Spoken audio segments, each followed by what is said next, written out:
weekend's almost over, but COD's just getting started. Welcome to Sunday in the CDL. 3 more big matches to close out your weekend. First up, stand clear. It's the New York Subliners facing off against the Heretics. Can the Spanish squad finally secure a win before we head down to Miami for their home major? Then, it's the Major I Finals matchup we've all been waiting for. Defending champs Toronto Ultra square off against Atlanta FaZe. It's the number 1 versus number 2 in a battle for the top spot. And finally, the LA Thieves with nothing to lose take aim at the Minnesota Rocker. Might see another masterclass from the rookie Lens. It all starts right now on the Call of Duty League.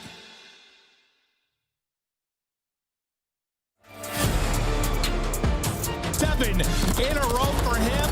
Locks down his 8th, stays up through it. And behind everybody, though, is Dashy. Can he take down 2? Maybe 3. He gets them all. It's the best hardpoint team in the game.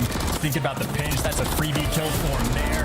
Effectively lining up for him. Goodness, he does incredibly well to get 3. It's a Beezy cannot miss, man. We are in for one hell of a season.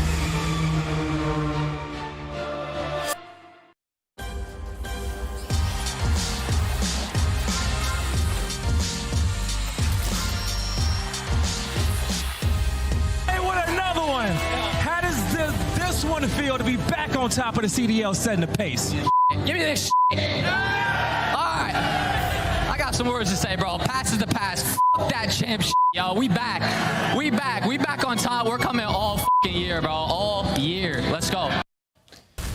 We're here to do it all year. Scrap and crew living up to the words they said after Boston Major I. They are still the top dogs in the league with an unblemished, perfect 4-0 record in our Major II standings. Welcome, everybody. It's Chris Bucket alongside Allie, Cat, and Nameless. And I want to start with you, Nameless. We're going into Sunday, and we're going to see Scrap versus Atlanta again. Yeah, it's going to be an absolute banger. A rematch of the finals, and I can't wait to see how these teams stack up against each other. They've both been working on things in terms of their map pool. Yeah. We'll see if Atlanta can finally take them down. Allie, we've had 5 matches. 4 of those were 3-0s. Do we finally get a game 5 today? Absolutely. Atlanta versus Toronto, easy. All right, we're getting to that in a little bit. For now, though, we got to recap you on what happened yesterday. 2 3-0 series, and it all started with Boston versus Vegas. Everybody, the fans, Nameless, Allie, all hating on the potential of Vegas Legion, but Purge made them eat their words as Vegas gets it done, Allie. Yeah, best player in the game according to my desk mates. I think for the Vegas Legion right now, they're on a complete incline going up this hill right now because Vegas Legion, this is a team that has struggled for the past like 2-3 years. This franchise has struggled, and it's been in the same sort of woes when it comes to respawn and control. Now they bring in Geo, they switch roles for Purge, and suddenly they're finding so much success. Nero is finding so much consistency, and Purge is doing really well in the SMG. We forget about the fact that he had to change roles, which he reminded us in his interview yesterday. Yes, and shout out to Mama Nero. She gets a birthday 3-0 slamming of Boston from her son. Kenny did it for his mom. Nero did it for his mom. Wonder who's next. Yeah, Mother's Day is coming up, so get those dubs for the mamas out there. But for Vegas, they've looked absolutely incredible. I mean, in terms of their hardpoint metrics, like they've turned it around, search and destroy, impressive and in control. They have a deep bag now with Invasion and High Rise. They probably feel comfortable against majority of the teams in the league right now. Nameless, you continued to grow your prediction lead by somehow choosing Win Surge was going to get their first win with this lineup. Yep. Did you see the 3-0 coming over an LAG squad? I knew that sometimes you just need to see the ball go through the hoop, man, and that's exactly what happened on that map number 1. They end up clutching up in that hard point, and honestly, like I said it before the series, they just need to play a little bit more free on the map, and we saw that. Like, who got loose made a huge play at the end. Abuza had himself a series. Everybody was positive in the KD department. We haven't seen that in forever for the Seattle Surge, and they ride that momentum into a 3-0 victory, and I knew there's some opportunity just given that LAG have been regressing. They haven't looked that great. Very bad Surge team. If Surge were to steal that hard point, they run away with the series. That's exactly what we saw. It's what they needed. Can Hoop keep it up? Does Surge break into the top 8 before we get to Miami for the second major? I'm going to say absolutely not, and maybe that caster cursed them to be able to force their way in. For Seattle Surge, it would take a lot, but they did already get their first up versus the LA Gorillas, so that confidence is running high. Well, Major II is just 2 weekends away as we are headed down south to Florida. Miami Heretics hosting this one, presented by Gamergy, and they scan that QR code. They can get their tickets today. Yeah, get your tickets. We're selling them. We're going to have a Challengers event as well, which looks pretty sweet. I can't wait to get down into the sun and also watch some Call of Duty. Remember, all 12 teams are going to be down south with us. You can go see them in person, maybe even play against them if you eventually make it out of Challengers. We're going to have to change course here and talk about some Challenger players who made it back up. They had to face off against Toronto Ultra. And actually, let's just go Toronto Ultra Atlanta FaZe here. This is going to be the banger matchup. Start with Scrap and Crew. This is our Monster Energy matchup of the day. And I mean, Toronto Ultra, I think this is the first time in a while we've seen a team possibly be consistent at the beginning of the season, because they are still looking to be the favorites as we head into Major 2. They have not lost a step. Some of these respawns, sure, they've gotten a little bit close, but they're also map pool testing. So for Toronto Ultra, this has been a fantastic split. Yeah, I mean, like, the only thing that I'm looking at with these guys is to search and destroy map pools, something that they've been working on. But Toronto Ultra, I mean, they're looking to break records. Like, in terms of hardpoint, they have been unbelievable. One of the greatest hardpoint teams we've seen for this time in the CDL, right? So Toronto Ultra, they've been ahead for now. We'll see today if they continue this trend. All right, that is Toronto. They are the top dogs. Atlanta, always considered a top 2 or 3 team. They made it to that championship match. And Allie, we always hear, oh, it was a 4-1 dominant showing, but you reminded me how close these hard points were. Yeah, I mean, they were within about 10 to 15 points, and the only biggest disparity was in those search and destroys. And what have Atlanta FaZe been working on during the split? It's been their search and destroys. We saw what Abizi did yesterday. He went on an 11 spree. Setting he was records. absolutely taking over and setting records. And not only that, Atlanta FaZe has also been working on their hardpoint map pool. So this is a possibility that Atlanta FaZe could get their revenge today. Yeah, I mean, Rio being added helps this team a lot. You know, they went from, you know, being 8th in terms of holding now to 5th, which is an impressive, you know, upswing, something that was hurting them at hardpoint. That's why they had such close differential, because they had such tight hardpoints, and that hasn't exactly been the case throughout Major 2. And honestly, like, the difference between Toronto and some of these other top teams that we had is just they were so far ahead in the respawns. But like, you're seeing Atlanta, New York, Optic all start to catch up, and I think the big indicator of that is the SMG players frying. Abizi was going off. We saw the 11 streak in the search and destroy, the 35-something bomb in the control. Like, the SMG players are starting to take over for Atlanta FaZe, and that is how they're going to get a W in this match. Atlanta flexing their muscles against Minnesota as of late, and Draza dropping some numbers. It can come down to these two, Draza versus Scrap. Do we see Rio with some rival 9s today? I definitely think so. I would love to see these two teams going at it in Rio, but I love this graphic simply because Draza is the player that maybe needed to do better during Major II Qualifiers, and he did with style. The arrows were taking over in their last series, so it's going to be a banger. That's our Monster Energy matchup. That's coming up at 4:30, and we're also going to see LA Thieves in action today. They're just 1-1, but you're going up against a squad that is at the bottom of the Major II leaderboard. Somehow Minnesota 0-4 after 3 Game 5s. But let's start here with the Thieves, because they clutched up in a Game 5 of their own, a series that I didn't think should have gone the distance. They were able to close out over Miami. Yeah, and we go to a wild round 11. Honestly, that terminal was some of the best S&D that we've seen throughout this split. Some huge adjustments on both sides, and it's Ghosty, the leader of this team, in-game and out-of-game. We saw him getting hype in the comms, and he makes the play, the 2-piece at the back of the plane, exactly what they needed. They get that W, and, you know, from talking to some other people around the league, they say LA teams are pretty good at scrims, right? They just have to apply that into their actual games, and this team has only had 2 matches this split. They lost to Texas 3-0, and then they beat Miami 3-2 in a nail-biter. So still a lot to be desired, but I'm excited to see Thieves in their development. Miami looking to find form, but they're going up against Kremp and Nasty. How is the new duo faring here for LA Thieves after coming up from Challengers? It's been looking a lot stronger, right? I mean, we forget that they changed half their roster and expect them to do incredibly well when their first match of the split was against Optic Texas, one of our best teams, and even then, they were able to take that control to around number 5. Even in the Karachi search and destroy, the kills were close on both sides. They just hadn't figured out how to play objectively together just yet. So for the LA Thieves, I think this will be an incredible opportunity for them to prove where they're at in the league. Chat, you ready to have fun on this Sunday? We got 3 battles coming your way. It starts off with the Subliners versus Miami. You're going to see Toronto take on Atlanta, and Minnesota takes on LA Thieves, at 6 p.m. Stay locked, especially for that 4:30. We're going to a break. When we come back, it's time to kick things off. Our first battle, Subliners looking to remain perfect as they take on the Heretics.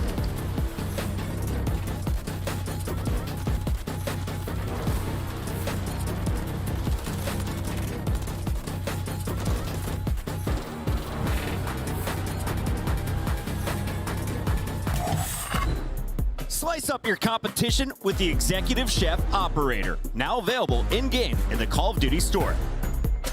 Check out all of the awesome in-game rewards you can earn store. Check out all of the awesome in-game rewards you can earn for free just by watching the Call of Duty League. What's on tap this weekend? An all-new lineup including a weapon blueprint, emblem, calling card stickers, and XP tokens. Just link your YouTube account now to start earning.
New York is in the house, and they are sporting a 12-4 map count. After 4 matches, they are number 2, right behind Toronto Ultra, basically tied for that number 1 spot. And today you're facing off against Miami, who is 0-4, a very struggling Miami here in our Major II qualifiers. Let's start with the subliners, though. Highlight this squad for me. What is the brightest part of a team that has been cruising to victory? I mean, honestly, I think it's just the vibes when it comes to New York subliners. They are where we expected them to be at the beginning of the season. They look like our returning world champs once again. And also just listening in on their comms, getting to talk to them after games. Like, New York is all about just getting better, taking every match as it comes. And Kismet has just been on a different level recently. It doesn't matter, Hardpoint, Search and Destroy. He has been that guy on the map. And you said he's the best S&D player in the game. You still believe that? I do believe that. I mean, some of the play calls that he makes, the way that he plays, I mean, you just saw like such a great example in that series versus Atlanta FaZe. Like, Kismet is everywhere, everything all at once. He is him in Search and Destroy. But this team as a unit, like, we saw Hydra start to really fry in the respawns as well. Like, he's starting to get a lot better, and they're just getting more comfortable. You know, some of their goals coming into this split was like, let's improve in Hardpoint. I mean, they've been the #1 team in rotations all year in terms of rotation percentage. It was just how much can we get out of those rotations? Now we're seeing them start to play better Call of Duty, and the Hardpoint looks much improved. The real with the coolest setup there, wearing all the subliner gear. You can get yours today. You can also get your Heretic gear. Heretics are on the other side of this fight, and they are 0-4. We look at the matches they've lost. You've lost to Toronto. You've lost to Atlanta. The battle against Vegas, you had an opportunity, and then LA Thieves, You lost a round 11 game 5, so you've been close, but you can't get over the hurdle. Can they do what Boston did and maybe cause some chaos against a top team today? I think they could cause some chaos. The weird thing with Miami is they kind of sit in the same vibe as like how Minnesota is unable to close on matches. Same with LAG. Like they go to that game 5 versus LADs, they get reverse swept by Vegas, and then they go to a game 4 versus Atlanta where the Tiny Terrors drop 67 kills. So for Miami, it's just been an unfortunate start to this split, but there's still some opportunity. Nameless, when I look at the subliners being put on the ropes, they're losing games 1 and 2. Can Miami steal sub base and invasion search and destroy? Yes, they can. I think Miami is delighted with this map pool. It looks like New York is like squaring up a little bit. They keep trying to like play sub base, which they've been okay on, but they're trying to add that to their repertoire. And that gives Miami a lot of opportunity. They beat Atlanta FaZe on that map. And then when we get to game 4, they're 5-2 on invasion hardpoint. So HPs, you are delighted if you're Miami right now. Subliners beat Atlanta. I think they have to beat the Heretics today. I'm locking in New York. That's some good math. I also think New York has to beat Miami here today. Nameless? I'm going New York. Oh, yeah. Fans? I think it could be decent. 47 potentially fans making moves. We see you. Let's send it over to our casters to kick this one off. Study, my guy. You ready for another New York fight? Oh, man, I am ready for another New York fight, Chris. You know, New York, they're coming out today, not playing the maps that they would usually see them on, but they're still trying to stay undefeated in this stage. Yeah, I guess I'm just not here. Hey, Alan. I'm also kind of fading into the background a little bit. I didn't realize my shirt was kind of bleeding through a little bit. So we got a little bit of everything going on right now. But yeah, no, I think the thing about this series, like Nameless was saying, there's a lot of anticipation and hopeful excitement here for Miami because, hey, New York is essentially just kind of feeling out their map pool based on these picks. That's exactly what they're doing. We're talking about a sub base that they only play versus the bottom teams. We're talking about LAG, Carolina, Seattle. They're not playing this versus any of the top squads. They're going to play for the lower ranked team, so they want to get some reps on this one. And then a triple invasion in the middle. If you remember Miami Heretics all throughout stage 1, invasion everything was their bread and butter. So New York are going to test them on some of their better maps. And even if we get to it all the way into game number 5, New York can stand strong because they're sitting at 2-0 compared to Miami on Terminal, who are 1-2. So subliners, they're just trying to get better. And hey, I think the thing about it was, you know, you think back to the Search and Destroys versus Atlanta. We were talking about it just a moment ago. The only other team to beat Atlanta in Search and Destroy is the Toronto Ultra, essentially. I mean, save one map by Seattle earlier this season. So a really impressive display for New York, and you're going to get another chance to kind of break down what we saw from the Invasion, Search, and Destroy. But question marks here about the sub base, because like we saw, hey, we haven't really seen them play this map too often. A couple of losses, but they were both really, really close. I think this is kind of one of those things that as much as Kismet and Hydra have been playmakers, there's a lot of weight here on Sim and Skies to be good and proficient if they want to add this map into their pool. Oh, yeah, especially on a map like sub base, like you said. We're talking about low power positions where those ARs can set up for dominance. Top 3, top snow, just maneuvering around the map, setting up your SMG players who probably on that map are going to run a 3rd or 4th AR at times, you know? So that's exactly what you're going to have to do on a map like sub base, is stay ahead of the game. At least a good thing for New York, compared to every single other hardpoint that they play, they're around 7th or 8th in the break percentage. They played this one so small that they're number 1 in that percentage. So they got that in their back pocket.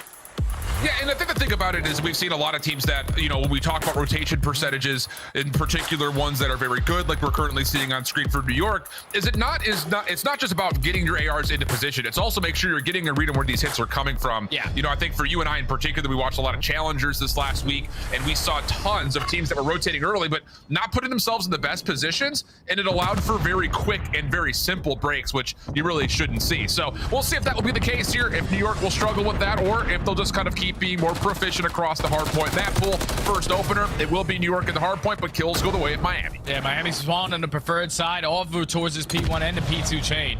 So New York, they try to send it all throughout bottom comms. And unfortunately, Miami make them pay for it. So it's already 10 seconds that they're walking away with at P1. Hydra wins a big one-on-one on Vehicle, but you can already see on your mini-map, Kismet the Bulldog trying to be the playmaker to flip those spawns. So far, just a mixy affair, but like you mentioned, focus on rotation here for New York. Good kills from Sim right inside the hard point, which will allow New York not just the opportunity to rotate, also the scrap time coming through. Hydra has pulled out an extra AR, one responsible for the right side push, and Miami largely trying to focus their attention this direction, and Hydra has been very implaceable. Good reposition, good follow-up from Kismet, and it's a 3-for-1 affair. Yeah, that's good work right there from the subliners to read that early aggression coming in from Miami all through the front end. They find a clean 4 dead, and now Miami are forced to hit the reset. What kind of routes do we decide to take? New York know that they do not have warehouse control, so we got to play this one a little bit deeper. As the rest of Miami Heretics, they're overextended, trying to push through that water side, trying to push through bottom middle, but subliners have a read on it, and they've been able to hold it down to the team. Yeah, pretty much perfect. Nice shots from Metals, but Hydra keeps his life. Backs on up right over towards the staircase, and he's got help around him. Be cool, back window, Kismet watching, and yeah, absolutely perfect. So one more to find. Eric Boom will drop, and once more, subliners looking clean with it over the top of P2. And now they're starting to get aggressive. They know that Miami obviously are going to spawn at the new hill, but we can take a couple positionings. That's exactly what Hydra was able to do. You find yourself torch stop. Snow, unfortunately, cannot find the 6th kill in a row to earn that cruise missile. But the subliners with a full 60 hold, they're now forced to break in towards Miami. And just the way that Miami are set up, they are building layers. They are forcing New York subliners to fight through the middle of the map before they can even contest towards the hill. But Kismet, big win up top towards Snow. They know Lucky's playing over towards Stacks. He will also drop good damage from Hydra, allows a very easy finish from Kismet. No trophy system here for Kiz, so he's got to kind of mind his life a little bit. Good shots from Metals over the top, but Skies from the low ground, he's gonna find 2, and once again, we find ourselves New York coming on top of the kills, Miami having a tough time holding, although they will spawn back up in place. Yeah, that's a good thing, that they still have those spawns, so you're able to reinforce quickly, find a trade onto Hydra. Sib is able to contest, but this final 25 is gonna be yours. They needed a response at the P2 to get back into the game, and this is a good enough response to take the lead by a little bit. But now you are forced to break in towards the P4. You see the way that New York is set up. Everyone is watching a lane. You have Hydra already pushed out towards top Snow, just trying to make it easier for his teammates, or at least give some comms on where they're trying to attack from. But a reasonable bounce back here for Miami. Nicole just waiting to see if he can catch just the top of Kismet's head. Lots of damage is tallied, but not enough for the elimination. Finally, a couple of the trades come through, and more importantly, Metals has kind of snuck through. Does he find Sim up top? Yeah, very well done. But problem is, New York will still spawn up. Trade comes out, and outside of the fall of the opening setup, New York can get right back into the hard point. Yeah, that's just tough right there, because Metals, he was trying to make the play through top cat. He finds 2, but since his teammates are still pushing towards the left side of that P2, and you had one player over towards comms, New York are still going to get those close spawns in towards the back. So it's a great individual play, but not enough to get the break. As the rest of the teammates now are in a position to reinforce. You have water street control, but you have to win a couple gunfights if you want to stay strong on this side. That's 3 to New York. They hold on. And it's moments like that, I think, that we really look back to this 4-0 start for New York here in stage 2 and say, okay, maybe they're back, right? Like, that's a very tough manage to get back in for the scrap time. It's clean. I mean, it's, again, near perfect, which is a word we've said a couple of times now on a map that they don't play very often. So you have to be really impressed, I think, with what we're seeing from New York. Rotating over to 5, though. Again, Miami not out of this game by any stretch of the imagination. Just down 20 points, and they will open Phil Hardpoint to their name. Yeah, they're the team initially to start it off. Great plays out of Lucky to find the initial 2 kills over towards that P2 side.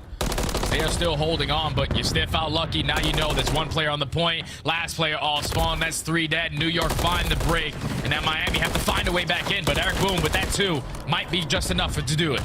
Kismet still holding the front door, waiting to see if there's going to be a challenge through, and Lucky sees him as he jumps over the tractor inside 5. So that'll be enough for the kill to come out, and Eric still on a double. Tries to get into the hard point, but doesn't predict the New York hit. So Lucky now the one kind of called upon to try to save the day. Team Nate will help out his efforts, but Kismet, Sib, clean up everything around it, and once more New York find a way to crack the code in the last 15 seconds or so. And this final 20 can be big, because New York, they're on the preferred side as well, so they can chain it a little bit over towards the P1. You already have Hydra pushed out towards bottom. Comms can't win that gunfight. Great shots right there from Lucky, but the rest of the reinforcements still holding down these power positions. Can Skies find the 3rd? Wow. Yes, he can. Great shots out of him. It's just set up New York to get on this initial time, but you still have a couple players from Miami contesting, not making that possible.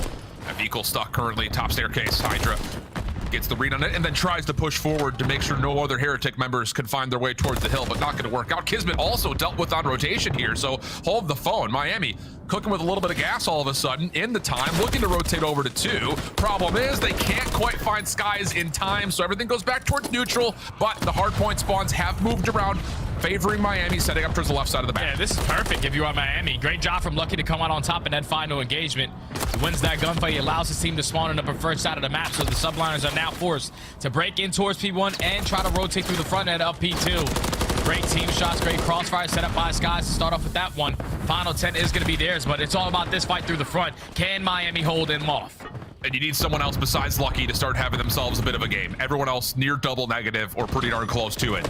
Eric Boone from the side door. Easy one on towards Skies. Transfers down to Kismet. Perfect double from him. Sib up top really can't challenge this, but look at the spawns. New York, they have let Hydra exist. They will flip things out. Now Eric is one of the last ones standing as Miami try to put together the hold. New York not quite able to crack the code yet, but the kills are coming, and they're coming quickly. 40 seconds still to fight for. Yeah, and that just can't happen if you are Miami. You do everything right, but not locate the final player. He stays alive so long, he spawns your teammates out, and then it's an easy break for the subliner. Sib did not move from top warehouse the entire time. He knew that his teammates had those back spawns. They were going to trust him to hold down that top position, and it's worked out to perfection. Final 25 is going to be theirs. You still have Sib on a 4, about to potentially be 5 in a row. Actually, it's going to be Hydra on 5 in a row. So if you allow them there in the cruise missile, they're going to be able to break this one with ease. Yep, they definitely have the setup for it. Last 10 seconds will go their way. Now it's just about finding a chance to break, and we'll tune in with the subliners comms to see if they can manage it. Docks in your vehicle. Hey, walk in bunker. I'm waiting for you guys. I see him, Doc. Bunker on me, middle. Back docks, vehicle. I can't tell me. I'm in the back. I'll kill this guy now. Back play. He's in the water. Water, I'll see him. There's one P2 here. Back right. P2 dead. Stay down here. Still back white. Still back white. Hanging out. P2. 20 P2. Back white. Got me dead. Nice, good job. Good time. P2. There's 20 P2 guys. Get blue white. I did it my way. One shot top white. Top tower on you. One shot, Caesar. Absolutely. I'm much right here. Why on me? He's on you. Got me. Watch out. He's at the door. He's at the door. We still have you. Yeah. I'll throw right. He's back. P3. He's one shot dead. Nice shot. Maybe white. I'm gonna get right. I'll get you low white. I have low white. I got bunker. I already have low white. I'm pretty sure. I'm looking bunker. No, bunker's good. I got bunker. Bottom white. Just made me one shot, guys. I'm watching my KT. Dead. Nice shot 3. Looking for one. That's one. I'm pushing out comms. I have all right, guys. I got comms. They can only go river. Okay. I'm you can go top tower. Comms dead. Alright, time tribute time. Maybe top tower. You're right on me. P5 lucky. I have barrels. No one here lucky. Lucky P5. I'm gonna go rivers. One shot. Yeah, I'm watching my water shit. P5. Hey, triple. He went triple side. Heard you. I'm looking P2. I got spawn back. I have over you. You look to the right. I got right then. I'm giving up comms now. Weapons, guys. I need weapons. Weapons behind us too. Metals mid. Barrels. He's weak. Well, New York once again find ways to make life terribly difficult for Miami, but Heretics are still hanging around here, Jay. I mean, it's not pretty, but it's not impossible. Problem is, these last 20 seconds may make this a bit more out of reach. Yeah, I think the turning point of the game already was Miami Heretics. They're rotating over towards P3, but the fact that New York were only able to allow Miami to walk away with 20 seconds, that's good enough work because they win the rotation over towards P4. Now they find themselves up by 60 to 70 points. Now over towards the P5 we go. Miami have a tall ladder to climb to get back into this game, but keep in mind, Hydra still has that cruise missile. It's time to invest it. That told Miami has found maybe their most success here on the 5th hardpoint. Cruise missile not able to actually connect because Sib found the kill beforehand. Kismet clean shots now into the pistol. Knows there's one more player behind the tank. No worries. Plus the transfer up towards vehicle. I mean, it just feels like he knows where everyone is at all points in time. Nades being cooked up. Miami trying to hit this through warehouse, which is not where you want to be, and this is the exact reason why. Unreal. I mean, again, it was one of those moments where it was a close game pretty much throughout, but like we mentioned, those last 2 hard points just too clean from the subliner. Yeah, subliners just started to pull away, and you best believe if you're a professional team, even though you might not play a map a lot in your professional matches, in practice they are getting reps on this one. So even in the listening, they sound like they knew exactly what was going on. Kismet was in control of the spawns, and that's why they're going to be able to walk away with this game one here shortly. Yeah, it just feels like every critical moment, subliners are finding the right decisions, the right calls, and then more importantly, they keep putting Miami in the worst possible spot to try to break these hard points from. It's just good map manipulation.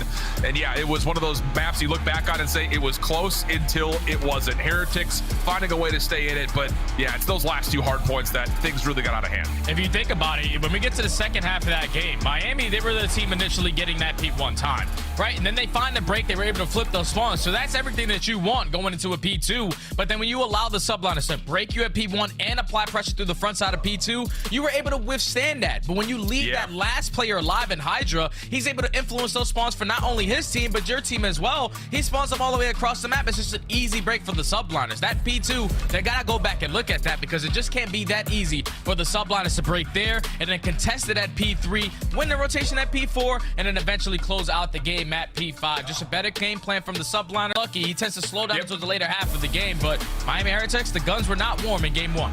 Yeah, and Eric Boom not finding quite the damage you would like to see, especially considering he was rocking the Rival 9 for the majority of the map, where you really couldn't say the same thing for New York. It was pretty much 4 ARs from start to finish. So, you know, again, you have to give a little bit of credit. Miami hanging with a very tough team, but it is one of those situations that you have to give a lot of more credit, I think, over towards the subliners. Their ability to kind of, again, just if you were to put like a time of possession around the heat map of the map, New York was in control of 90% of the map, it felt like, almost every single time they were able to get themselves set up. Yeah, every single power position, didn't matter which the player was. Like, we saw 4 ARs. If you're Miami Heretics, we got to put that Rival 9 away in certain situations because you're not getting any close range engagements. You're only getting long distance gunfights, so you would prefer the opposing weapon in those situations.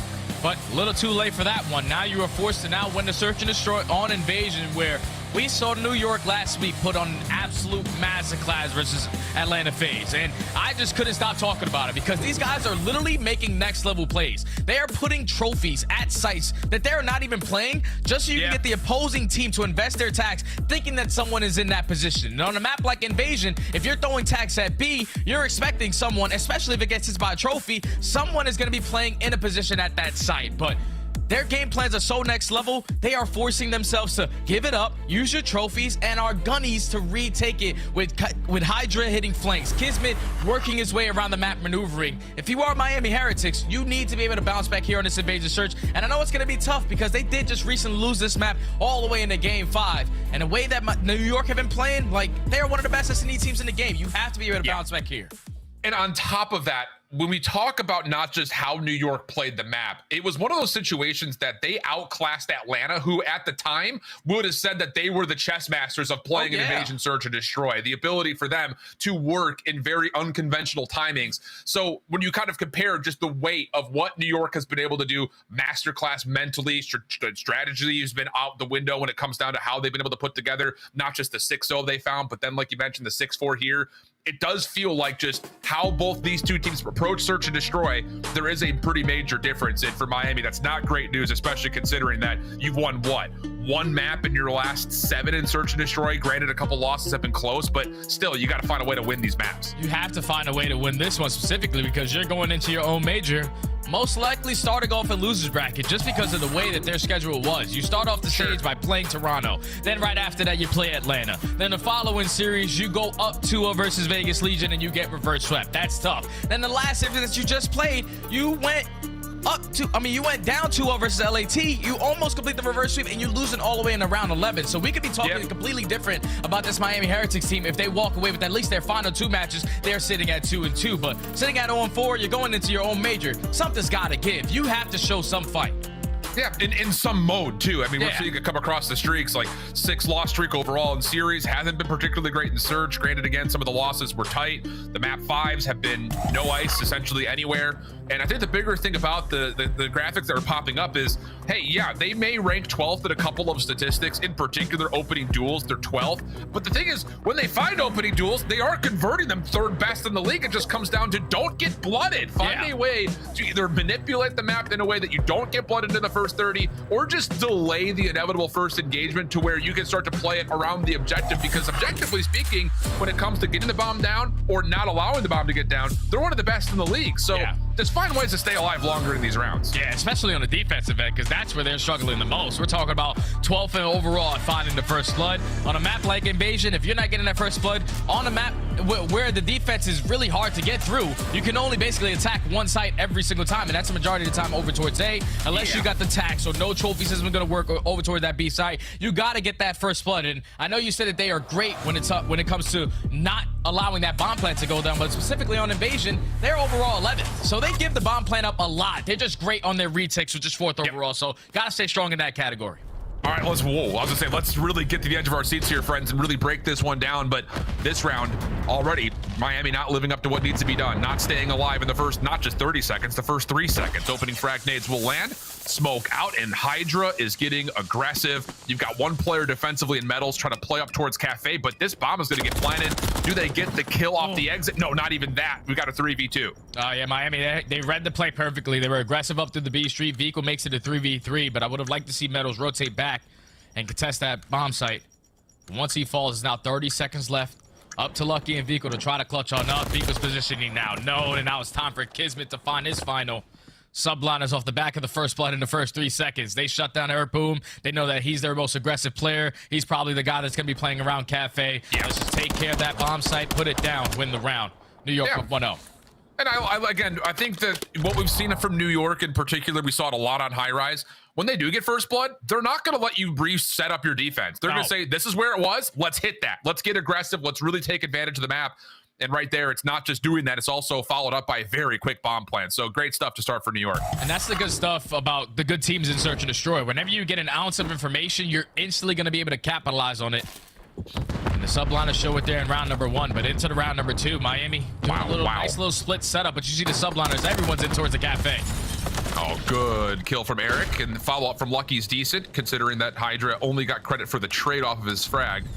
So we're going to go into a 2v3 situation. Metals has already worked through the B street. Thing is, he would have to kind of come back and re-clear mid, because you still have Sib watching the mid cut through dark. And if this 1v1 goes the way of New York, this could be a very tricky spot for the Heretics to try to recover from. Yeah, because Sib has no idea that Metals is going to be behind him. Actually, Metals is going to go for the full wrap and catch Hydra off guard. So now it's Sib left in a 1v3. He has to check his back, has to check his front. Where are they coming from? They're actually right next to him, already at the B side. He is going to get sniffed out, and Miami stays strong on their attacking rounds. This time you open up with the first blood. Even though it does get traded, you respond with another. So you put yourself in the man advantage. You allow Metals to find the timing to get past Sid. Then get that kill onto Hydra. And then in the 3v1, it's just too much stuff for him to look at. Miami tied the game up by 1. Yep. And that will obviously play a little bit of effect towards how New York wants to set up their next defense. The 3-man stack in towards mid and Cafe. Don't anticipate seeing that too often. Just try to catch Miami a bit off guard early. But as that's pushed aside, surely we'll see something more default next time through. But before we do that, New York back onto the offense. This time, just don't die to frags if you're Miami. So far, so good. Cheeky little wallbang position from Hydra does confirm some information on Eric playing forward, and New York looked like they want to try to isolate this. Yeah, that was a nice little spot right there at a Hydra. Definitely using that going forward into rank, but unfortunately, Eric Boom makes it across, and he ends up finding the first blood. So already Miami making up for their terrible first blood percentage on defense. Now you're in the man advantage. You're forcing New York to try to make a play. Eric's trying to throw a couple shoulders, able to get some info, just going to play his life. Skies, meanwhile, has also been seen on this cross through mid. Shots coming out of Metals kind of gives us that signification that that's been the case. Late utility coming out. Stun will land. Semtex won't for Eric. And so now he's got to kind of play a 1-for-1 corner, with just hoping that Metals can help him out at least somewhat on this crossing angle through dark. Yeah, this is a beautiful crossfire setup. At least you're going to be able to give the comms to your teammate to let them know exactly where the pressure's coming from. Eric Boom finds his second. Meadow eventually strikes, finds the third. That was Hydra left into 1v4. He does take down Eric, but with only 25 seconds left, you just need some premium shoulder work, a little salsa through the middle alley, and just stay alive. Okay, 1v2. Maybe a chance, but no, really well done by Miami. And it's not just the fact that you're transmitting information to Eric. Hey, here's 2 coming your direction. He gets 1 and gets away long enough for a second to come through behind it. So when you talk about just trying to envelop the hit, Miami execute that perfectly on their behold. Yeah, because once they get that first blood, you see all of the rest of New York. They're still putting pressure over towards the B street. With only 40 seconds left, they're not going to decide to wrap back towards Cafe with no information gained. They're going to play for the guy that they know exactly where he is. But unfortunately, the setup right there from Miami was just too strong. As they take 2 rounds in a row, but back to the attacking side they go. This time the subliners. Are they going to try to get aggressive in towards the Cafe again? Nope. A little bit different this time around. Yeah. This is more close to what we saw kind of as their quote-unquote default when they were playing up against Atlanta. Kismet helping at range over the middle of the map. Hydra playing a little bit closer. Nade out, will not tag nor receive any information on towards where that defender is, and that's the setup that we saw versus Atlanta. Eric trying to get frisky over towards A. He gets caught, and now all of a sudden Miami are a bit stuck with not a lot of options. Yeah, so Miami now in the 3v4. A minute left on the game clock, and decides to just full-on send it in towards the mid-tank. Don't know if they have the Hydra is right around the corner, but the gunny is strong for Vico. He's able to make it a 3v3. 45 seconds left. Kismet, though, he's able to find a trade. And he gets away. And wouldn't you know it, he's predicted his exit to a really perfect position. Vico also stunned over towards Dark, and Kismet, whoa, a little turn on towards Lucky. Vico in a spot, though, at all. Beautiful transfer, gets him 2. So now 3 in a row for Vico, working on what would technically be a 1v3. Skies is trying to rotate over, but he's not fully committing to this, just kind of watching both things at once. And Beagle, who's unsure if Skies has made the full cross, is going to see him at mid-map. Shots are in, but no contact. Fully committed for the elimination. Beagle should be able to get this plant off. He should be able to, but he's just going to play for the timing on the kill. Wow. Going to check wrong, and now he has to commit to the bomb plant, but Skies plays this perfectly in the one-on-one with the full rotation back to the street. Just catches Vehicle off guard. He plays for the kill through mid-core. He's not there. I have to stick the bomb plant. But the route right there to Skies. The patience to make sure he uses his tax to slow him down, waste every single second on that game clock, was just enough for him to stop the bomb plant, and New York secured the defense. And you want to talk about possible micro moments that influence that decision from Beagle? If he doesn't get tagged by Skies going in towards that car, he's maybe thinking Skies isn't going to try to push for me because I'm a one shot right now, and maybe he commits for that plant a bit sooner, but yeah, not to happen. So those little extra hit marker tags from Skies could have played a massive decision-making difference, as now New York in a 2-2 split, heading right back over towards B. Very similar setup here for Miami overall. Next up, Meadows watching the cross, or at least Vico this time around. Eric Boom in the same position towards the cages. This time New York are looking like they're going to be a lot more aggressive. And that's going to be Skies opening up, being the island player, finds the first blood onto Meadows through the middle of the map. Now they're trying to solo out Eric Boom. Position is known. He has to try to play his life. Yeah, there's just nowhere for him to go. Yeah. Again, cause and effect of that first blood coming out of Kismet deep. Trade from Beagle decent. Kismet playing very aggressively up towards the ice cream door. But he's going to kind of have to watch two things at once here. He's watching to see if anyone's going to come through dark. And meanwhile, Lucky's right around the corner. So we get a 2v2. Both of these gunfights could be isolated into individual 1v1s. Beagle's going to get seen, but Skies isn't there initially. But Hydra provides the kill. Skies right behind. Lucky tagged up. Nowhere to go. And the post-plant hold is good. Yeah, that's just too easy for the subliners. You find the first blood. You isolate Eric Boom. Then even though it does turn into a 2v2, you saw the positioning of Skies. He was just simply giving the comm to Hydra. If anyone was going on the flank, he was ready for that first gunfight. Then he gets aggressive up on the tank to set up the team shots onto Lucky. It's good stuff right there from the subliners to slowly work their way up. But like I said, whenever they get an ounce of information, they capitalize on it. And now they're up 3-2. Yeah. And again, how important the first bloods have been from Kismet. Nade in the first round. Long-range shots on the first defensive round. This one, again, just at range. I mean, it's just so hard to predict him. If he's going to be using an SMG or an AR, both are options. And now New York looking to get aggressive again on the defensive side. They've got Kismet up and early in towards Broken with a little bit of help here from Sib. Very heavily focused over towards the B side of the map. And now this is going to be way more difficult for Miami to even work up towards this B street. How much time do they want to waste trying to isolate Kismet in towards bottom Broken? The payback just be not to contest it. We're going to go right through the cafes. The rest of the teammates are starting to work through that side of the map. You have Eric Boom throwing shoulders, but keep in mind that bomb is still in towards top blue, so that's 40 seconds to wipe off the game clock. You got to start moving if you're heretics. Here comes the smoke. Full flood right through it. Hydra just hoping he can find some good timing, and he does. Help from Sib initially to get the first blood. Hydra now smoking himself back, and he's got Eric low. Tries to chase him down, but draws the line in the sand. Doesn't want to overextend. Number situation is decent. Kismet still hunting. Little shaky to start, but not to finish. Oh, okay, the Bulldog with the final two, and New York growing some daylight. Just comes down to Kismet taking that position against towards Broken. Miami did not want to contest them. They say, screw it. We're going to work right up the middle of the map, but the trades were there. The setup was there from the subliners, and the SMGs are in the right spot.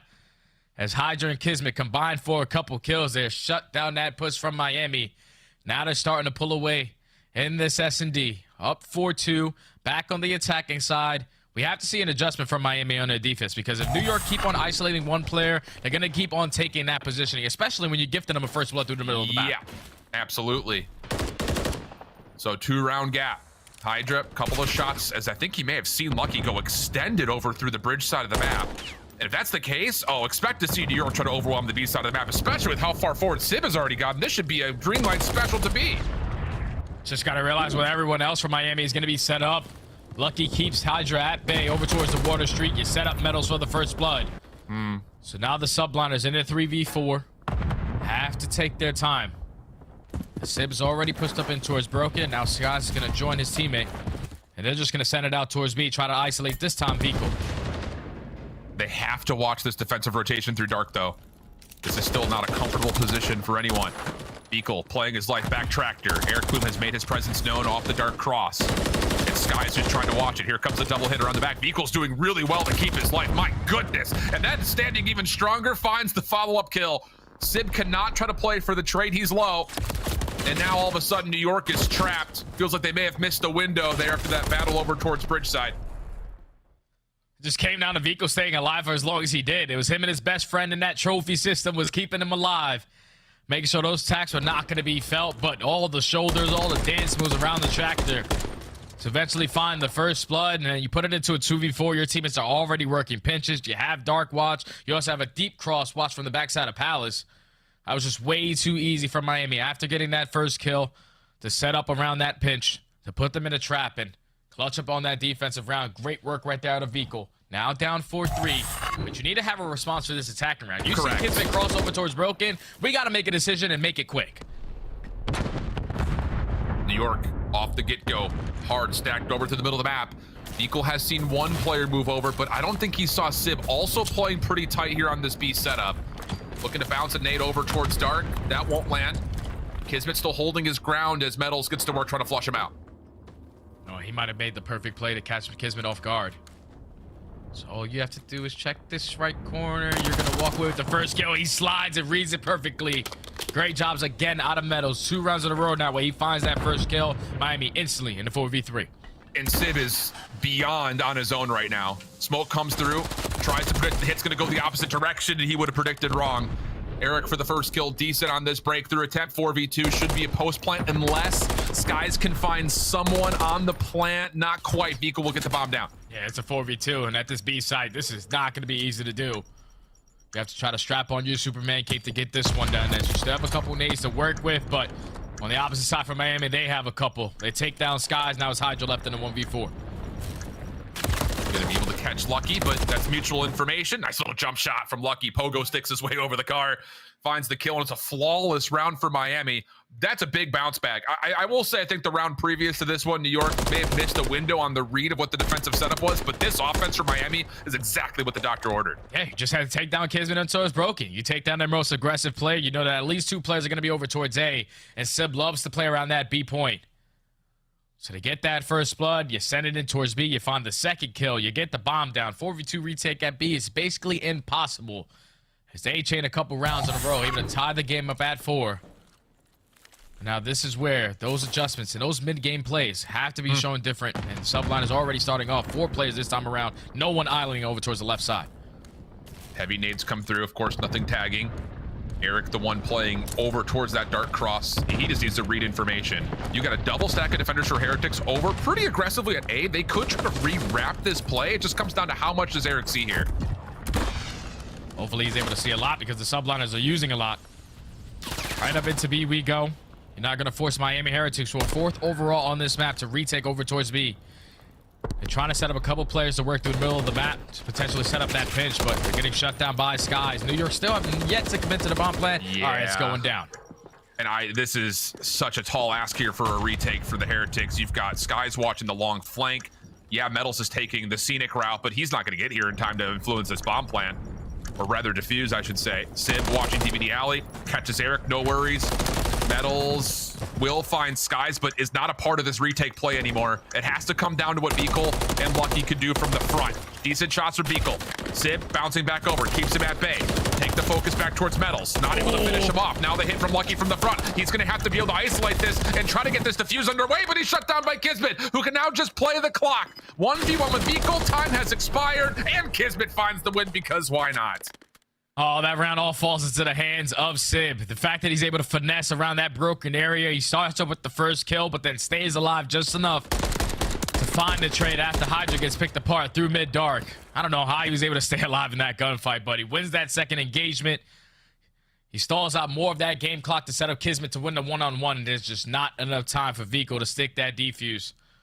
As New York are able to pull away, there was not a single player from Miami over towards that B site. And New York read that to perfection. As now they're at game point. What do you call here for Miami? You had a flawless round last time executing towards B, but outside of that, offensively, it's been a little bit of a struggle. And New York are not going to do anything too crazy. It's just an under 2-2 split. You've got Sib over towards Ice Cream, just kind of watching what I imagine is a pixel peek on the cross. Sky's doing the same thing on the bridge side, and then you've got 2 players floating mid. This is a tough setup to break down. Yeah, this is definitely tough if you're Miami because you get no infrared off the rip. The only player you know is that Skies is consistently be playing over towards the water street. That's already been a consistent factor. Now that's 30 seconds knocked off the game clock. Vico already finds himself up towards cages. Hydra's going to commit towards this gunfight through the middle of the map. He has Eric Boom trapped. Metal's going to try to at least come assist him. And this is all about, can Sib find the angle over towards B, because the bomb has committed while a kill comes through the backside from Hydra. Here comes the play. Door peaked. Sib can't quite stop things initially, but does find the pick on Vico. Lucky committing towards the plant. Has to play his life, but can't get away. And in the same breath, another kill through mid-map comes through for Hydra. So it's a flawless defensive round, and New York take another 6-4 win on the invasion search and destroy. Oh, man, that's tough if you are Miami. New York just said, screw this. We're not going to give you any ounce of information to start off the round. You have to beat it with one of your strategies. And when you allow the subliners, more specifically Hydra, to take up that right side of the street, get that first blood by just finessing around that mannequin area. He gets the first kill, and at that point, Miami, they're already committed at that B site. There were 2 players on that side, though. It was Sib standing in towards Ice Cream, cracking the door, making sure he had that angle, and then Kismet this time whips out the AR to help him a little bit. But once you get that first blood on the back end, you force Miami to start to focus on their flank. You have to focus on your front. You have to focus on so many different angles. And New York, with everyone alive, just had everything covered. They walk away with the search and destroy 6-4, and now they're up 2-0 in the series. Yeah, really clean stuff again from New York. And again, I don't think you could look at any of those rounds. We'll say, you know, the 3 offensive rounds they had, the 3 defensive rounds they had, and say that any of those rounds looked the same as another. Like, very different setups across their defensive holds. Aggression sometimes, not so much others. Offensively, heavy hits on one side of the map, a little bit of finessing through the middle, a couple others. It's just, it's hard to get a read on what New York wants to do because of how versatile they've been. And I think that, again, just kind of goes to show that this is a team that is to be taken very seriously. As now we're going to go to a very interesting point of contest, the invasion control. We've only seen New York play this map once, and it was a long time ago. Very good LA Thieves team on this map mode combo at that point in time. So any daylight here, Jay, in your mind that Miami could send this to a 4th with the win here? They definitely can, but like, based off the sub base and number 1, like New York, they don't show it in matches, but they're definitely getting reps in scrim. So I'm only excited to see what they bring new to the table, because the last time they played was LAT, and when they were the best team at that one. So we'll see. Yep.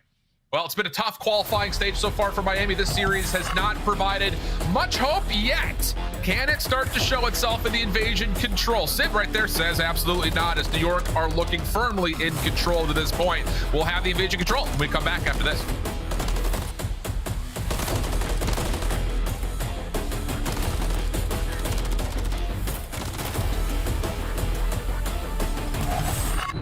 Upgrade your game with the Scuff, the official controller of the Call of Duty League. The Call of Duty League is brought to you by Monster Energy, the official energy drink of the CDL. Wins the first gunfight, wins the second gunfight, stops the zone from getting captured. Right now, attach Eric Boom. He's got a lot of these moments in his career. Why don't we tack on another one? The new guy? I've been doing this my whole life! In behind everybody, though, is Dashy. Can he take down 2? Maybe 3! He gets them all as they line up for Dashy. Symphony of a break.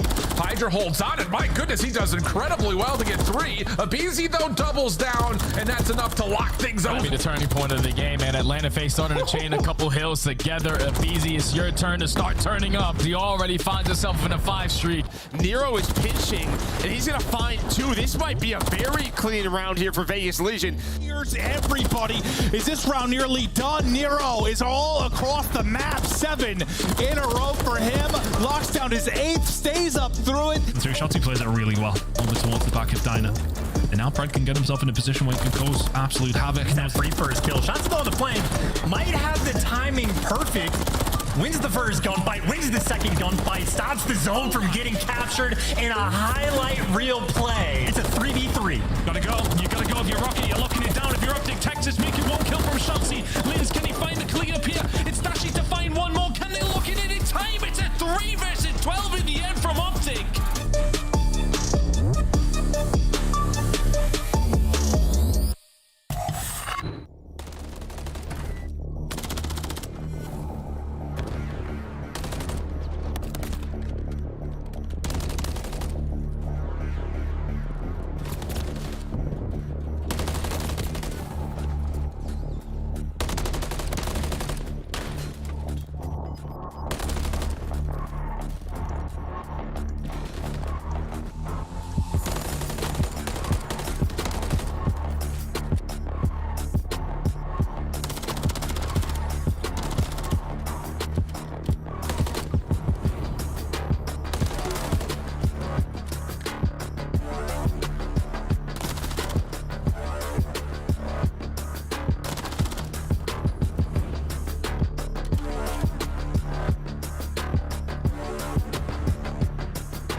Nice. I think he might be top heli, bro. I don't know. Boys, come here. Where is he? Back left, two of them. On B, please. Yeah, send him on B. Oh my God, Papi. Right top of me somewhere. I'm going right. I'll tell you what, Skies is vibing. It starts with the opening comments. You're a bad boy. Then he's gassing Hydra, who's on 6 in a row. They are ripping and roaring. Guys, we got an incredible listen-in that map number 3. Do you mind telling us who on your team is Poppy? I think I heard correctly. Paquito. Paquito's my papito. I don't know. We usually thrive whenever we're like in a goofy mood like that, so I just try to like just say some funny stuff like that that just gets them in their flow. Well, New York looking just as polished and maybe not with as much fun as they were having during those listen-ins from before, but it looks like it's pretty calm and collected through and through. Shift and study as we jump into an invasion control. Jay, this is one of those situations where you're kind of talking about it. Miami 0-4 right now. They had a real tough go of it, and we don't really necessarily look at invasion control saying that it's a guaranteed win by any stretch of the imagination. Yeah, it's not. It's not. The last 2 times they played it, they lost them both to Las Vegas Legion. And the last time that they did play it was the narrow masterclass. They could not shut him down with that driver now when he was pushed up in towards Mannequin. And you best believe when you're playing against the subliners, they got players that same caliber. Hydra and Kismet are going to be able to set that pace. So if you are Miami Heretics, backs against the wall, you are forced to now try to reverse sweep again. And to try to build maybe a little bit of hope for the local audience that I imagine will be coming out to Miami. And if you have not already considered doing it, what are you doing? Yeah, Major II starting at the end of the month. And I also saw, just kind of briefly looking through Twitter, that Miami Heretics had not just got approved and got everything going for their Challengers event, but the team passes are meant to be on sale on Monday. So whether you want to join as one of a spectator or one of the players of Challengers, make sure you scan the QR code to get your tickets now for the audience bit. And then, of course, make sure you follow the Miami Heretics on Twitter if you want to make sure you have the quickest trigger finger when it comes to buying team passes for your Challengers player. But here's kind of the thing with the Heretics is, again, we keep talking about it. Their opening start was like, oh, wow, these guys are for real. And then the game changed, they make a roster change. And since then, it has not been nearly as good. Have not won a series in their last 6, Jay. That's tough, man, because 4 out of those 6 series that they played were versus the top 4 teams. And they could not fight with any of them. We're talking about a total of 1 in 11 map count in those 6 matches versus anyone that's over the top 4. That's not the best. You want to be the best, you have to be able to beat the best. And right here in front of you, you're now trying to beat this subliners roster who's up 2-0 in the series, and you're going into invasion control, which used to be their bread and butter. Like you said, subliners don't really play this one. It will be Miami on the offense first. Attempts to try to stretch through the B zone. Already pushed off. Beekle in trouble, just 14 HP. But has Sib kind of crossed up just a touch. Sloppy gunfight now off the region. Pistols out, and Beekle will keep the efforts towards Miami on B pretty much alive. Yeah, good stuff for Beekle to win that gunfight. Don't allow your teammates to get put into a trap, but now you have to get a kill because everyone else can't find one. Subliners get 3 in a row. Last player farthest pushed up is going to be Eric Boom, and only 50 seconds left. You cannot rotate over towards A. You have to commit towards B, but subliners have you in the headlock. Oh, man. Not good news by any stretch of the imagination. Metals provides a nice moment, though. Double for him, kind of reduces the life lead while also building an opportunity for Miami to get back over towards the zone, and he's not done now. 3 in a row. Lucky following up to stop the spawn trap on the other side of the map. So first tick of progress looking like a lock, and the follow-up kill really should mean the entire zone should come through here. Yeah, that's already the first segment complete. How aggressive do the subline is trying to get, and you already have a player going on a deep pinch in skies. No one has dropped, so you know he has the timing. The rest of your teammates can challenge the front. You can win these gunfights, take him off the point. He at least catches one. He knows there's a couple of spawners now behind him. He's able to line up the second one as well. Oh, no. And Miami Heretics, they're just cutting their losses at B. They're going right over to A. Yeah, not the second tick even earned. Kismet already contesting. Completely comes out from behind as Lucky will drop to the team shots. And the only thing killing a New York subliner right now is another New York subliner. And I'm not going to lie, Miami just a bit distraught. This is one of those things like, oh, Skies is on our flank. Let's just let him live there. And that decision has completely costed them. 8 seconds on the clock. Only 1 tick going to get earned here on the opening offense for Miami. Yeah, that's not good. That is not good. You were set up to deflection to capture B, but everyone tries to get aggressive because you were finding a couple kills around the map, but no one was watching that deep pinch. As Skies at least finds the one to take him off of it, also finds the second under the player of spawn, and then holds down this right side position, keeping Miami in the headlock trap. Because like you said, they only walk away with 1 segment. So if you are the subliners, we can guarantee defense just in case it gets to round number 5 right here. Let's just go B. Man. at a certain point, you look towards this Miami team and say, can they just kind of keep themselves composed here? Because it's not looked particularly great through this series. There's been moments, like we said, again, the hard point was close until the last two hills. The search and destroy, we were sitting at a 4-3 tally at one point in time. So they've been competitive at moments in this series, but when it matters most, New York has come through, and now Kismet's in your back line. You've already got Sib stopping the clock with progress happening at B. Eric considering maybe even trying to hit some timing here over towards Dark. That gets shut down. An individual play completely quelled, and now New York are off to the races. Yeah, they already have the first segment done. And now you have Kismet behind enemy lines. He's trying to find the timing. Unfortunately, doesn't read Eric Boom coming all spawn. But now you're setting up Sib, who finds himself in a nice little 4-3, make it 5 as he finds that kill onto Metals. But second segment is not going to get complete at B. Subliner's doing the same exact thing Miami did, and it comes back to bite them. At least you still have one player on the point. And with that, Kismet will find the first. Third tick being worked on, and if Miami were going to try to contest it, it would have to be from this player at TBD Alley, which Metals does find one pretty cleanly. Hydra pushing him back. Follow-up support coming on the flank now for Miami's defensive regain. Can they get on and actually clear this? Metals and Eric Boom trying to work for it. Lucky off the pitch, and okay. Perfect, flawless re-break coming through. 2 ticks of progress is all that'll happen. And now Beagle's going to get tested over towards bridge side where New York are taking the reference stand. Oh, and they can just run right forward. They can just run right through this right street and get onto the point. Vico was the only line of defense for Miami, so Kismet gets the read. He also has the snap onto Eric Boom. As the first segment is starting to get worked on, the subliners are getting all the kills in the feed as well. Kismet doing a great job of dancing around the nades and the stun. The first segment is going to be in. Here comes the double stack. Miami have to not allow this to go down. Yeah, they need to find a way to get back in quickly. Lucky shut down from behind. Kismet snapping, almost triples it up. Sib, last one left. He will find the player at 1 HP, and the second tick of progress is going to come through, plus the trophy system in. Only one more player to contest, and Vehicle and the pistol will work out, but off spawn, subliners will give themselves an extra 60 seconds as they've gotten back onto B. Yeah, they're already spawning close over towards B. Miami had to invest a lot to try to get him off of A, but now you have 5 segments if you want the subliner. Just one wave of kills, and this round is going to be yours.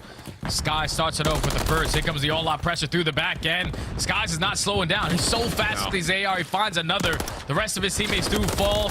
Lee Sib takes down one. He wins another one with the Renetti. So there's an opportunity for them to get on a point. No, it gets shut down as Miami find all the kills. Now they're able to reinforce on the setup.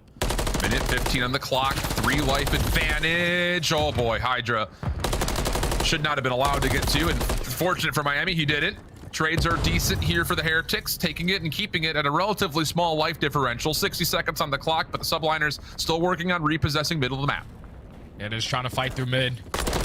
Vico and Eric Boom do a great job of baiting and switching in towards the cafe to both stay alive.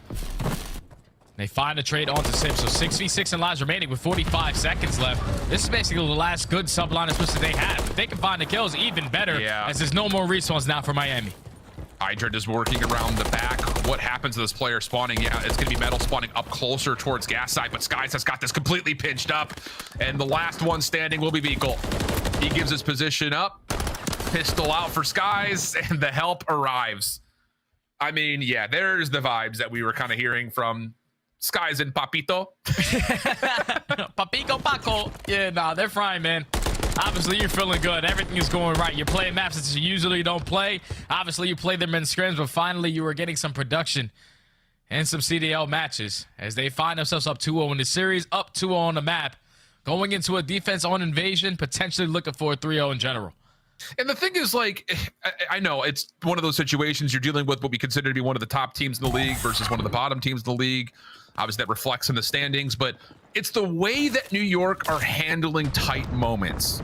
You know, yeah, there have been some blowout things here and there that you say, okay, this is clearly a skill gap thing, but, you know, coming through the B zone, finding a way to get their defense set up in round 1, doing the exact same thing, pushing through B and making life hard for Miami trying to regain on their defense. It's just these little split-second decisions are really impressive no matter who the opponent is. Yeah, that's why they're world champions. That's why they have a ring to their name. They know exactly what it's like to play at the highest level and even win at the highest level. As again, it's this time around, it's going to be Kismet going on that deep pitch. Finds the timing, finds to set up all the kills as that's a clean 4 dead. And now there's no slowing down. Let's instantly put him in the trap. Everything going to be contested for Miami coming off spawn. Semtex opens up some space at mid, but Kismet backs up, reclaims the ground, no worries. And now Hydra Yep, on your cross. I mean, yeah. What else do you say? Wow. Masterclass. Yeah, there's just nothing you can do. There's just nothing you can do because New York know exactly what they need to do to hold strong in this setup. 2 players on the right, making sure you're not allowing no one to overextend, and then just playing those tight head glitches towards the middle of the map. It's not Miami have cut their losses. We cannot go beast here. We're trying to go through the middle of the courtyard, and Skies is just cutting them down. Only 25 seconds left. Yeah, this is GG. Yeah, I mean, and the thing about it is these are some, not to sound too curt about it, but these are some disrespectful challenges from New York. Flat out. Hitman on 6. Now he's got the pistol at 1 HP. He tries to take the challenge. Sky's right there. Yikes. No bueno for Miami. Yep, well, the pain is over for the Heretics. 3-0 in the series, 3-0 in the invasion control. Polished from start to finish. Subliners are just in a different form this stage, man. We're talking about 4-1 in every single mode. Now, obviously, with the walking away with the 3, that now puts them 5-1 all throughout this stage. They are just getting better and better every time we see them. Even maps that they do not normally play, they are coming out and still getting some blowouts. Like, Subliners will definitely look like one of those contenders at Major 2. But then on the opposite side for Miami, man, like, it's so tough to watch these guys. Like, stage 1, they were one of the best teams at showing the teamwork because they knew the game before everyone else. But then as we enter stage 2, we know that big update came in. We had a whole bunch of new hills, new maps, everything changes. So Miami had to hit the reset button alongside with everyone else. But they have just not been able to catch up to everyone else's playing yet, because that's now 0-5 on the stage. They've only been able to win 4 maps, makes it 5 maps actually out of every single series they have played.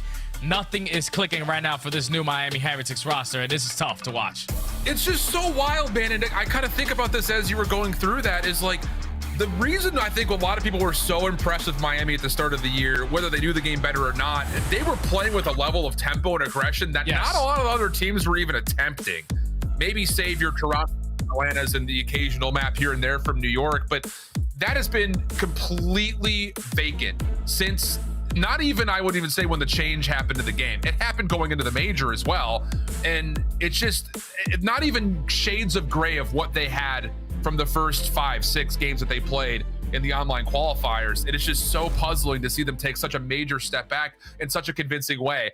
And again, it's hard to really put a valuation on it because New York is looking super strong, super powerful. You also played Toronto and Atlanta, but those losses to LAT and Vegas, I think, are really the ones that we're looking at and saying, like, yikes, this is not good news here for Miami. Yeah, it definitely is, man. But enough from us. Let's bring in the desk to hear their thoughts, because I know they're probably still chilling. That series was so damn fast, guys. What's your thoughts? It was quick. Shift and study. Good to see you guys. And sadly, we have to say goodbye as we wrap this one up. The Subliners get the job done in a speed record time. What was that, 40 minutes for 3 maps? I mean, it was close at the start, right? Yeah, that's a good watch. I like that one. Thank you. I just got it yesterday. That first subbase, I mean, it was close in the beginning, right? But it was that second rotation of P2. It was a beautiful holdout in New York. And unfortunately for Miami, they're the worst breaking team in the league. So with a setup like that, there's not much you can do. New York, honestly, is on another level. We've seen that. And Nameless, we are in store for a lot of fun today, because coming up next, we get Toronto and Atlanta. You are seeing the best 3 teams in the game all here on Sunday.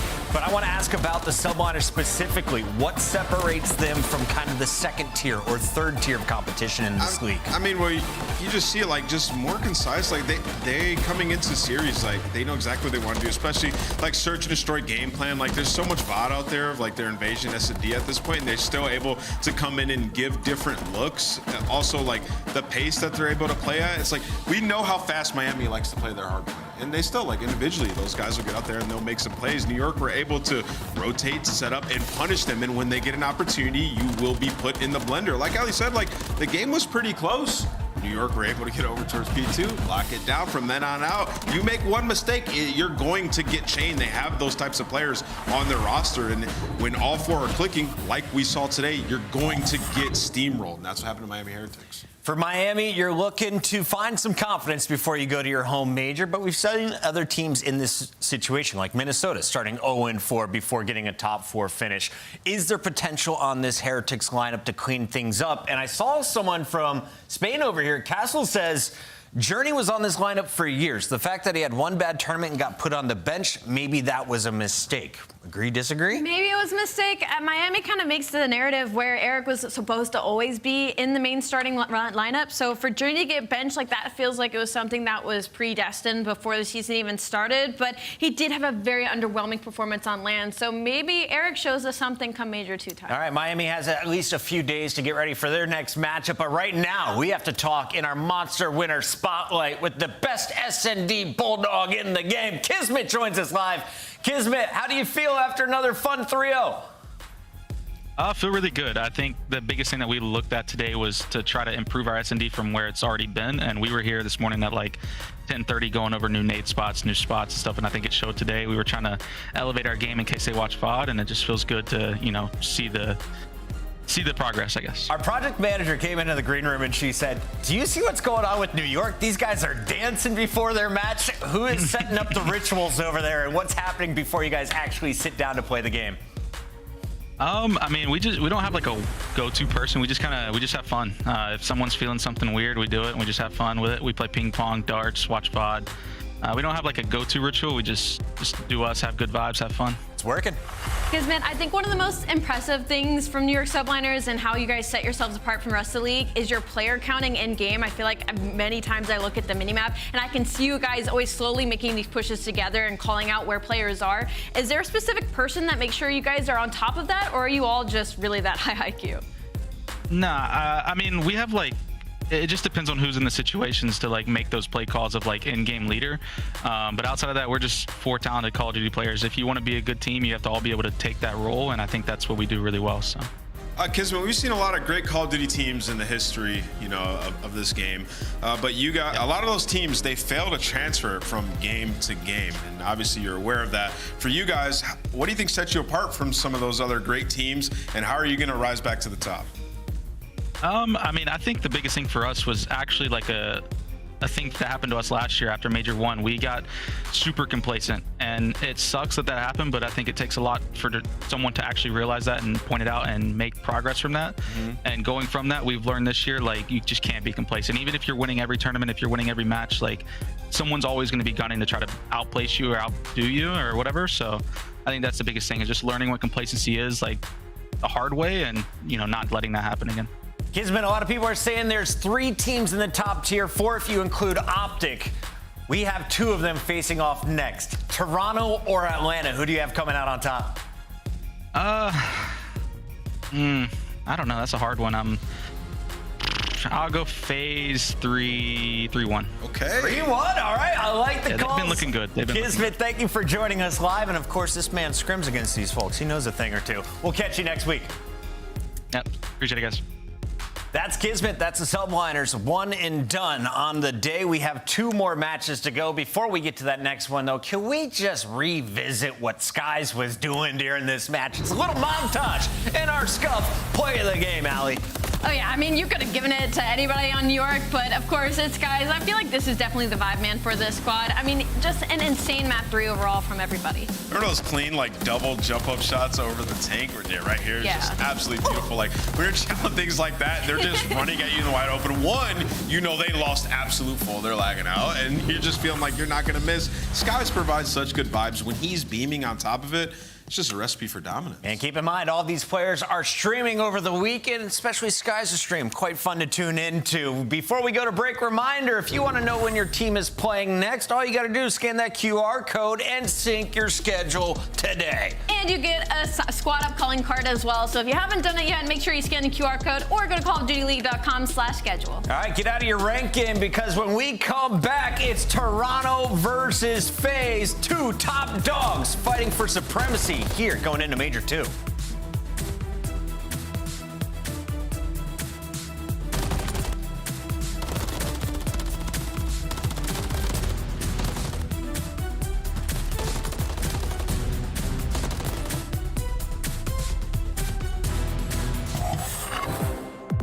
Upgrade your game with the Scuff, the official controller of the Call of Duty League. Start the season strong with the Call of Duty League Pack. Grab yourself the CDL Operator, Weapon Blueprint, and so much more. Check out the Call of Duty store in-game now.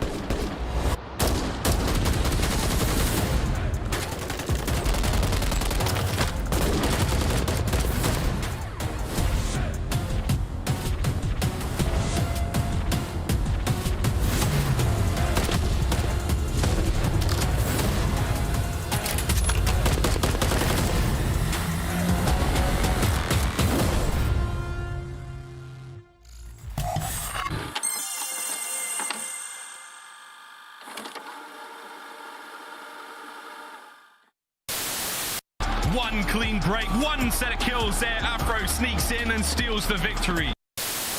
Standy will get free info here onto Assault.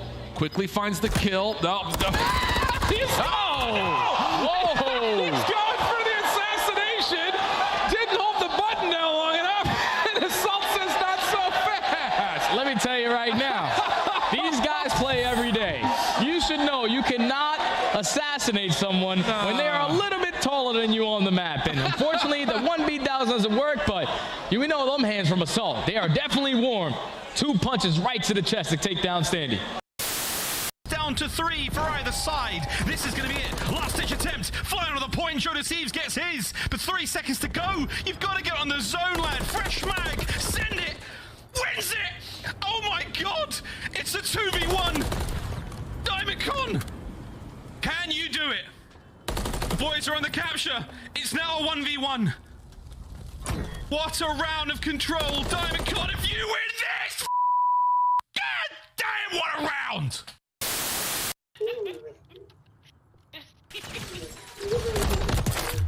On my bookstore.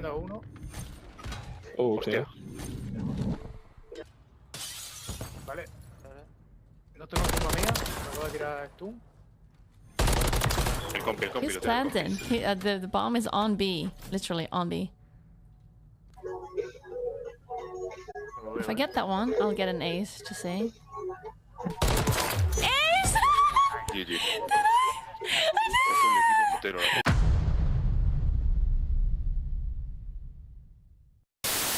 Try and work someone on the flank. He's able to find, but criminally, the Kriegs, they're able to get 2 headshots. They know that Formal is gone. Vivid. Ooh, I think that's a bit of an over challenge. Envoy, he goes to the defensive side. Nobody able to check the bomb. Crim ready for it. Nice shots. Or criminally now gonna find all 4 kills. This is Formal for the ace. 3rd, 4. Illy wraps back, and it's Formal with the ace.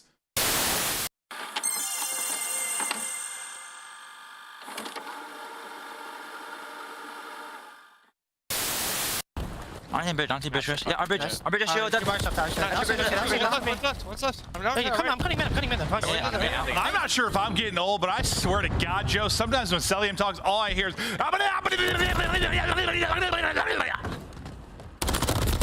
Yeah.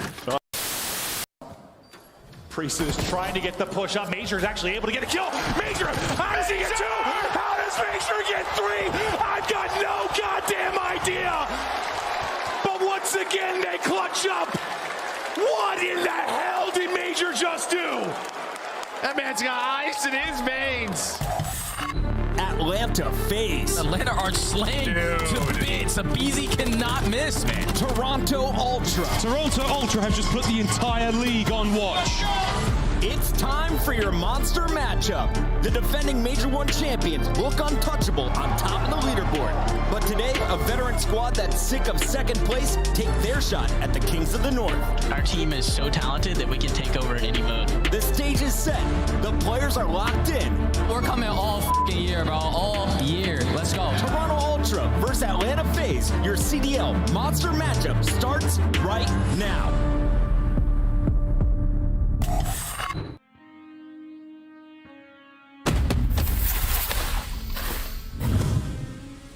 I have a plan.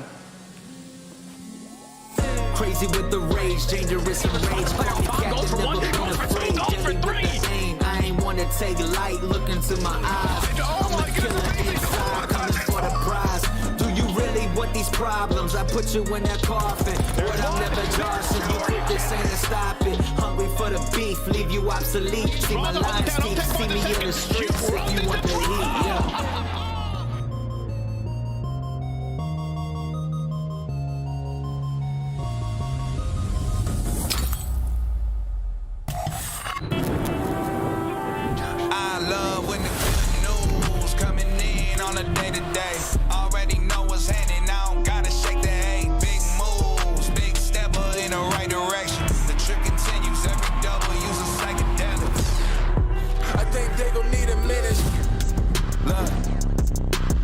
I'm interested in making as opposed to making friends. Double bags, I've been paranoid, having a safe, so take the check. Finishing his drink should only take a sec, but Mark just cut me off. He told me that I go on stage in 10.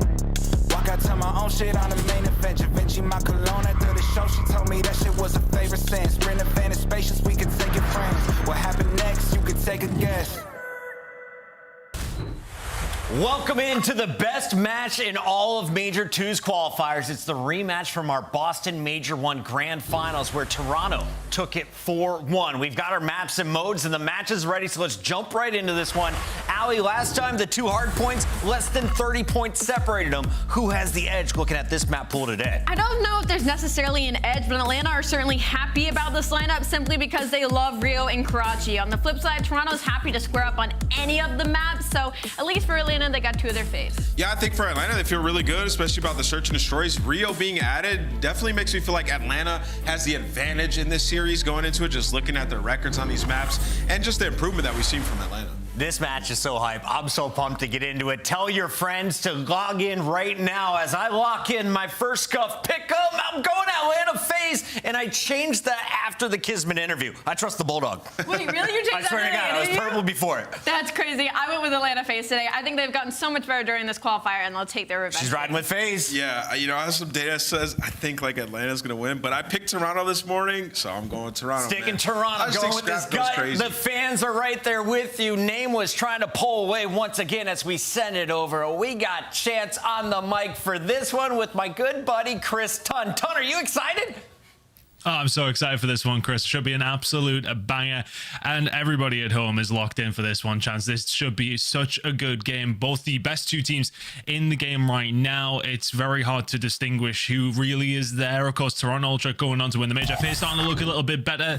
But looking at the maps as we were heading into this, Chance, we have some considerations that Toronto may well be just testing the map pool here. It's actually quite interesting. Yes, against Atlanta FaZe. They are playing all of the brand new square up maps. You get both the Rios in the mix. Like, Toronto has a 20-2 record in Hardpoint. I'm going to say that again, 20-2. Like, if they do Ultra Major, that's conversation for best Hardpoint team of all time.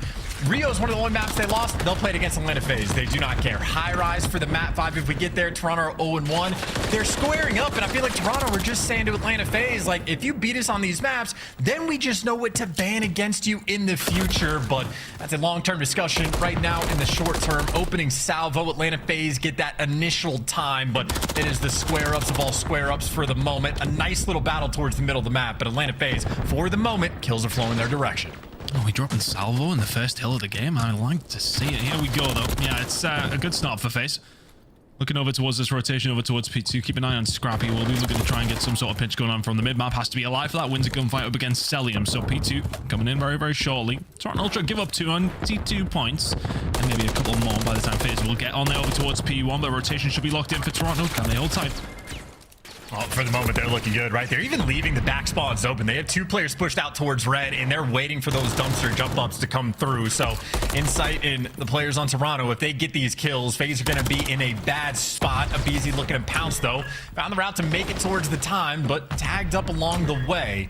But Insight forced in a cubby. Atlanta FaZe never got the bad spawns, and inside the hill. Now the kills still going their direction. The Terrors eventually clean house. They get the clean break in Atlanta FaZe. Get to run the score up just a little bit. 30 seconds left on this old time. And, I mean, Ultra, they might try to strip it away from Abizi if he gives it to him. But for the moment, that rotation, Atlanta FaZe are way ahead of the game.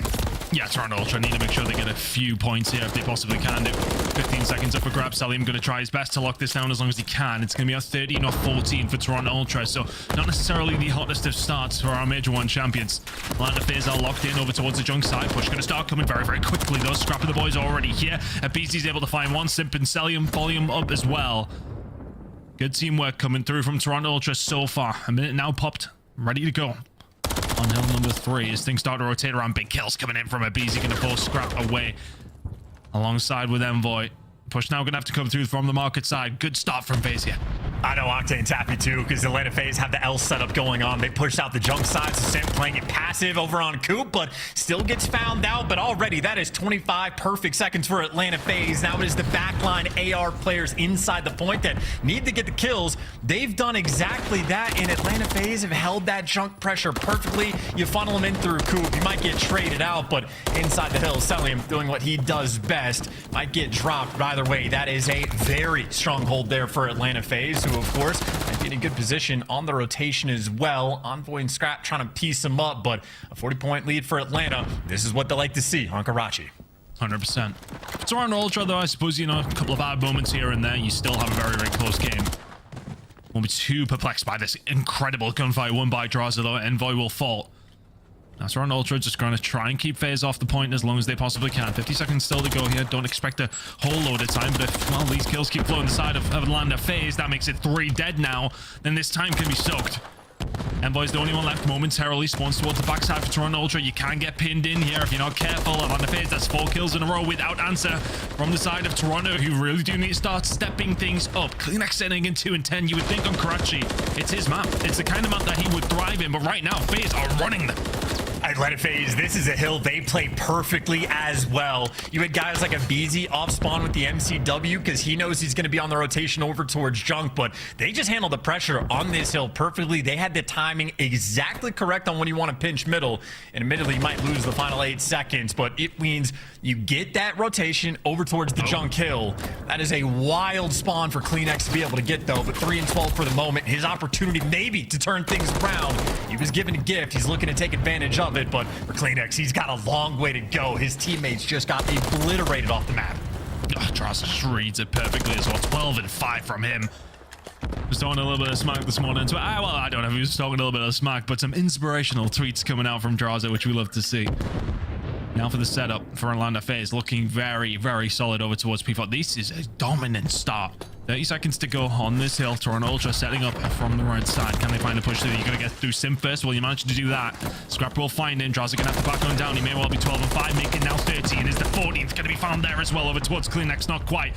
Holding it down. Not quite getting as many points as they were like. Forced up for a second. But for Toronto Ultra here, we're going to be heading into a second rotation. They're going to find themselves 70 plus points behind their chance. Not necessarily what we expected heading into map number 1. And honestly, it's like a snowball effect as well, right? Toronto had that early rotation in P2. It gets broken down, and since then, Atlanta FaZe have just been handling the map perfectly. So much so that even going into this new set of rotations, Atlanta FaZe currently have the left side spawns for that future P2 rotation. Of course, got to get the kills first. A long way to go before we get there. And Ultra, for the first time in a long time, it will start soaking up the hill. Kleenex inside the objective, and it has all the players on the wings. And of course, well, Toronto finally have a bit of an advantage. It's a cruise missile to break it down. Draza gets Toronto out of time. Yeah, BC coming around from the flank for the P3 side as well. Scrap should be dead to rights anyway. Second gunfight going to come through inside. Trying to stay alive as long as he can. A couple of players from FaZe just staring at him. Coming in off the respawn, nice and tight setup from FaZe to stumble Toronto Ultra, maybe trying to find some control over towards P1. Some good time for FaZe. You have P2 rotation for the most part here. You keep an eye on where BZ is. He's going to be heading over now with 10 seconds to go over towards P1. These kills starting to come through at the right time for Ultra. Those are the numbers that are going to be here. You need to probably see a decent break from Toronto Ultra over towards P2 side. And BZ going to hold it down, though. He can find one. Draza won't be able to find anything. Big gunfights coming on through. Insight is there. It's a rest of Atlanta FaZe. If BZ falls, it's a good break on the initials coming in from Toronto Ultra. And this is the opportunity to make amends from that first P2 mistake, right? They would have lost the rotation battle, but a good spawn and good gunning coming through. So you get this initial time. Don't want Sim to be alive for too long, but Scrap ain't going to be the guy to stop him. Envoy there for the trades, and him an insight there for the next 2. FaZe players being back down, gonna have to hit through the front, and if you feel the tides might be turning, Jamie Craven insight cannot get the cruise missile. Big kills coming through from Atlanta, and the kills continue to keep Toronto off of that time. And there is so much happening on the minimap as well. You got rotations, you got scrap time being fought for. This is teams trying to keep up with everything, and for the moment, it's Atlanta coming out on top. Incredible stuff from Atlanta FaZe so far. Rotation looking very, very solid as well. Insight was taken down on an early rotation as he tried to find his way over, but nobody from Toronto Ultra carrying the boat right now. Atlanta FaZe are going to be feeling so good about this rotation, so good about map number 1 and their chances in this series. Let's go for a listen with Atlanta FaZe. try to get out. Jamie's gonna be third, maybe. Yeah, he's third. He's third. Stay down. I did. They're probably spawning coop side too. Yes, listen, just holding 10. Yeah, they're spawning coop side, okay? I'm trying to get your mid. Stay on time. I'm trying. Middle, Toby. I spawn coop. Head. Come here. I'm needing time. Time goes up. Let's get in the back. Let's go in the back. Grab. He's trying. He's just late. He doesn't even know you're there. Nice. Spawning coop. Yep. Yo, head out. He just left it out. I don't see him coop. I'm trying to hold this on. No, bottom shop. Kleenex. Yo, where's son? He's twice stairs, holding stairs. I'm needed. I see him third. He pushes stairs, holding stairs. Stand up top third. Stand up top third. Hey, let's play through coop. Nice, good chance. One's still third. One more top. Third, right side. You should play coop to play that guy. Yeah, I'm trying. Top strap, one strap. He's just sitting there. You want to chop, yeah? Chop. Chop super weak. Chop that. Nice. Take me back to the back on you. One on you in the behind. Drop in the back, dead. Nice job. Yeah. Play that guy. I third mid-side. I back. I'm team. Just keep playing. Guarantee that shit. I'm trying, bro. I'm looking at the push. There's still something behind you. White track. Back left, Dylan. Dylan's one shot back left. No, man. He's BK, Toby. One time. I'm not a big fan of the comms, but I am a massive fan of the gameplay. Atlanta FaZe, when they get that iron grip, there is almost no escaping it. Ultra fighting just from so far behind. They're getting teed off on the hard point, so much so that they just can't really collect any of these time. The gunfights, it is so difficult for them to work for. Maybe good news from Ultra, though. They have a rotation. One of the only times they've been able to try to keep things stable and get ahead of the game. Bad news, Tom, they are down by 100 points. Yeah, it has really felt like they've always been that step behind in terms of these rotations. And, well, we haven't been able to say very often that they are the first ones here and they will find some good time. But this is a very good opportunity. Insight, once again, going a little spree. Cruise missile would be a really, really big help over towards the next potential couple of hills if Atlanta FaZe allow it to go that long. Push going to come in from the top 3 side and also pushing in from red. Insight needs to try and survive. He knows this. And boy will find the first under Draza through the front side. They have a potential pinch being set up as well. Celium says no to the cruise missile once again. Scrap all alone. Finds one. Push in from Celium. Is it going to come? Is he going to offer him the gunfight? He is, but Scrap will back on down. The rest of the team also already over here, and all of a sudden Kleenex is able to find the kill. The hold decent enough from Toronto Ultra, but they wouldn't have minded a few more there. It's such a long way to go, though, right? The cruise missile could have been the setup to break through this P1 as well, but now you are still fighting from behind. But the 100-point lead does get chopped down to about 50 or 60 going in towards new. Actually, 60 on the dot. So the hope is still here, but a long way to go. The fight for power positions, by the way, right now commencing on the map. The fight for the time, it is getting traded. Atlanta FaZe, every single kill they get sets them up so far in advance. And looking at the kill feed, they seem to be getting them all. It's going so well for Atlanta FaZe in this map number 1. About to break 220.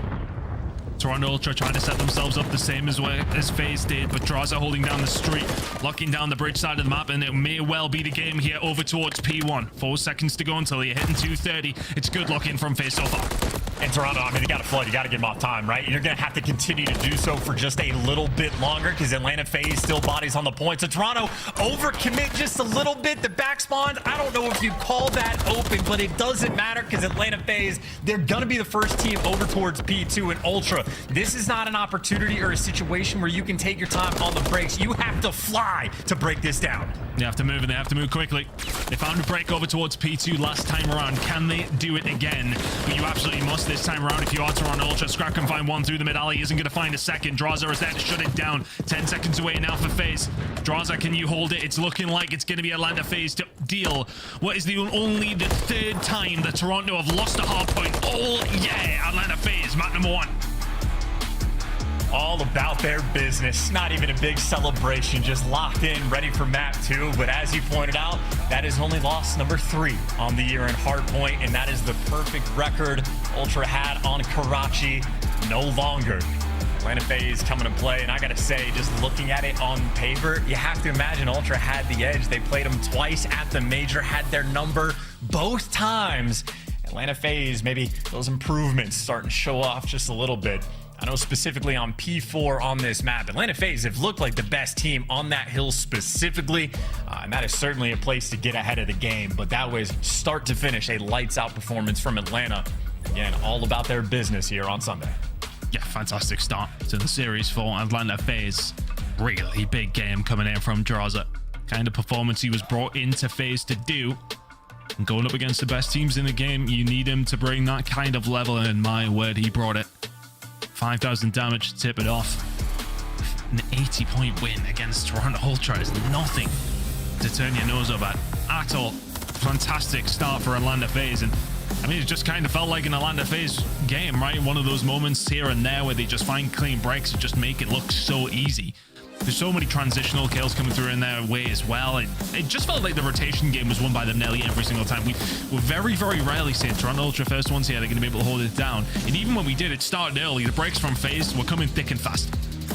Absolutely. I mean, you know, you had the like sort of omnipresent force of the ARs on Atlanta that were there the entire time. Like the 2 different times Insight was nearly going to get a cruise missile. The first time it was Draza that shuts him down. The second time it was Celium. But even when we're watching like Insight's like perspective, he's just having to look 2 different directions constantly because Atlanta FaZe were always on the map, hitting the hills from every single direction. And I mean, of course, the awareness on point as well. I know that back jump kill again. Simp was like by himself over by Coop fighting the entire Toronto team. He gets 1 kill. He doesn't overchow. He just backs down. And literally because he just stays alive, helps buy his team maybe an extra 20 seconds. So slaying there from the ARs, big brain plays coming out of the SMGs. And again, just a well-orchestrated map from start to finish. Atlanta FaZe had the edge. They quite literally never looked back. All the way through, as you can see from the game flow, not a single misstep from Atlanta FaZe. And that's one way, I mean, I don't even think Toronto Ultra, you could see in the player cams that we just got a shot of that. Very, very similar on both levels of things. Toronto Ultra won't be too perplexed by that, and they know they were just outplayed. I don't think they'll be too concerned. It may well just be their 3rd Hardpoint loss of the season, which, again, just beggars belief, but they will not be too concerned by this just yet. They know they have it in them to win these next 3 maps that they potentially needed to. And it's still going to be a very good series, but that is a one that Atlanta FaZe will be feeling very nice about, especially a comfortable win in map number 1 up against Toronto Ultra.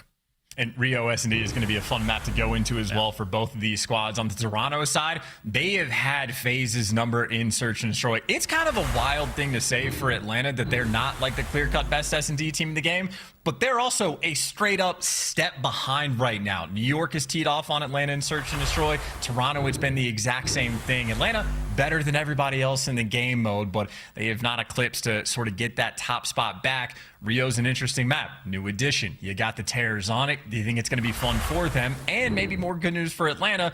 We also have watched Toronto get 6-0'd on this map as well.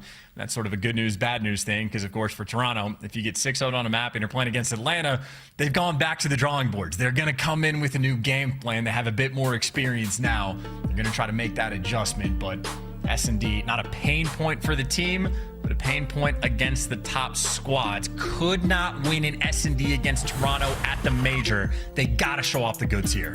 100%. It's their first opportunity to show what goods they have on Rio as well.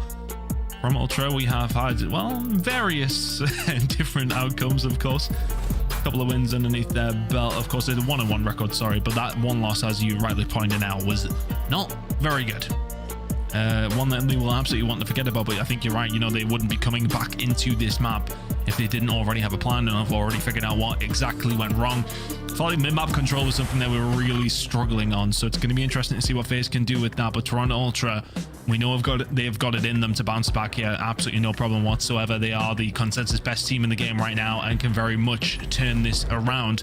But I think it's the manner of the map 1, right? I think that's what would concern me more than anything. It was a comfortable map number 1, but that is in the past. We are heading over towards Rio. Search and Destroy coming up. And for both these two teams, Atlanta FaZe, I mean, as mentioned, they have very much struggled against Toronto Ultra. But are these S&D stats going to help them out on this one? Chance? Well, their S&D stats look really good, apart from against Ultra and Subliners, essentially. Look, it's Atlanta FaZe. We know the players. Abizi, First Blood King. All these guys have massive clutch potential in the late half of the round. Their S&D stats are fantastic. It is quite literally just not against Toronto. Toronto has Atlanta's number. They've, like, again, 7-2 map count at the major, undefeated in Search and Destroy. And this is, again, going to be a very quick look on what they can do. Abizi, always going to be a fun player to watch. First Blood King, you just know he's going to sprint into the action. Him and Simp maybe playing a little bit of bait on the ace side of the map, and Looks like Ultra not going to fall into this trap. No trophies out in round number 1, so it's going to be one of the slow rounds. And again, for an adjustment sake on Toronto, there were so many bang outs on the B site the last time they played it. They have just completely switched up the pace. Doesn't make it necessarily easier as Simp finds the first blood, but you see Toronto, brand new game plan they're going to be bringing to Rio. Little angle coming in from Celia. Couple of shots over the top, and then Simp is there to finish things off.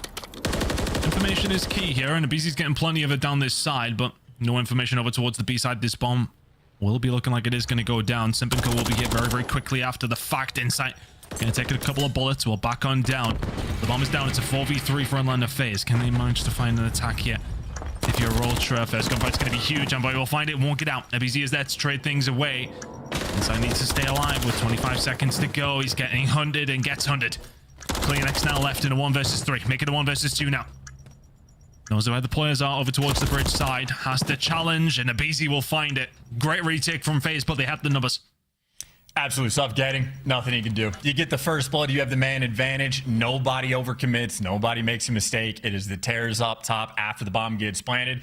Great news is they get the intel on Insight out by the steps. The better news is they at least trade out that kill on Envoy, so the team worked completely on point. That is exactly how Atlanta FaZe want to get things done. And as far as round 1 goes, again, no trophies coming through at the start. Got to be careful about the stuns and nades.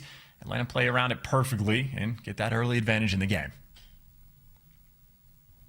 I think for Toronto Ultra that we've seen the passive setup starting to come through in that attack, and what they were trying to offer up with that, I think, you know, an element of that was a lack of trophies, of course, but curious to see if that continues on the attacking side. It's certainly not going to be the case here for Atlanta FaZe. Head first over towards the A side. Envoy and Co actually enjoyed a couple of moments here and there over towards the garage. Scrap will find first blood over onto Draza. That's a Hail Mary from the other side of the map by the looks of things, but relevant of that, Atlanta FaZe still, well, we're filming with a plan over towards A side. Not going to come around this time. We're going to try and switch it up. Doing the dance though in the middle of the map. It looks like Toronto Ultra are ready to answer this. And Scrap never overcommitted, right? He doesn't try to take that map space. He just lets the action come to him. So he's got intel on it too, if not the entire team of Atlanta. And you see his teammates already nearby the elevators. CleanX trying to strike. He's got Envoy here from the help, and Atlanta FaZe have to back down again. But now if they go this direction, it's going to be Insight looking over top. So the AR's constantly calling out to their subs, what direction do you have to run? They're ahead of the game. They get all the kills. And why not collect some scalps along the way? Headshots rolling through, trade instantaneous. And the smooth moves that Atlanta FaZe wanted to go for on the rotation. Toronto, again, mistake-free. Both the ARs posted. Both the SMGs knew exactly where they needed to run. And that is efficiency on those rotations as well. You can see they're bringing their very best today against Atlanta. Flowing like water on both sides of things there, right? The defense answering where they needed to. Not even necessarily too many kills going down, but just making sure you have those bodies there. Those guns up, the information gained. Good job from Toronto Ultra to keep track of exactly where FaZe were going. They lock it down pretty convincing round on either side of things. Nades over towards this A side. Only one player holding it down. Insight now will be trying to track a play over towards the side who's playing a little bit more aggressive than we see Scrap do on the previous round, but the push over towards B starting to come through now. Envoy's cleared out the site, may not have found the kill, and you've got to try to not overcommit there as well. Simple fall. BC was there to find the first blood. It's a 3 versus 3. Yeah, they had a player trapped, and it was Abizi that was trapped. He might live, but at least you get the nade kill in the meantime. So they're playing off the information well. Number 5 on the back line right now. Draza's watching these players slide out towards the steps. And here's the smoke to get aggressive. You lose a man in the meantime, but Envoy trying to jump out and make the play.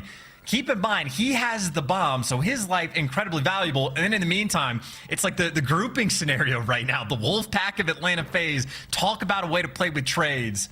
They're just riding each other's coattails for the moment.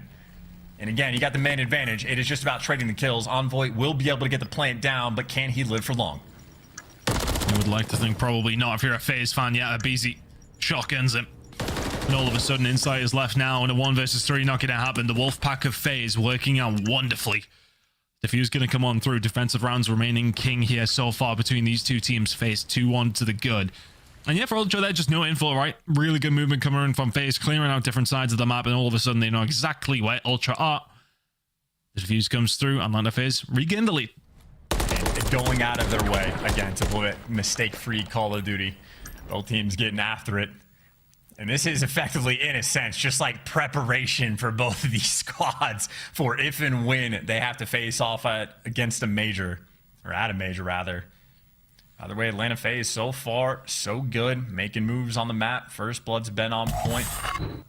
Might want to dodge a nade this go around, but got a BZ 5-1 doing what he does best. As it looks like Atlanta FaZe might be ready to square up towards the middle of the map, or just get the coordination flowing. Scrap might have had an initial nade kill when he was on defense, but he got met with one in kind. Ultra gonna have to fight with a man down. And FaZe find a way through still, though.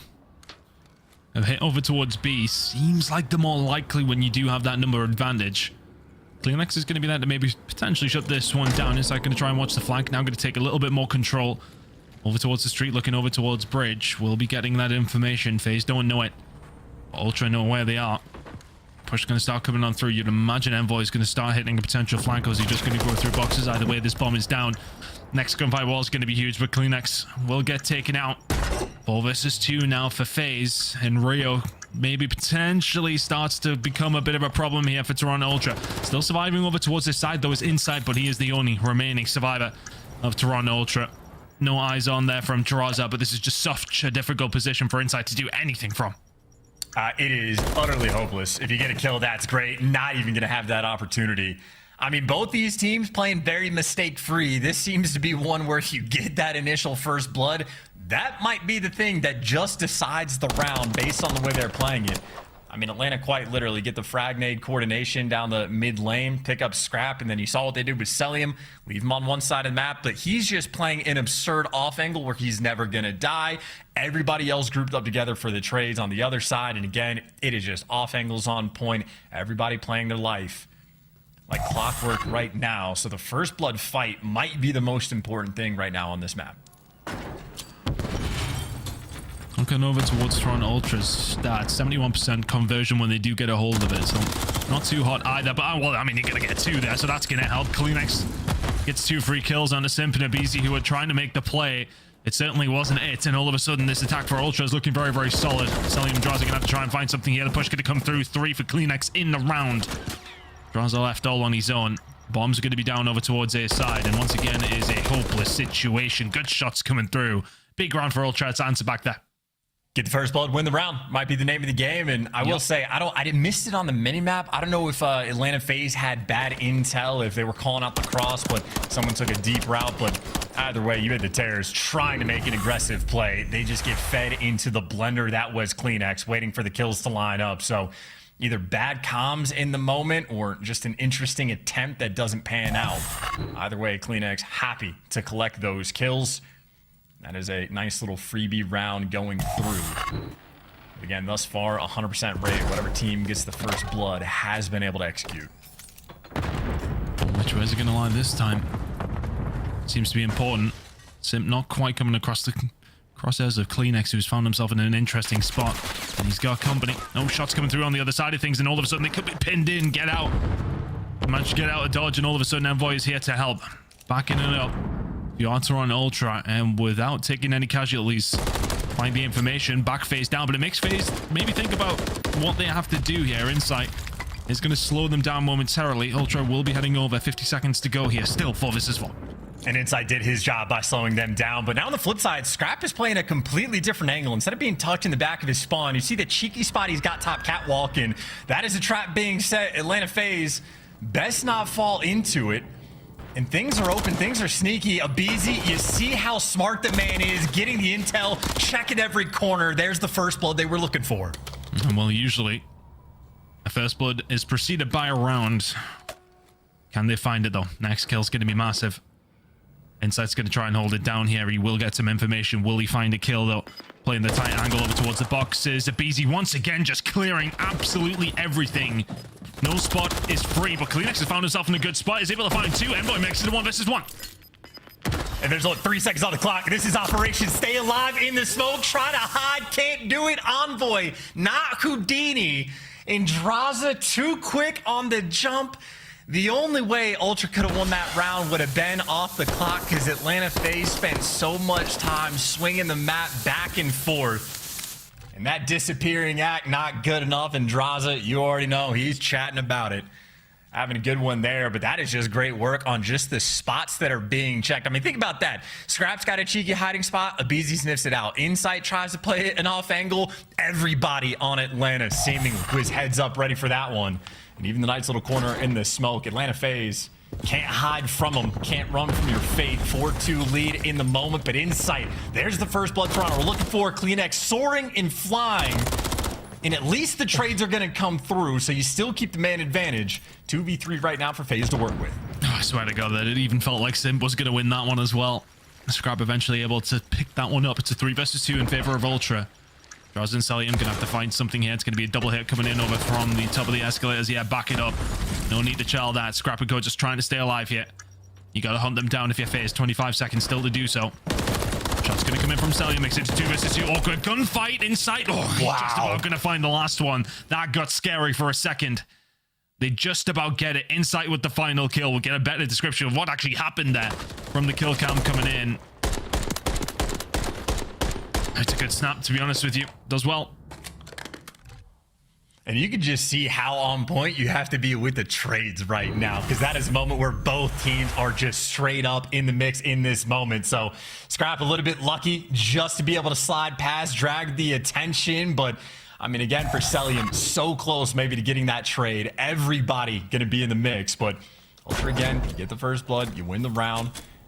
That is reign true. This is some of the best search and destroy we have seen on the year thus far between these two teams. No nade kills coming through, though, so Atlanta FaZe, maybe this is just going to be their game plan. Look for some intel and just run back and forth, or maybe try to sniff out if that B site gets left open. Ultra, no pressure on the map for the moment. Got to be careful if you rotate over towards A. Envoy has an option of some weird angles, but they've seen nothing, so yeah, plant the bomb. Why not? Well, you're on your way over, though, if you're Ultra. That bomb will go down. Utility, not a lot for CleanX. So you're going to be the tip of the spear that can potentially puncture this defense of this bomb. Draws is going to find Insight, and that just makes this job a lot more difficult. Flank's going to come on through. Abizi gets snapped onto. Scrap will find one. Envoy gets out. Information is there that one player's chasing him down, and the backup is on its way. Simp will find one, though, after turning it around 2 versus 2. Envoy makes it a 2 versus 1. Can you find Selium? 15 seconds remaining. Playing a sneaky little spot. The shot's under the bomb, and here comes the child coming in. Big retake from Ultra. A man down as well. 4 apiece. And that might just get some wind in their sails. I mean, as far as this game is played out, that is the difference maker round. That is the we do not get the first blood, but we still execute. And that is credit to the new pickup of Toronto Ultra in Dylan Envoy on the flank. I've never seen someone play the spot that Abizi just played. Envoy, it seems like he was just expecting it, because he also had a player that he could have shot in the back top eskies, but if he went for that one, he would have died, and Atlanta FaZe win the round. So Envoy completely heads up play in that moment. He just bails his team out. Talk about the battle we have, right? I mean, battle for championships these squads are going to be getting after, but also the battle for who made the better roster change. Draws a map 1 fried. Envoy right here making a big play. It is toe-to-toe with these juggernaut teams. It's brilliant to watch. Just writing notes for playing Rio Search and Destroy. Although I don't know if my ranked teammates will shoot quite as straight as everybody else on these rosters, but well, neither will I. Gold lobbies? No. Whoa, come on. CleanX now. Trying to back it on down. Honestly, he has kind of been forced into this situation. Maybe needs a little bit of help to get out. Selium was in an aggressive position. Is he going to give it away, though? Shot's going to start to fly in, and Simp is going to have to be there to cover. Selium has been back down, but Abizi... Oh, yeah! Insight is there to shut it down. It was looking so promising. And now we have the 4v3 for your Ultra. We're actually going to back on down. That was a huge moment.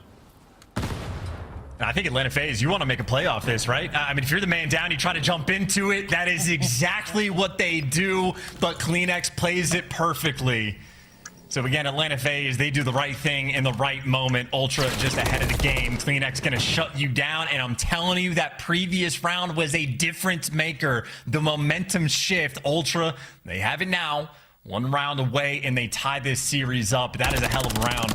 I like that from Abizi's perspective. That looked to him like he was licking his chops. That's the freest flank of all time. Is it too good to be true? Yes, it is, but here's a look at CleanX playing that off angle, watching the flank for his team, seals the deal on the round. But The instincts from Abizi, when that was too good to be true, he was like, wait a minute, someone's gonna be watching this. And as he like had that thought, Insight's already got the barrel in his face, killing him. So fun Call of Duty for the moment.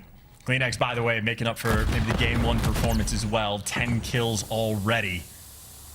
And Ultra panned out once, maybe happy to give up this B-bomb plant. Of course, now, flank's not going to be open. Envoy not an open route. Celium's going to be watching that pressure, so we do have a different situation right now for the bomb plant. So Ultra players, it looks like they're going to 4-man group up together and work straight through mid, but that is not a good start. No. Kleenex caught with his pants down.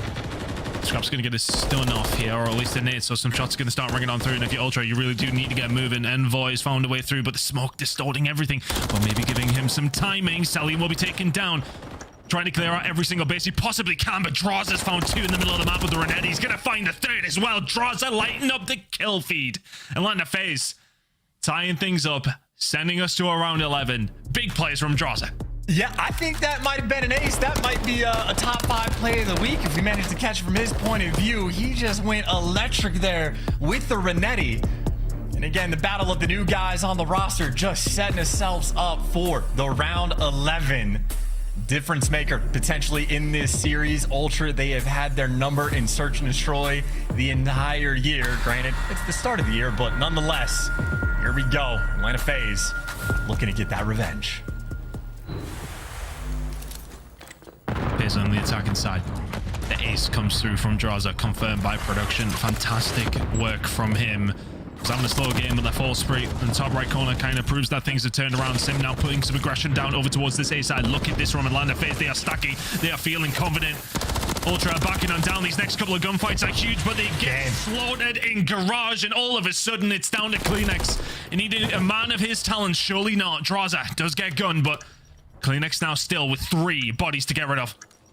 He's got to go so fast, dude. You got to look for the kills instantly. It's 2 players nearby. You got a rival 9. This is hopeless. Death is inevitable. Draza out here calling game. He was saying he's going to introduce you to God. I think we met him in the round 10. And Atlanta FaZe get that S&D win. Happy to see that Rio S&D. And 2-0 up in this series. They have achieved that flow state. They could smell blood in that round 11. You could see it. All 4 of them together, pushing down ramp. And as soon as that player backed up at the dumpster side, they are in. 2 kills go their way over towards garage, and that is the round. Draza turned it around after what was, I mean, he was having a fine performance, but made it just a very good one in those last couple of rounds. Really good performance from FaZe, who now have themselves a 2-0 lead and an S&D win over the side of Toronto Ultra. Is this now the time for them to turn their fortunes around against the Canadian side? A high-rose control will decide if we go any further. But man, I mean, look, Toronto Ultra were bringing that back to a certain stage there, but FaZe call game, I mean, 2 massive rounds to bring it back. I mean, keep in mind, the round before Draza's ace, that was Ultra actually with Envoy on the flank. The first round we had where the First Blood team did not actually win the round. Thinking that might be the momentum shift, Draza just steals it right back. And honestly, not just like that top 5 play, maybe the number 1 play we have seen of the week, but also a few rounds before where Atlanta FaZe checking all the corners, Scrap playing off angles, gets found out, Insight the same, Atlanta FaZe on point. Fantastic work from Atlanta FaZe so far. 2 to the good up against Toronto Ultra. Map number 3 is going to be coming up next. Don't go anywhere. It's going to be a banger.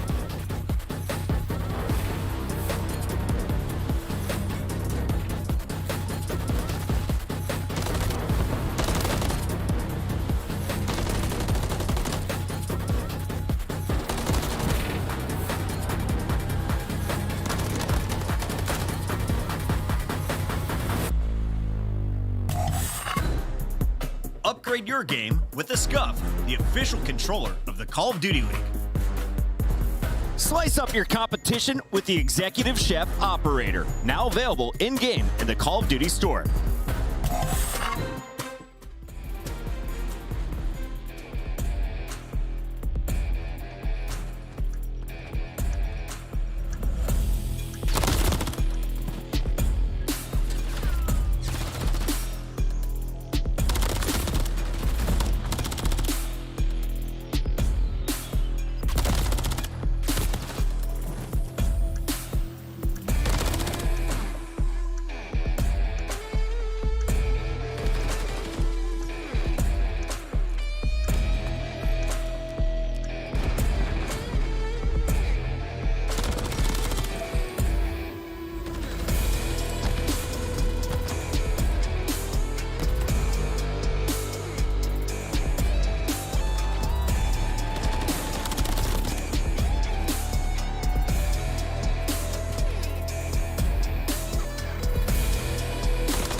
the season strong with the Call of Duty League Pack.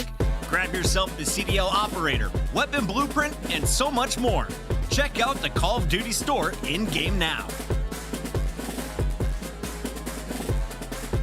The Call of Duty League is brought to you by Monster Energy, the official energy drink of the CDL. Here we go, then map number 3 coming up in between Toronto and Atlanta FaZe, and it's being, well, all really one-sided so far, but both these teams, we know what they can bring to the table. Heading into a control, this game could still go either way, but Atlanta FaZe really proving that they can hang with Toronto Ultra. The question has been asked so many on different occasions that we have seen so far this season, but Atlanta FaZe are not going anywhere here. Chance 2-0.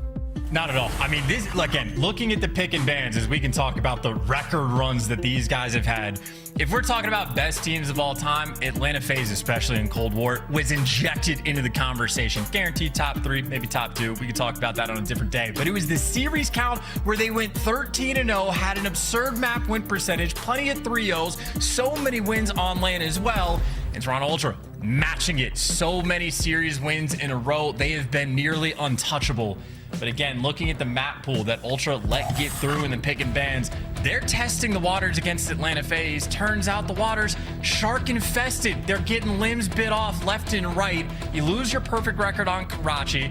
Granted, a nail biter of a round 11 for the game too, but Atlanta come out on top of that as well. And now you have the least played control map for Toronto. They're going against Atlanta FaZe with a perfect record. So this is perfect records being risked on so many different fronts. And just the fact that it's Atlanta FaZe that could get the final stop before their Series 13-0 got tied. Things could have been good. Turns out, though, Toronto players can't fly. CleanX and Insight never sprouted their wings. And that's almost certainly going to be a reset, some sort of issue. But that just means we get more time to wax and wane about Atlanta FaZe potentially getting a 3-0. And look, I think it wouldn't be unprecedented coming into this that FaZe did this, but realistically speaking, it would be very, very impressive. You know, we talked about in the sense of that, you know, Toronto Ultra come into this and sort of said, yeah, okay, we got 6-0 on Real last time around. We want to try it out against the best other team in the game. We want to try our good maps. We want to try some of our bad maps up against them as well. But for all that it is down to these map picks coming in from Ultra, they want to try some things out. Still, credit where credit is due. Atlanta FaZe have looked fantastic so far in maps 1 and 2. Yes, I mean, I think the interesting thing about this series is like Atlanta and Toronto, the expectation in a winners final or a grand final or something, maybe at every single major, but certainly the next one. That seems to be how things are shaping up, how the pick and bans are going to look different, what adjustments go through. If they happen to square up on a Rio S&D again, is Scrap ever going to try to play that weird off-angle top cat, or do you not even risk it? Do you back down and play safer? So it is just comparison of how do these teams look today versus how are they going to play each other against the major. So it is a learning experience and a learning series right now for both of these teams. But for Atlanta FaZe, it's vibes flowing. Again, Draza coming out with some cocky tweets. He has been known to do it, and so far he has absolutely delivered. Monster performance in game number 1. Him and Selly were lighting up the kill feed, and again, when things were looking a little bit sketchy, a little bit rough, Draza gives you the ace in round 10 to take that momentum. So here's a look at that scuff play. Shout out to the observers for catching this, by the way, because it is chaos in these moments to try to pick whose perspective you're gonna watch. But it is Draza the round before. Man can see through smoke, and here's him gunning down players left and right. I mean, that was the first blood he gets on CleanX. The rest is with the Renetti. Shots on point, easy wins there, and again, nice little reload, and drops the final guy as well, killing everybody on the map. Draza making his presence known. Phenomenal from Draza. That was the turnaround, wasn't it? Oh, and he's letting them know. We can all let breed. Don't necessarily need a repeat. But irrelevant of that, Draza's feeling himself in this Atlanta FaZe squad. It's gotta feel good. You're going up against the team that really have had your number, especially finding a search and destroy against them. Look, you're Karachi, you know you're a good hardpoint team, you know Atlanta FaZe are going to come into that. The search and destroy has notoriously always been fantastic for them. So to find that after Ultra really have had them pegged in a corner here, the majority of the season so far, to get that back has got to be a nice feeling. Scrap clearly is not feeling the pressure though. My man, what year am I in? Is he going to fidget spinner? Yes, absolutely a fidget spinner. Look, man, he's a young guy. Fidget spinners, they stay around, different generation. But again, I think the calmness you see on Ultra, like obviously they're feeling the heat in this series, but again, this is a team that is already thinking long term. They have 200 CDL points already. I don't know if that's necessarily a guarantee that they make champs from this point on if they lose every single series from the rest of the year, but they're in a comfy spot, you know? You get to have fun, you get to relax. And that is, honestly, that's relatively impressive. I mean, Snaz on that guy. He can bounce. What do you know? New tricks. He's like a seal. I mean, we can't tell if Insight's succeeding, but maybe he is. Is Jamie able to do it as well? Oh, balance isn't quite there. Don't put your eye on it. Come on. Insight's far too old to be playing with a fidget spinner these days. And look, and if you're looking at the player cams, keep in mind, in game, incredibly intelligent. Don't be fooled. Super smart in game.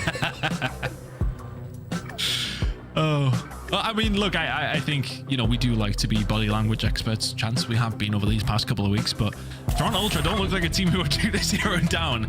Further kind of cementing that, you know, they are coming into this and trying out some things up against the best other team in the game, and that's how they're feeling about it. A 3-0, of course, they will not want it to happen. They will not want to have lost the first 2 maps by any stretch of the imagination, and they are heading into, well, their worst control map against FaZe is one where they are perfect, but Toronto Ultra will still be all smiles irrelevant to what happens here. They are playing the long game against FaZe, but FaZe for confidence, just to help them get things back up and running against this Ultra side. A 3-0 would be lovely. Heading into high-rise control, can they find it? Yeah, absolutely. Just paying attention to the stats, by the way. It is a perfect record overall for Atlanta FaZe on the map. Their attacking round's a big reason why. It is the life count where they have the advantage, so they can spawn trap, they can slay, but Atlanta FaZe are also nearly perfect when it comes to the objectives. When they get the wipes on the map, they're so quick to triple or quad hop the zones. They'll play the objective, they'll play the TDM, they can do it all. So Ultra gonna get pushed in this one. Couple kills coming through. Easy wins already, and again, a double stack on A, but a time maybe look for the spawn kills, but can't get them all. Nice little bounce back there from Ultra. They're keeping the map controlled. No, if Salim gets taken down here as well, all of a sudden, Atlanta FaZe are forced into their spawn. For what was such a meticulous start to the attack, almost playing like a search and destroy round. They don't find anything from it, but merely a touch over towards the A side. Now all of a sudden you are stuck in your spawn. And a couple of very, very good AR players going to keep you in there as well. Inside shot's not quite crispy enough to find the kill. That nade from Simp is probably going to be solid, but not solid enough. Shot's going to be coming in once again inside through this fence. It's not the easiest gunfight, but the gunfights for Atlanta FaZe are significantly worse. Yet to find one apart from Simp taking down Kleenex. It's been a clinic so far, and how to spawn trap from Ultra. They're locking them in eventually. Some respite for FaZe over towards the A side, but have they run out of time? This is truly absurd as well. I mean, this is everybody on point with the crosses as well. This is Atlanta FaZe. We're going to have to flood into his zone, but they're going to flood into death straight out over towards A. Kleenex waiting for the gunfight that he knows is going to happen. The coordination, though, good enough to at least get a trade. Salim does have a trophy and a single reinforcement, but he doesn't have the big play. Abizi is going to fall. This is going to be the round. It's actually Draza that takes him down. 0.9 on the clock. Atlanta FaZe actually keeping it close. Somehow get the extra kills. And so desperate to stay alive. If they pull this off, this would be insane. But I think they might actually be able to get it. It's looking like they have an opportunity. Gunfights coming on through. Scrap can find one. Inside's there to answer, though. They eventually do get them off. A minor scare for Ultra. Atlanta FaZe just about survive.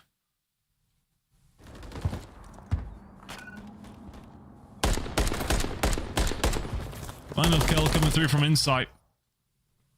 Yeah, Ultra, I mean, for what, 75% of that round? Very, very solid, locking it in.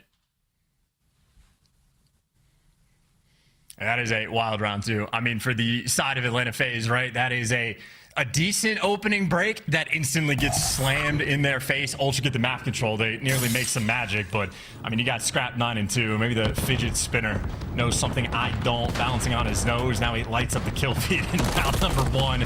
Trying to follow things up. Abizi there for the first blood. Quick trades coming through, but Toronto, it's only a single man on the zone, and the teamwork always hyper efficient right there.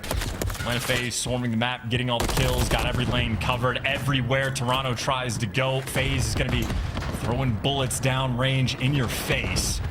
Spread the map just a little bit, but right now it is sort of the situation. If you ever end up in the situation where you're coming out of your spawn, it is going to take a serious degree of effort to try to get out. It's always tough, as we've seen it from the side of FaZe last time around. Gotta not get locked in there.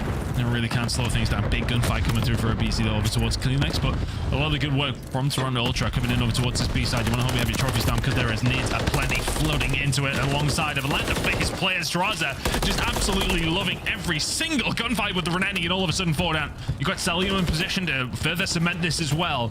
And Boy will find a kill pretty much immediately though, and that may well be the route out here for Toronto Ultra. It's more than a route out. They find 3 kills here, Chance. And this is just on point again, just swarming right now. They are happy to see High Rise right now. A well-oiled machine and maybe a body on point right now on the B zone. Doesn't last long. Envoy's gonna fall. Draws there for the shutdown and pretty quick on the rotation as well. He actually gets the intel on Insights. And Toronto, funnily enough, Insight with the kill on the right side of the map, opens up the left. Bodies on point. This is a triple stack coming through. The zone will go fairly quickly, and they're winning the gunfights as well. Kleenex has fall, so only a double stack. It's slowed down just a little bit, but that ever-present propane tank, it is going to kill anyone and everyone at every given time. Envoy, last one right now on the zone. 2 players behind him. Can't get it done. Atlanta FaZe swarm. Only 20 seconds left in the round. Can they find one more push? Yes, the transfer was looking good on Draza, but he just about survives, and if you're Insight, you're already buttered up. Draza is here. He will find the gunfight and a potential route over towards the B side. There's going to be a gunfight up against Celium. You're going to have to try and win or not. Get yourself into the corner, wait for your teammates to come on through. Stones nades out. Hold it down if you can. Just not going to happen, though. It just has no cover. Nobody else was able to get out. Good hold from FaZe once again. Back-to-back defensive holds where not a single point taken. Ticks were taken by Ultra, I believe more so than Atlanta FaZe managed in their first attacking round, at least anyway. So a minor advantage on the Ultra side heading into round number 3. I mean, honestly, I don't even know if an advantage necessarily exists for offense and defense, but the defenses have been clean. You can just see the way the game is almost like altered when it's teams like this that are playing, where Scrap's getting a kill down B Street, and he just pre-fires where he knows the trade is going to come from, because when you're playing against teams that have teamwork like this, you know the trades are going to be instantaneous. So it alters the way you have to play. You have to step your game up just a little bit. This is a high-pressure environment, and this is just Call of Duty that is almost atypical. It is difficult to make these adjustments. You got Scrap, by the way. The second time he's gone out towards the crane. Does end up getting traded. Salvo commences. Atlanta FaZe by themselves a little bit of pressure on the B zone. Again, happy to play the objective, happy to stack when they get the opportunities, but for the moment, only 2 bodies on the point. Trying Ultra on the way over. Insight, not able to find an angle. Scrub's nade is though. Selling will be able to find one onto Envoy, and all of a sudden these kills could fall the wrong way if you're a Toronto Ultra fan. Kleenex trying to lock something down to find one is miraculous. And now FaZe can get these 2 ticks in, maybe the 3rd in over towards B. Trophies on overtime. Trying to survive if you sell him inside the point. B is gone now, Chance, and all of a sudden their eyes are set on A. The ticks are over towards the FaZe side after those 3 are locked in at B. They have themselves some mid-map control. Toronto Ultra are fighting with their backs against the wall. Good teamwork there from Celium, working with Simp in that moment, or working with Draza rather, but they're getting the trades. You can see they just slow the pace down as soon as they get one zone, go back to playing TDM, get those players in their spawn and kill them. Draza on a 5, can't get the 6, but the trades are always there. You still get the pressure on the zone. Maybe unfortunate that there isn't a trophy, but right now Atlanta FaZe on offense. They do it on the objective. They do it on the kills front. The objective might be stopped for a moment, but still up on 4 lives, and with 1 minute and 45, that is so much time for Atlanta to work with. As long as FaZe never get wiped out and forced directly back into their spawn, they might be fine for this round, but the Ultra have stabilized, bought themselves a bit of map control, and with that comes the kills, 2 in their favor. Atlanta FaZe, this is the delicate moment. Scrap getting the extra kills. You are consistently now working out of your spawn. This could be the problem. The FaZe, though, I mean, you can see them trying to take their time with it just a little bit. Trophies now out. Working their way through this meticulously once again. Celium going to go for the challenge. Finds it on Insight as well. His toes sticking out, and Kleenex will find them. Gunfights across the map are going to be important over this next 5-10 seconds or so, because that's going to set up how things start to roll. Envoy will trade this one out. Simp can't find the transfer. Insight is there to find another. Still map control not there for the defensive team, and Atlanta FaZe in a good spot. 3 lives up onto the zone we go. Yeah, no trophies, though. That might be the big issue, right? Every trophy they throw him down has just gotten shot instantly by Toronto, but now the pressure around the objective. Cellium gets to fly, Cellium gets to deliver, and do a little bit of extra damage. That is 4 men down. You stack the point, you win the round. Atlanta FaZe, how quick that cookie crumbles. Cellium goes huge, finds 2, just finds a small gap in the defense, and it's 2 easy kills from Cell to open up the round. Fantastic work from him. Simp is there to seal the deal. And then FaZe 1 round away from 3-0ing Toronto Ultra. Going over towards the defensive side here as well, Chance. They got to be feeling confident. Ultra did bring some heat in their attacking round. It's going to need to be just that little bit warmer, though. I like the play from Cellium at the end, right? Talk about feeling the heat. It is a small window of opportunity. Does he play slow around the point? There was a split second where he could be aggressive. He pounces instantly. So he's dialed in, he is bouncing, but once again, it is Draza right now, MVP of the series with 20 kills, leading the lobby. Ultra don't want that one to get away from him. He's able to get the first kill. You get Clean X behind enemy lines for the Trades B Street, and efficient for the moment. Simp causing problems. Trade's still there, but only 1 body on point. But Envoy right now, the omnipresent threat, able to get 3 kills, but it is still basically all up to Envoy. Can't get help around the zone. But he's done his job so far. 1 second progress already through. Envoy continues to collect kills. They cannot kill this man. Envoy somehow still alive and still begging for help. 1 kill off the cruise as well. Can he continue to lock this down? B looking like it was maybe going to go Ultra's way, but eventually FaZe will get some control. But pressure now coming in over towards the A side. But if you can find those kills, if you're FaZe, things should surely be looking good. We'll get forced away, but we'll have another opportunity. Ultra with a really good start to the round, and will that pave the way for round number 5? Draza and Sim find a couple of kills, though. We'll slow Ultra down here after an electric start from the Toronto side. And maybe a weird note, I think Draza has been the guy to get the kills with the exploding propane tank every single round, but another team kill coming through, unfortunately. Doesn't matter, not even a little bit. Atlanta FaZe, another 3 down. CleanX last man standing, trying to stay alive just to keep the map pressure available, but he's having to turn around. His teammates are stuck. He's trying to get out. He can't make it. He gets caught as well. Right back to square one, staring down the barrel of a hot 3-0 Toronto Ultra.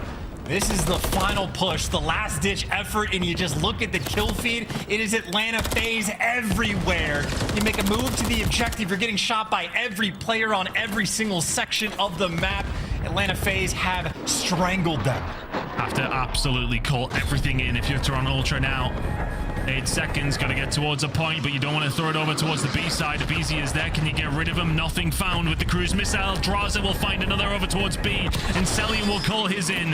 The big guns are cold. The game might be with it as well. Atlanta FaZe, can they lock it in over towards the B side? The answer is absolutely yes, they can. 3-0 over Toronto Ultra. Statement win from FaZe. Draza letting them know Ultra back to the drawing board. A learning series there from Ultra. They played with fire and they get burned. Long term, though, who knows how this is going to play out. But Draza going to have a little bit of fun along the way. Make no mistake, MVP in that series.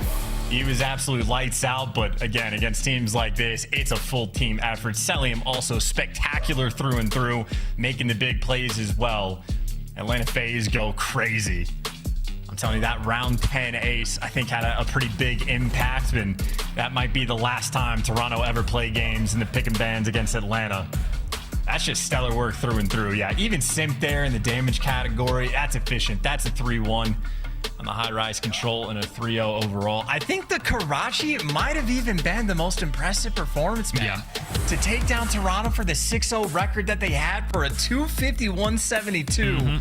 I mean, they were on cruise control against the best hardpoint team in the game, and certainly had a battle there in the S&D, but maybe the only question Atlanta FaZe wanted to get answered against Toronto, they answered and passed with flying colors. So that is a beautiful look at 2 teams again. We are expecting to battle again into Major. 100%. I think you look at maps 2 and 3 and you see if it goes phases way, not to be unexpected, but that map number 1 question marks will be asked. Desk, we said phase, well, I think the favorites were phase over your side of things, but I'm not too sure we thought a 3-0 was going to be on the cards there. Did not. It was a bit split, but no one saw this finishing less than 4 maps, right? I think we expected at least to see 2 hard points in this series. Atlanta FaZe, though, showcasing their strength across the board, and they really set the tone in that first hard point. Oh, yeah, they definitely set the tone at first hard point. To break this streak right off of the bat was really impressive against Toronto Ultra, but I think map 2 had to be the best one for me. Nameless, what did you think about the strength of Atlanta FaZe? What separated them against Toronto? Was it just the maps today? Well, I mean, the maps had a huge factor. I mean, Toronto even coming into this, like, they go ahead and they ban Major S&D, where they're, like, dominant on that map. I think they're 6-1 on it. So, obviously, they're playing with fire a little bit. For Atlanta FaZe, when they see that map set going into it, like, okay, we have to dominate. And there were some clear, like, distinct differences from this and the finals. Like, in the finals for Atlanta FaZe, across the 2 search and destroys, they actually out first blooded Toronto, but lost 12-4 round count. They had that first blood battle won 11-6. Today, they were converting those first bloods into round wins in the search and destroy. So I agree. I think the Rio search and destroy is massive. Having that in their map pool now definitely gives them like a little bit of an edge.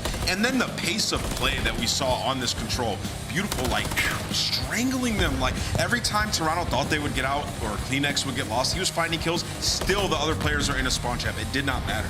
Map overall, the Rio definitely was the most competitive in this series, obviously because it went to a round 11. But what's insane is Atlanta was able to get up so far early in that search and destroy, and Toronto started catching on to what they were doing. Atlanta FaZe was just pushing out every single lane like hunter dogs on a map, and Toronto's like, all right, guess what? Kleenex is going to sit back, he's going to wait for those 2 players to push through. Guess what? He gets a 2-piece, pushes around 9, they tie it up 4-4. Atlanta's like, all right, now we go to around 11. We're going to 4-stack a smoke out van, and then Toronto just did not see it coming. We have our Monster Winner Spotlight live right now, and it's with the man who was confident before the whole series kicked off. Draza is joining the show, and Draza, I gotta ask you, tell me about the tweets. You were fired up coming into today's match. Yeah, I mean, I just want to show everyone why we're the best team in the world, and I think we've been putting up a lot of hard work to show that, and we came out here and 3-0'd. I love that you say that, Draza, because I want to ask, you know, what is the difference for you as a player between Qualifier 1 and Qualifier 2? Because Qualifier 1 was solid, but you feel like a completely different player this split. Yeah, I think mostly my S&D, just playing more confident with the team and make sure we're running together. For me, it's just an S&D. But, I mean, listen, we're shooting on all cylinders, and we just 3-0'd them, so we're confident, and I'm happy with it. Love it, Jaws. You know, with Search and Destroy, you guys have been solid at it all year. There have been a couple things like the first bloods. You've been #1 at getting them, 8th at converting them, getting first bloods, not winning the rounds. Talk to me about how you guys fixed that throughout this split. It's been getting so much better. Yeah, I mean, it's honestly, it's just like not scamming after we get that first blood and taking solo chows. I did a bit against New York and it costed us. So I think it's just more so just running with your teammate, guaranteeing trades, because no one in this world can kill us. So if we're together, it's gonna be that much harder. Draza, how do you see the competition right now? Are there 3 teams at the top, 4 teams at the top? Who do you think competes for the title come Miami in 2 weeks? Honestly, it's just us in Toronto, but as you've seen, we just 3-0'd them, so I think they're ass, and we're on top. All right, with that comment then, what went wrong against the subliners? Was it just that last S&D? I think they just exposed our S&D, and that's why we worked so hard on it and showed an S&D dub today. So, I mean, it's whatever. I mean, I think they're still ass too, but. A 6-0 week as Draza gets to go celebrate. We'll see you on Twitter in a few moments. Thank you. All right, cheers, brother. Draza bringing that confidence to FaZe, man. And honestly, like with Slasher on the squad, they looked like a confident team. They looked like a structured team. But this is the type of guy who brings that passion, that fire to the matchup, which helps you win championships. Yeah, he'll go up against Scrum, you know, when it comes to those Twitter battles. So they needed somebody like that. We're going to a quick break. Before we do, a reminder, come watch Draza in person. Shake his hand, get his autograph. All you got to do, scan that QR code today and pick up your tickets to watch the Miami Heretics Major II live, presented by Gamergy. We're heading to a quick break. When we come back, it's Minnesota Rocker. Can they get their first dub of the Major II Qualifiers? They're taking on the 1-1 LA Thieves after this.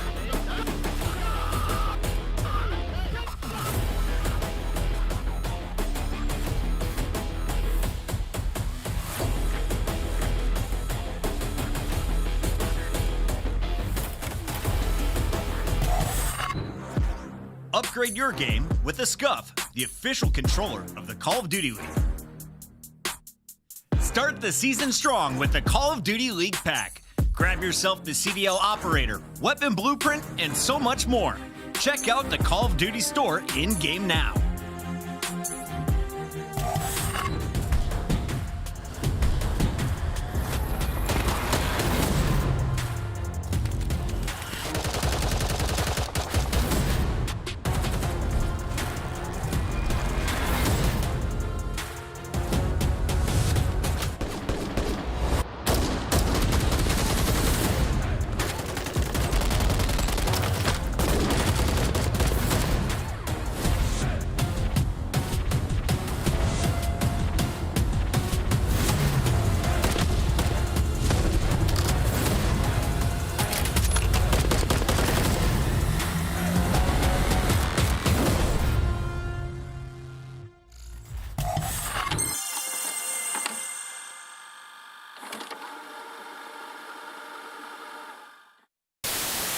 We were hyping this up, right? It's the fourth matchup. You know, we've seen you guys constantly in grand finals. You guys came out and made that look easy. Yeah, I mean, like I said, we've been saying it online the whole time. Online respawns are different. No sound EQ. We're a way different team, and we just showed it right there. Also, people seem to forget who built that camp. I know how they play. I taught those kids how to play Call of Duty. So don't forget that. All right? Like, let's. Bento first, bro. Bottom of the list. We start. I don't even know why am I on the list, bro. Is that Steve? Is that Mulch? That's Moch. Put him in D. Man, Oh my god. The first time I met Steve, he was playing for a team called the E-Girls Slayers. No. No. At UMG Philadelphia. I think we throw him top S. He's Put him next to Crowder. behind me, baby. Let's go. Hey, Ben, relax. But to the right of Crowder, I think. Calm down. Yeah, that looks pretty good. It's fucking godlike to me. Looks good to me. This list is unbelievable. This is a godlike list, I think. Talk about aggression. Rocker, 4 players over towards A. Zoinks! There's the second. We missed it! Congratulations, Chris Puckett, Esports Awards Lifetime Achievement winner, class of 2023. What do you think of my shirt today? It is a choice. It's a choice. Listen, guys, I put this shirt on. I felt pretty sexy, to be honest. Yeah, I looked in the mirror and thought, God damn. And then I got into the green room and everyone said, your shirt's too tight, you look like an idiot. And I was it's just a little too small, but it works.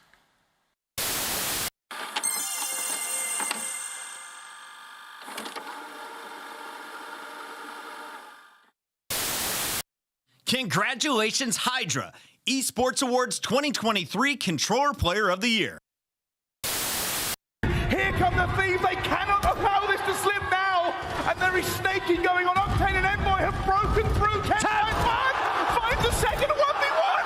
And it's placed up. Looking for the last. And they put it out. 10 seconds. 10 points. The comeback of the CDL year. Can they do it? The Thieves are moving. But they are moving into the kill feed. And Legion has just made the greatest comeback in Hardpoint you will ever see. The Hydra straight back on it. He's got time to get it done. No one there to watch him. Will it go through? Formal! Oh, he kills him! Oh my God! No! Subliner's got the win. He got to defuse the kill. Did not come in time.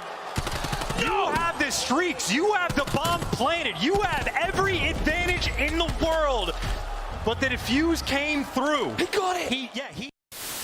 By any means necessary. Everything I'm doing is legendary. Step in my office cause I'm a boss, not a secretary. Second to none, I am primary, not secondary. Give me the throne, I'm crown.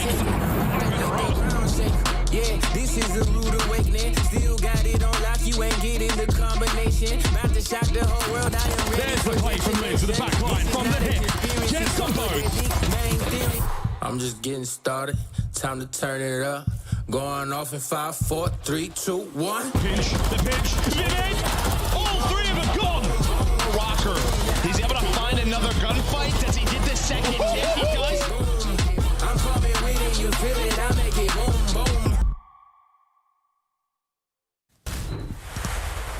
Welcome back. It's the final fight here of our qualifier weekend. We had 3 matches on the day, and this one ends with a much-needed victory for both squads. We have LA Thieves sitting at 1-1, going up against an 0-4 Minnesota Rocker, who we should remind everybody was 0-4 before they finished 3-4 and eventually a top 4 at our Boston Major, Allie. I mean, I guess history could repeat itself for Minnesota Rocker. They are coming off a loss to the Atlanta FaZe, but if you dive deeper into the numbers, it was a fairly close 3-0. I mean, about a 50-point Rio HP, a 2-round search and destroy, and they go to round 5 invasion control. So still some opportunity here for the Minnesota Rocker. It's just about getting Lynn some help in the slaying department, to be honest, when it comes to some of these series against top teams. Nameless, I'm looking at the numbers. They've been to 3 Game 5s in a row before getting run over by Atlanta.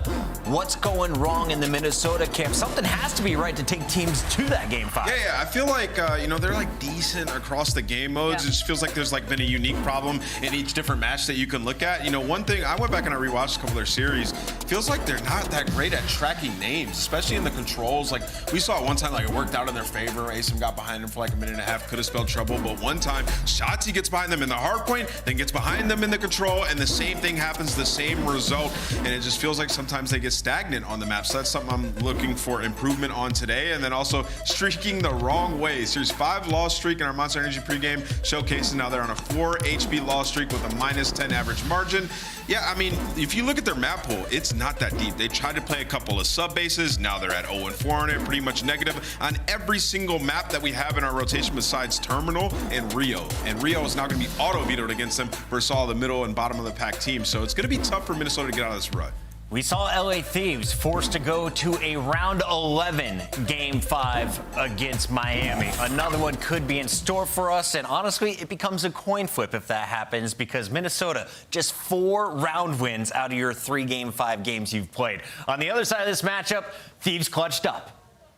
Let's talk about this matchup against Miami. It was sloppy. It was entertaining. Ghosty fired up from the first 10 minutes of the series, and they kept that energy the entirety of that battle. Yeah, Ghosty went off in that series. He had 20,000 damage, by the way. Led the lobby, 1.14, kind of exactly what you needed to see. The first blood battle was certainly won, 15-4. So the preparation was there. They're gelling a lot better than last team. Absolutely, and his biggest impact was in that Game 5 when it came to that turn 1 search and destroy, because he was that solo man that had to defend a site inside of plane by himself throughout the entirety of it. And when it comes to the Monster Energy pregame, it's just about those opening duels when it comes to those search and destroys. That is the 2 maps that they were able to take on Miami, and the reason that they were able to win those series is through their search and destroys. Now the respawns, they're keeping them close. That was a round 5 control. That was within 20 points when it comes to the hard point. So they're able to hang. I think the biggest thing when it comes to this series right now is going to be that control, just because every SMG on LA Thieves has a 0.8 right now, and slaying is important in this game. It's going to be important in this series,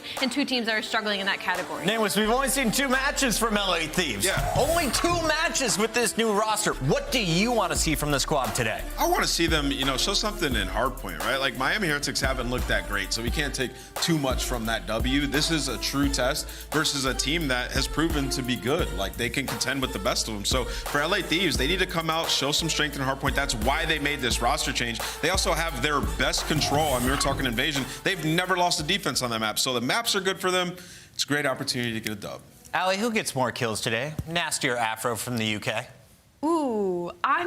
That's a hard one. I might have to go with Nasty just because he's been consistent. All right, let's see if the maps and modes are going to support that answer. Will the AR be able to pop off while he gets invasion 3 times to start things off? A skid row for our second hard point, and we could close it out with a terminal search and destroy. Nameless, how does this play out? Yeah, I mean, well, I just think the big revelation here from Minnesota is they're now getting rid of Karachi S&D consistently. They were losing it over and over, costing them series. So now we're going to see how they fare on term. I mean, they're 2-1 on the season. So if it goes Game 5, though, it's going to get interesting. Time to lock in our scuff pick'ems, and I'm going to kick things off. They started 0-4 before rattling 3 wins off. Minnesota starts that trend again going into Miami. Ooh, this was a tough one. This is probably the one I had to think about the most going into today. I'm going to go with LA. I don't know. I just feel like they're finally going to gel. And you love Dan Ghosty. He's the man. He is my bestie. He's one of my friends. He's one of the best to watch. All right, let's keep going. I'm going Minnesota Rocker. I think they take this one. Minnesota Rocker fans, I'm feeling some Thieves. No, they're siding with Minnesota. Everyone thinks that Minnesota is getting their first W. We'll find out if the casters agree. We got I Hold Shift, the fantastic golfer, with his friend Studdy, who doesn't go outside. Oh. Wow. Okay. Shots fired by Chris Puckett. I will say I've seen Chris Puckett on the golf course. Watch out, golfing friends. That guy is a menace, and not in the ways that you'd expect. This is an interesting one, though. I like the Deskin already said there's opportunities for both sides. I think largely because of the map pool that we have here, Jay. Oh, yeah, there's opportunities definitely for both sides. Obviously, for LAT, they're happy as hell that they got a bunch of invasions, more specifically that invasion control sitting at that map number 3. But I just think if you're Minnesota, you got an opportunity to potentially right all your wrongs. I know you're sitting at 0-4 in the stage, but you had to play 3 of the top 3 teams that we have in the game. You went to game 5 with 2 of them. Obviously, you got ran by Atlanta FaZe, but this common factor for all those matches have been they ain't got no ice in game 5. And now you're going up against LAT, who are 2-14 in HP. Obviously, they're led by this young man in Dan Ghosty, who's number 4 overall hardpoint KD throughout this stage. 1.14. He's taken over, but even for the rest of his SMGs, like Ali said on the desk, they haven't really been performing the best. Kremp is sitting at the lowest hardpoint KD all throughout the stage at a 0.7 run. So I want to see that guy turn it around, and this map number 1 is a good case of it. Yeah, absolutely the case, as we will get Minnesota spawning on the left-handed side. They'll get to the hard point first. Thieves just trying to feel things out. It's Lynn's nice little route being hit as, again, one of the big Rookie of the Year candidates starts things off nice and saucy. 2 for him. Vivid following up, and there's already that SMG gap starting to come through a bit. Yeah, that's good stuff right there from Minnesota. You get the initial 3 kills. You're on the initial time. You're already at 50 seconds to your belt. You're already going to start thinking about that rotation over towards B2. As LAT are putting a lot of pressure through the middle of the map. You have Cafe. They have find a break at least for a little bit of time, but it's still Minnesota coming out on top in these trades, maintaining that map control. It's just when you see the SMGs for Rocker start like this, you get a little bit wearisome, I think, if you're anyone on the other side, because we've seen moments where Linz and Vivid collectively can sometimes look like one of the top SMGs do in the league. It just comes down to will they do it on a consistent basis. That's been the bigger issue. As Vivid now flexing back to the MCW, keeps this entire left side street safe. Linz, Vivid just doing it all. I mean, it's just them in the kill feed, left, right, center, upside down, inside out. Minnesota Rocker off to the races. Yeah, they're doing it the Rival 9 MCWs. It does not matter. They are knowing exactly what is going on the map. The fact that he's still alive, all right, finally, good job from LAT to take care of Vivid. Now you can approach the front side of this hill. You also have a player going on the pinch, but that's easily read by Awakening. Great shots to knock him off of that head glitch, and only 35 seconds left. LAT, they have to make a decision now. Are we going to continue to be aggressive? We need to, because we can't give up all this time, but we don't want to be that aggressive to where we start spawning out towards Palace. That's exactly what's happening as Minnesota already thinking a step ahead. Yeah, this is stifling from the Rocker. Oh man, goodness. Accuracy, a little spin, keeps the entire DVD alley completely safe. Vivid even working for a little bit of finesse on the scrap time, and this looks like a revitalized Rocker team. They are moving quick around the map. Yeah, they're just not playing a top 4 team. This is what they're gonna look like. They're playing against a hardpoint roster who only found 2 W's so far in the season. Gifted a rotation over towards bathroom. Now LAT forced a break on in again. Sending a couple players to the backside. One player playing patient through the front. They should be able to find a timing in towards Mannequin. Nasty gets it done with 2. Now you have the pressure. That's 3 dead. Make it all 4. The break is there for LA, but it's still close spawns there for Minnesota. One more chance to possibly fight back here. Good read by Nasty, and I will say, talking about debuts on a new roster change, Nasty has looked particularly good considering the hardpoint record for LA Thieves has not been all that stellar. So great stuff here from the Thieves. 25 seconds, so the fight for. Opportunity for Rocker to try to finesse some of the scrap time. You've got Accuracy and Awakening working for it, and wow, clean kills across the board. Thieves will get broken, and now all of a sudden they find themselves spawning a little bit further away than they'd like to be able to contest this new hill. Yeah, that's just too easy right there. If you are Minnesota, at least you get the close spawns over towards gas to reinforce quickly, and they make it count. As they walk away with that final 20 to 25, still keep about a 55 to 60 point lead. But now you're going over towards the P4, where everyone in rank play knows you're not going to get a lot of time off of this hill. You're more focused on maintaining that map control, finding the kills around the hill. And that's exactly what Linz is doing. He does get done down by Ghosty. So Minnesota are forced now to try to break in. You have a couple players who are spawning over towards Palace, and LAT, believe it or not, they're doing a great job of soaking a lot of time here. Yeah, this is exactly how you claw back into a game that's been a blowout to start the first 3 hard points. Get to your mixiest hill and try to find a way to earn some early time. Now, that said, first 30 seconds was decent, but now you've got that parallel mix over towards this back Palace position. Vivid from the sandbags, clean shots all around as Nasty's trying to fight back. Trophy system keeps his Semtex safe, and wow, this has been really good from Thieves. I mean, they get a lot of the early time, and then as soon as things start to get a little bit more contested, they flip the map around. This is perfect. Yeah, this is perfect, because the fact that no one was going to contest Ghosty as he's laying down behind the motorcycle, I thought you had that angle from top American, but wasn't able to spot him. So LAT walked away with at least 20 to 25 seconds on that P4, and they're gifted the rotation over towards P5. It's now Minnesota are forced to break right on in. Awakening might have found the timing. Nope, Kremp is able to take care of him, but the rest of the teammates, they're trying to flip those spawns through back gas. A good stun check, though, coming on Nasty. Alerts him that there is going to be a play over through this Rug's position. Lynn's giving him a good go of it, but Nasty up and over with the pistol. Finishes off the kill. Now for Minnesota, it has to be hitting from the front. And Awakening pushed aside by Afro means that, again, the alarm bells are ringing. Thieves know exactly where this hit's coming from. You just got to be ready for these fights. You have all the proper cuts being watched, not the overextension though, as accuracy starts it off with the first. Awakening in Lynn's, Awakening with the final as he finds a double on the point.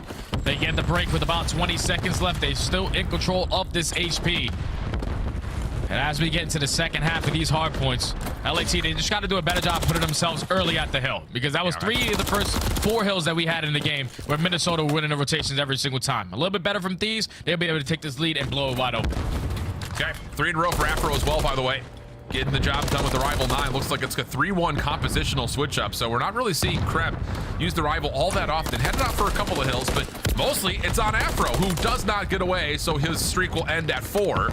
But for LA, still an opportunity to try to break through. Kremp nearby, looking for the contest. It's only Awakening on the hard point for now. Help nearby as Lenz is trying to play a little bit deeper, and then you've got Vivid right over the top of the tank, and yeah, the setup looks pretty darn good. Nasty trying to break from behind, and he actually kind of sneaks past Vivid, who eventually gets taken out. So good moment here from Thieves again. Yeah, it's a good break coming in from Thieves. Way to play it patient, work your way through DVD cut, work your way through Cafe, take control of those sides of the map. But that's Minnesota instantly breaking right back on in. They're going to potentially walk away with this final 15. Thieves have to execute this break, and they also have to find a break in towards P2. So let's step aside and see how they set that one up with a listen with LA. That's one I'm pretty sure. One's gonna be close on us. I got naded. Wake's like that front green, I think. I'm red. We take our time. Take our time. He control one shot. Wake. He's in broken. Run him. There's a bullet. Wait for you guys. Oh, you're not fighting on close. He's gonna regen. I'm gonna need him. Don't play bit of me. I'll come here. Across. Make sure broken. Make sure broken. Didn't clear him top. I didn't need him top. You gotta be holding low. You be holding low. Let's go. Ready? 3, 2, let's go. Ready? Get low. Let's go, man. We've been I'm much here. On the tractor. Second time. Tractor reach. One shot. Tractor 2. Tractor 1 shot and then square. Tractor 1 shot and then square. Tractor. Deep shoot. Time. Line down. He's trying. Leaning right to time. I'm leaning right to time. Left the tree. Watch out. Either cross. Green crossing. He's on the tank. What's the time? Watch out. Watch the square. Left the tree. Mid. Green out. Already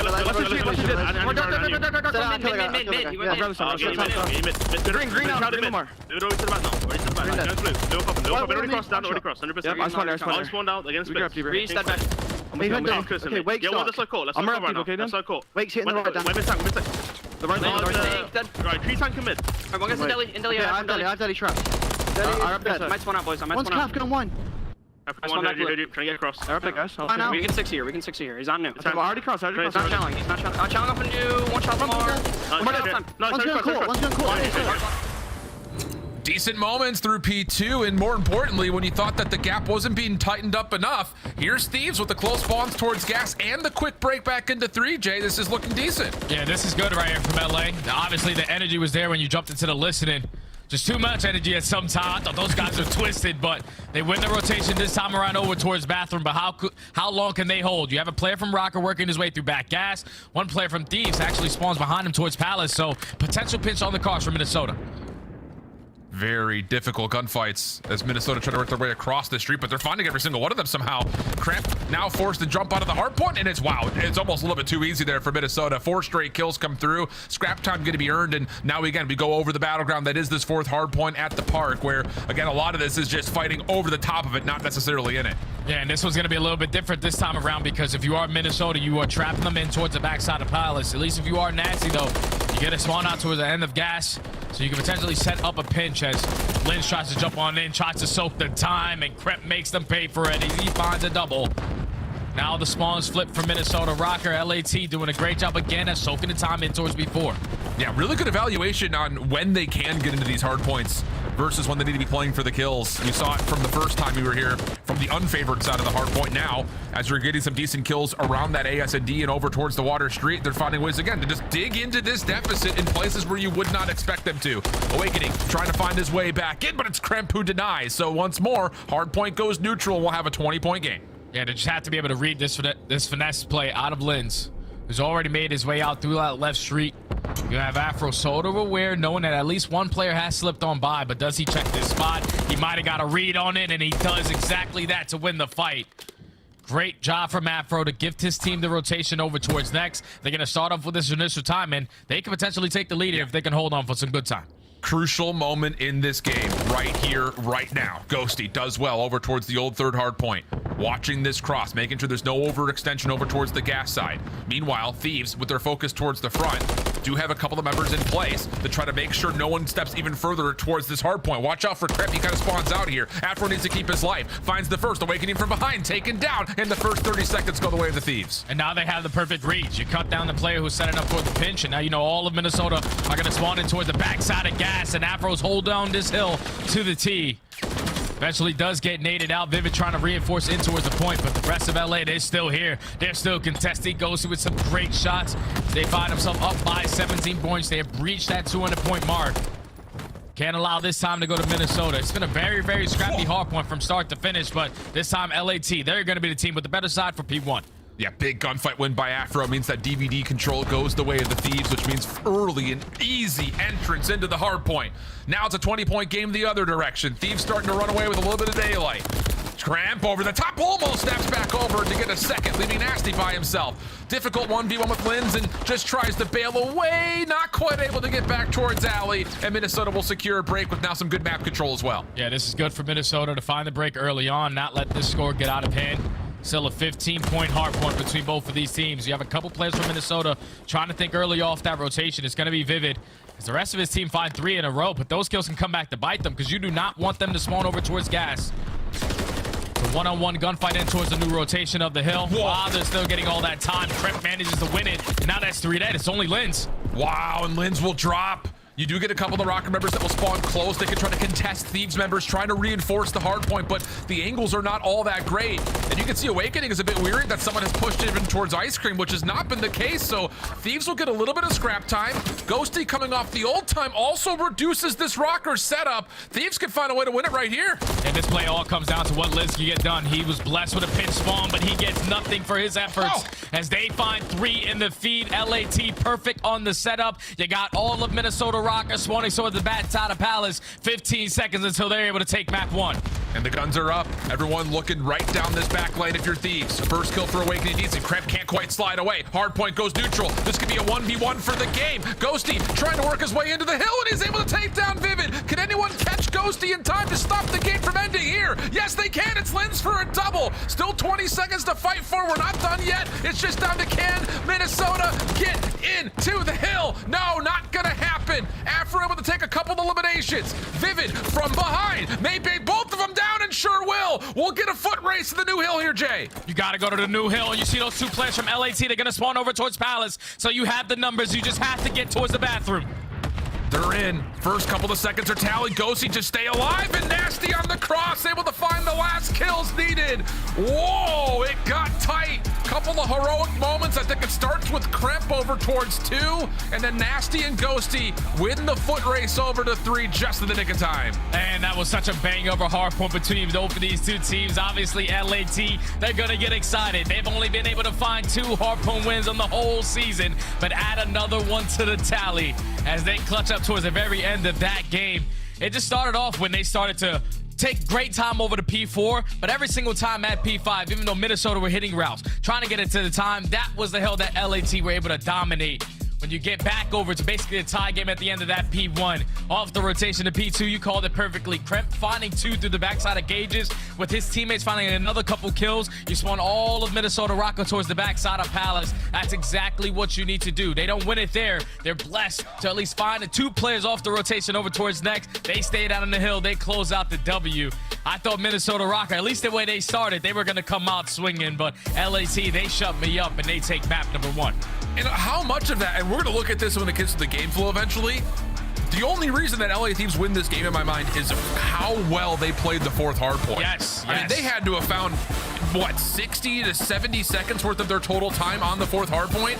I don't think I've seen any team do that to this point since the change has come through. So again, I love that, because the first time we're there, it's almost a necessity, right? Like the game's getting out of hand and Thieves essentially commit to playing around the 4th hardpoint. And it's right here where they're able to turn essentially what was a 50-point gap into like a 20-point gap. And then they do the same thing on the 2nd rotation as well. It's really kind of a display that we have not seen yet. It's great news for Thieves in that comeback comeback effort. That's insane because, like you said, man, it's unbelievable the fact that they were able to walk away with a majority of that time at one of the most difficult hills to soak anytime.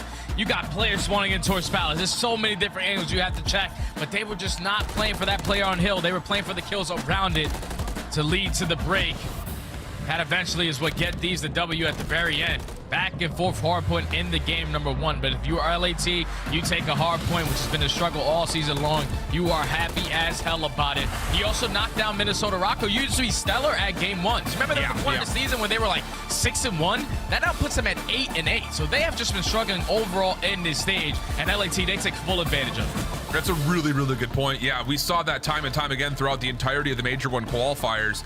Even in that skid where they were losing series, they were doing a great job in map number 1. And yeah, take a look at the gap here. So from 4 to 5, 63 to 100 points the first time we were there. And then the second time, another 20 or so points. Or yeah, about 20 another. So yeah, give them 60 seconds worth of time that they were able to earn total off of P4.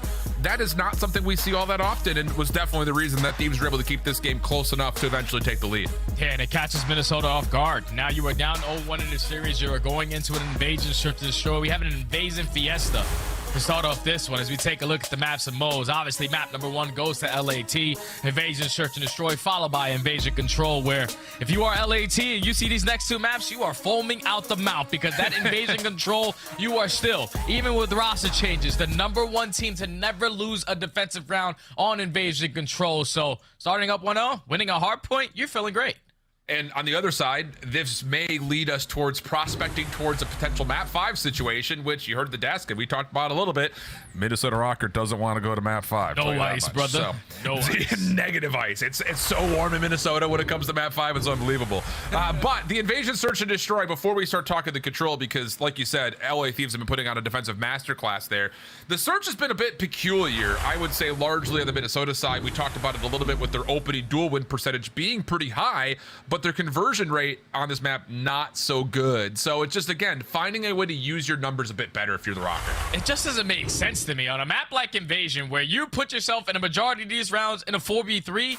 How are you the worst team at converting it? It doesn't make sense. Second overall on the map when it comes to First Bloods.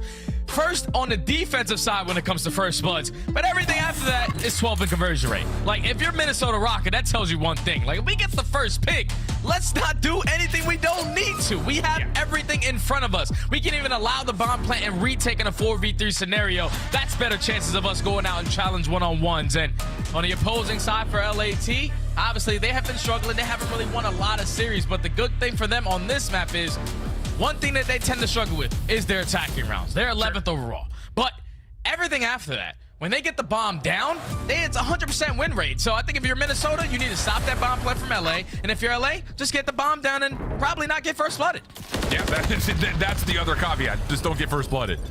So we'll see how things go. Minnesota going to be on the offense first. Bomb will be left in spawn, looking for some opening engagements Not by ideal. nades in long-range AR fights. But Lins will step back, pick it up, and now we can start the round, essentially.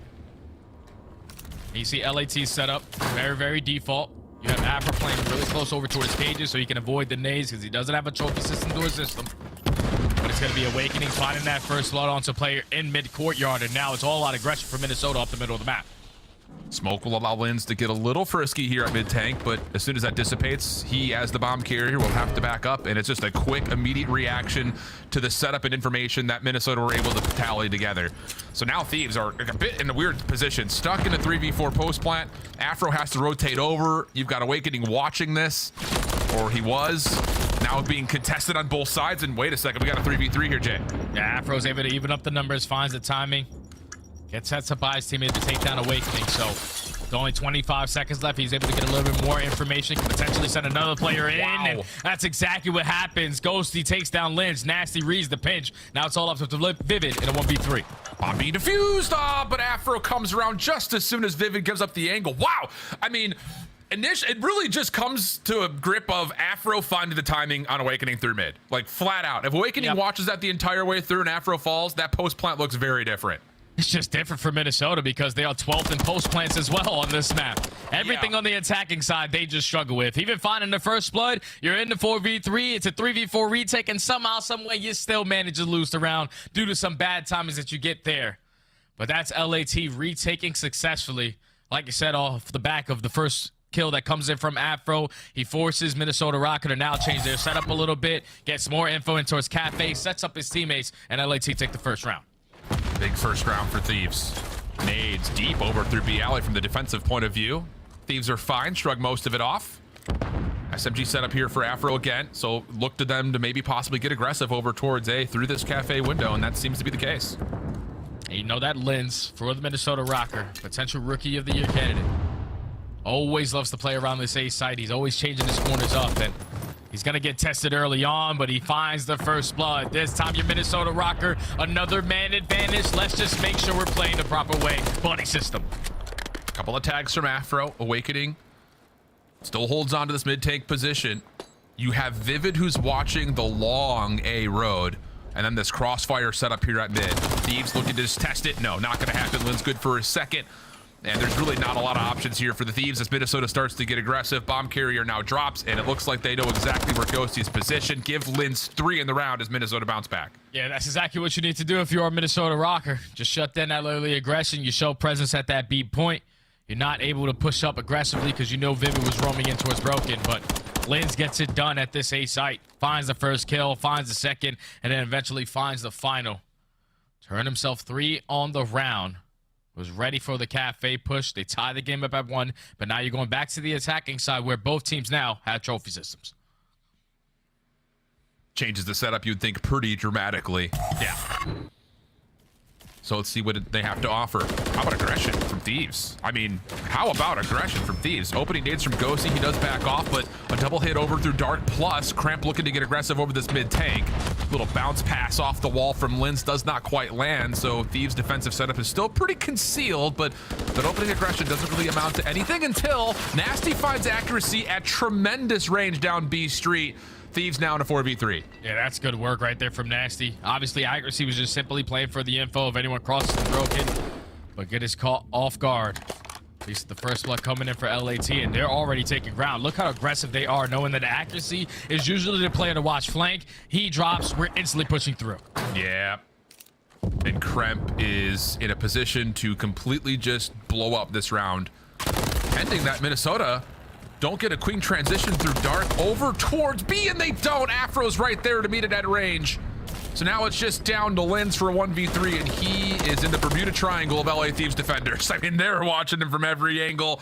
No way, no how he gets out of that. Thieves good for another clean defensive round. And that was just Nasty getting nasty with it over towards that B point. I'm pretty sure he's able to earn the ace on the round.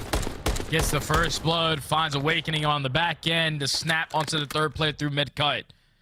And then knowing the positioning of Linz, takes down the final. Finds himself on a 4 streak, ending that round. And now LAT is starting to get that momentum. If you can get Nasty to earn the next 2 kills, you can basically put one of the offenses on your back pocket. Now LAT are back in the attack. Spam shots from Nasty. Nades going his direction.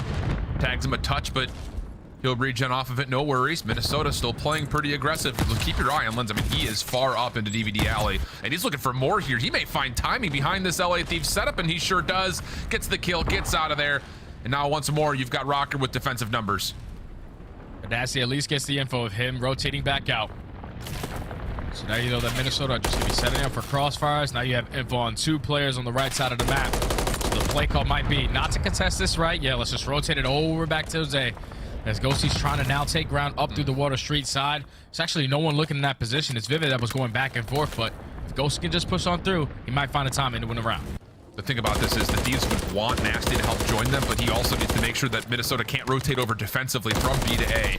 Problem gets a little bit more extended, though, as more members for the Thieves will drop, leaving Ghosty by himself. 1v3, not a lot of time, no bomb.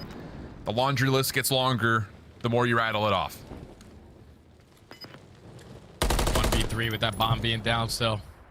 It's not enough for Ghosty to work with. Too many things he has to check on his way out of Mannequin. He's not going to have a time to even think about that objective. So he's going to play his time, try to find an easy kill, and eventually runs into the preamp of accuracy, who I've been a really big fan of this season so far. Like, accuracy, ever since changing from tactical to default, he's been a completely different player, yeah, man. true. He's been great for this Minnesota Rocker roster.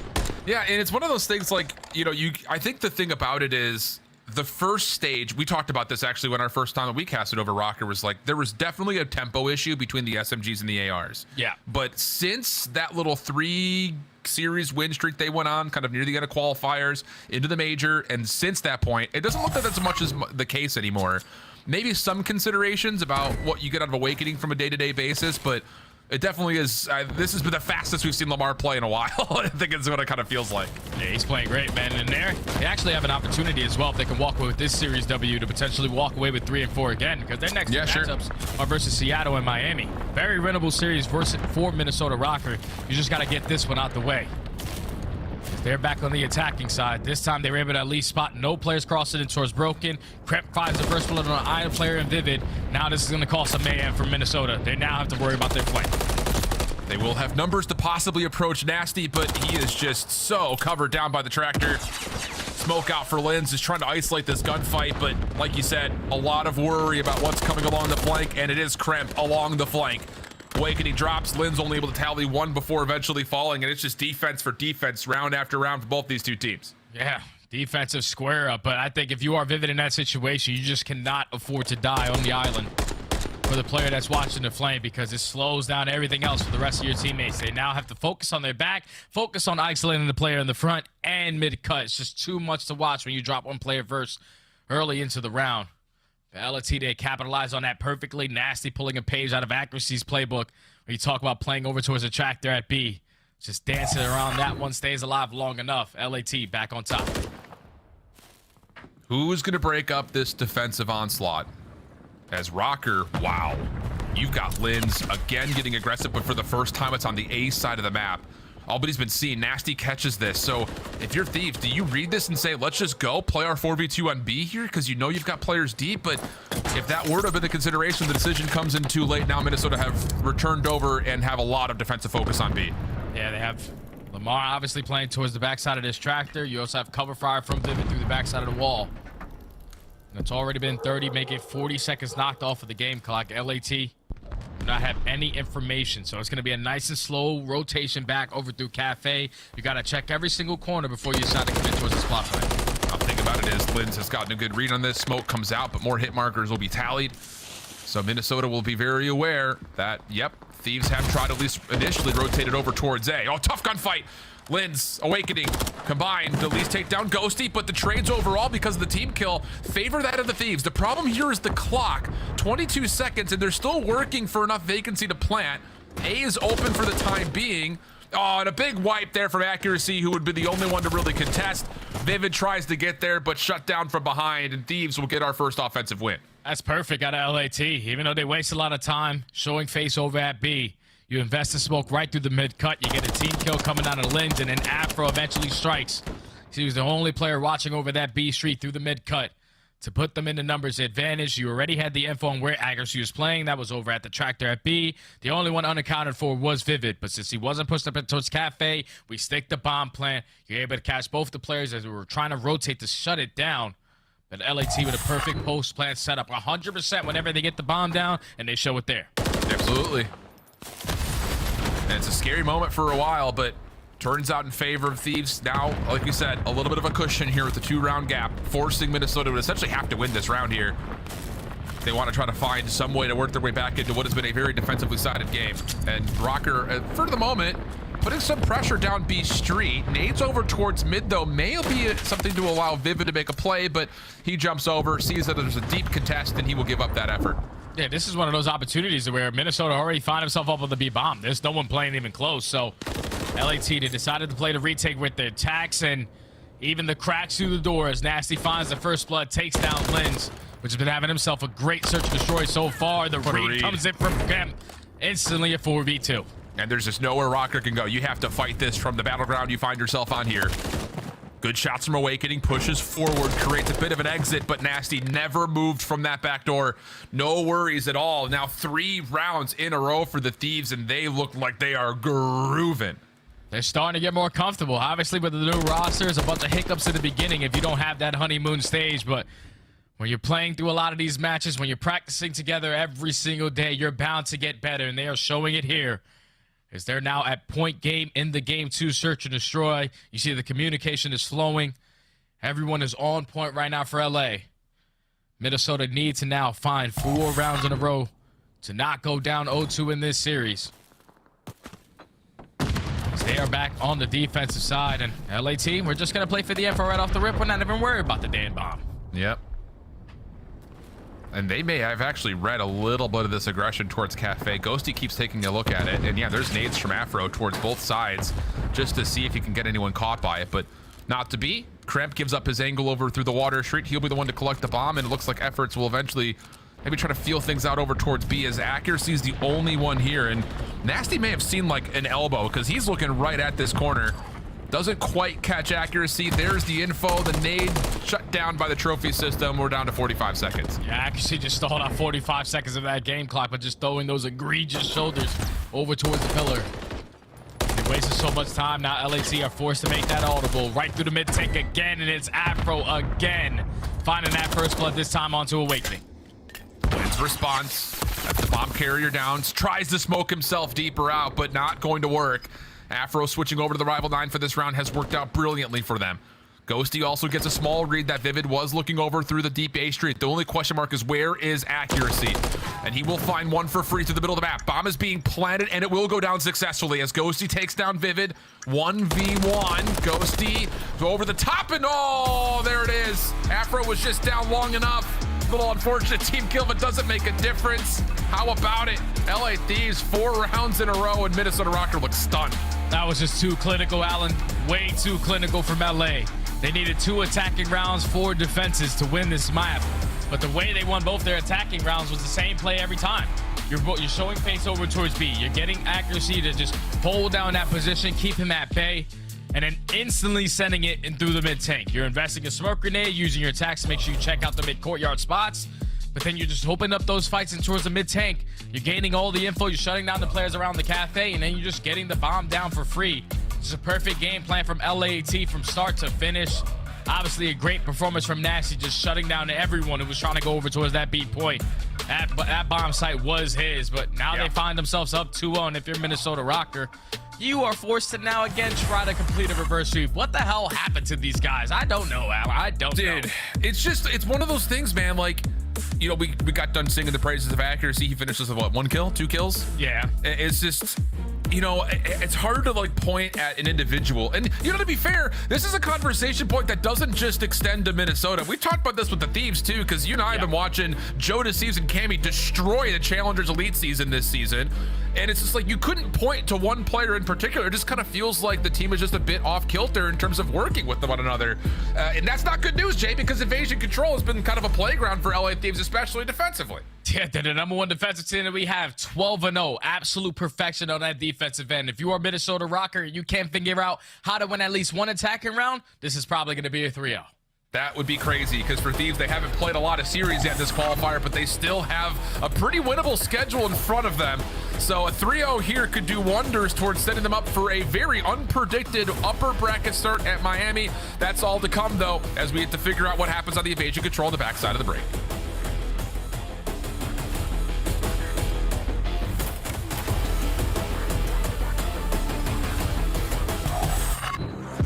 Upgrade your game with the Scuff, the official controller of the Call of Duty League. Slice up your competition with the Executive Chef Operator, now available in-game in the Call of Duty store.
Start the season strong with the Call of Duty League Pack.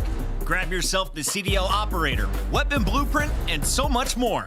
Check out the Call of Duty store in-game now. The Call of Duty League is brought to you by Monster Energy, the official energy drink of the CDL.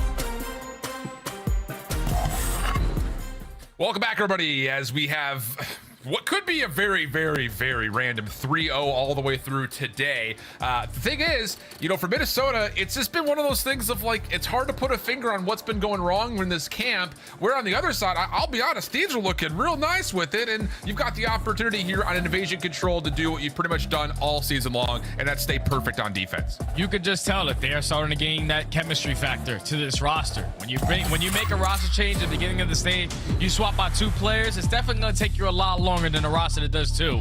But finally, they are starting to get some footing. They're starting to get some confidence in their gameplay as they find themselves up 2-0 in this series. Everything is working for them. Now you're going into an invasion control where you couldn't be more happier to see this map and mode at game number 3. Yeah. Like we said it overall throughout the season, they are the #1 defensive team. I know that says second overall, but the fact that they are 12-0, have never lost a defensive round, yeah, they're #1 in my mind. So if you're Minnesota Rocker, that has to be something that you have to change. And the interesting thing about the individual breakdown of those stats is that it's not just the fact that they're perfect defensively, they also let up one of the lowest amount of tiers captured per defense, no matter what the map is. The only bit of good news here for Rocker is that offensively on this map, they're actually pretty good at capturing ticks on the offensive front, and we're already seeing that come through. So the first will get locked, second potentially on the way as Linz is playing a bit of a buffer right in front of the zone. Okay, they were just doing the easy work out the way, trying to get beat, done and dusted as the second segment is to get complete, awakening with some great shots onto Nasty, but his teammates now fall around him. Gotta try to stay alive as long as you possibly can, and unfortunately it's not long enough as LAT send 3 players to the respawn. Accuracy, the farthest player pushed out, he falls. So now they're in a little bit of a trap. But you see Awakening on your minimap, he was actually able to sneak on by, find that free kill, and stop the clock over at A. And the only decision-making moment here for both teams is, do we even bother with A, or is this still just delay the clock, try to get back over towards B? Thieves trying to work back through the middle of the map kind of individually through different lanes, and it's working out decently. Awakening, does he get the first tick of progress? I don't think he fully got it. No, he didn't. So that's going to be Kremp in the zone, depleting. Follow-up in the middle of the map will have Vivid drop, and even though Rocker will get the extra 60, there really was not much of an opportunity to do much else on A. Yeah, there was no opportunity for them to go over towards A, but Awakening did a great job of at least pulling a couple players from LAT on that side of the map. So like you said, able to extend this time by a minute.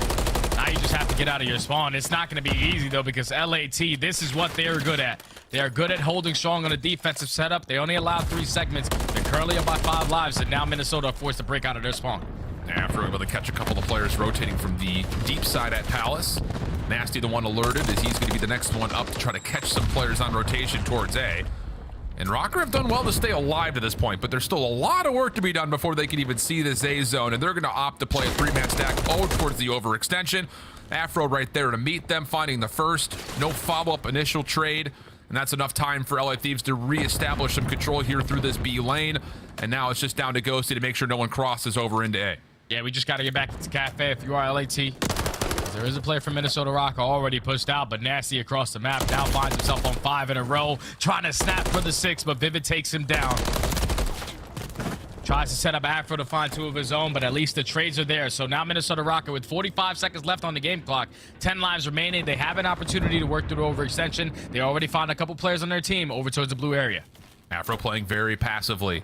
Awakening just trying to sneak through the shop side of the defensive spawn. Not going to work out. Afro not able to slide away, though. Accuracy now opening the doors over towards gas side. This would have to be the final approach, though, for the Rockers. Nasty inside of Ruggs, completely taken down by Lins with the good wall bangs. Ghosty still just trying to hold his life inside of A. He doesn't have a lot of help here, though, and Vivid just walk up to him with the Renetti. Last player left is going to be Crimp over the middle of the map, and as he drops, Nasty on the cross, almost finds a second, but the stack is in. First tick of progress is going to be good. More possibly to follow as Vivid has a good stun lock in place. Here comes the hit approach. Vivid, no, not able to find the kills, and just before the second tick of progress gets locked, the Thieves will recover. Oh, yeah, the Thieves did a great job, more specifically Nasty, finding that first initial fight and then getting a second player one shot, getting your teammates to fly right through Mannequin, instantly put you guys in a 2v4 because the last 2 players from Minnesota are spawning all the way at Palace. So they had the numbers for the reinforcements. Even though they only allowed 1 segment at A, they still stay perfect on that defensive end. Now 13-0, up 1-0 on this map. Yeah, and again, that was a couple of terrifying moments, I think, if you're Thieves, or at least panic moments. So, you again have to give a little bit of credit to the fact that the defense recovered as fast as they did, but I would say more importantly so for Minnesota, that is a heck of a way to start, able to get at least the first tick of progress at A, nearly able to get a second. May have them wanting later in this map, depending on how far we go, but overall, not a bad opening offensive effort.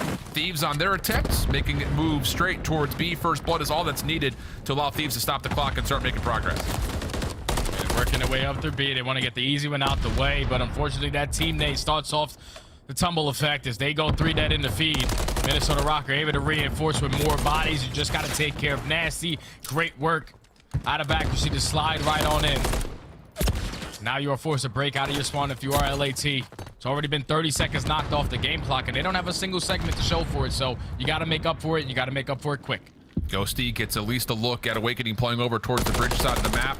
Shots are perfect. That'll allow him to get on towards A, so this feels very familiar, almost like the exact opposite from what we had from last time around. Vivid stun not going to land. Ghosty, decent shots, but it's Lin's there to support. Thing is, Rocker 3-man committed to the defense rotating over towards A, and with the kills off spawn, Thieves will get on, stop the clock at 41 seconds, and start making work happen again on B. Yeah, you just had to take down accuracy. You do a great job of doing that if you are Cramp. This little stack is going to come in. First segment already complete. Great read out of Ghosty to read the player going on the pinch. It's another player going on the pinch, though. Are you going to find the timing? I don't think so. He's just going to walk right on by, but accuracy gets it done through the front end. He finds 2, and now only 35 seconds left. LAT, they need to get out again. Yeah, kind of a big miss right there. Kremp was kind of walking along the Palace wall, never popped up to take a look to see if anyone from Minnesota was trailing behind that play. And now things become very dire. Accuracy having himself a hell of a round here, now up to 13-9. And one of the biggest defensive influences towards making sure only 1 tick of progress happened over towards B. Lynn's up and over the truck, challenged, and Kremp able to at least take him down, but is there enough space to stop this clock?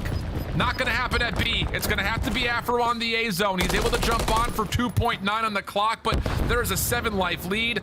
Rocker are trying to feel things out on their rotation over. Afro would have to go God mode to try to get this first tick locked in.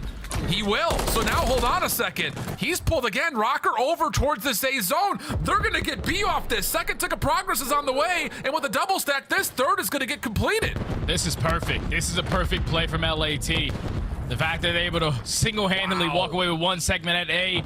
You push, like you said, those players from the Rocker. 3 players at that A point.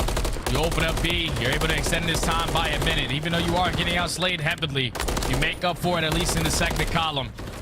But for how long can you hold these positions? It doesn't look for that long. As accuracy is going to whip out the pistol, find the final kill onto Crab. No more respawns for LAT, but you will take it because this did not look like one of those rounds where you can even make up in the segments, but the fact that you're able to tie it up at 4, W. Yeah, and I know that a lot of people out there watching is like, you know, invasion control, defense, defense, defense. But look, the thing about it is, like you said, that is a massive moment towards being able to at least keep the progression even. Now, the only thing about it is, with both teams being successful in opposite ways, Rocker being a good offensive team, obviously Thieves being a great defensive team, now all of a sudden you look towards the life gap that was just created in that second round as being a potential tiebreaker situation. Rocker still hold an edge, as marginal as it may be. But they have the opportunity to go back on the attacking side now to earn some more segments. This time around, you do have trophy systems, so it might be a little bit different of a start off. Do we try to commit over towards A, work on that side of the map and open it up? Or do we just go for the easy route over towards B, stack it, get that one, and extend time by a minute? Because it was a 2-minute hold last time for LAT on the defense. Like I said, all tied up in segments. So if you are Minnesota, you got to make sure we put ourselves in the advantage in that situation. Nice route by Linz, almost two free, just right through the middle of the map with an SMG. No one looked at him. Wow, that is buy one, get one special, it feels like, as the first tick of progress is already done, second on the way. You've got Thieves likely going to have to chalk on this and just try to see if they can make life hard in the rotation off the exit. Yeah, that's not going to happen. They don't have the bodies. They do not have the bodies. Accuracy now with 2. Linz finds his third. He's already aggressively pushed up towards blue. They have 2 minutes to work with and a lot of map control. So if you are LAT, you got to clutch up on these fights. And Afro and Ghosty combined for 2. Great shots out of them. You get Awakening 1 shot. Is the trade going to be there? No. So he's able to finesse his life. But for how long? It's still LAT. All of them right in front of him. It's going to require some more heroics by the feel of it. Decent bounce back once again by the Thieves to at least marginalize the life lead a touch. Accuracy just fishing right now. Catching out his prey. Oh, clean secondary shots. Ghosty able to take down Vivid, so it's just Accuracy in the point for now, but Kremp is the one that has to rotate over, and there's not a lot of help behind him, so this very well may be another tick of progress earned by Rocker. Yeah, Accuracy just made the 3,000 IQ play to just keep the trigger discipline over towards the right tree, set up for the second kill, but they don't even complete the first segment. I don't know what the rest of Minnesota Rocker are doing. When you get the player to drop the 2 Ps and then instantly into the point, all we have to do is simply help them on the cross, but they're more focused on the rest of LAT, trying to set up a couple pinches, and it comes back to bite them as they're able to reinforce their way back on in. But this time it's Linz. He's already pushed up in towards the point. If he can win this one-on-one, he can pause the game clock. He's just chowing, and unfortunately does not win it. But it's still Minnesota Rocker. They're still here. 30th back on once again. Accuracy. You can see him in the head cam. We've all been there. He starts to lean into his monitor just to try to help that slide a little further along. But once more, here come Thieves again. Awakening is caught looking the wrong direction. I mean, how many times are we going to see Thieves re-break this A zone defensively in such quick form?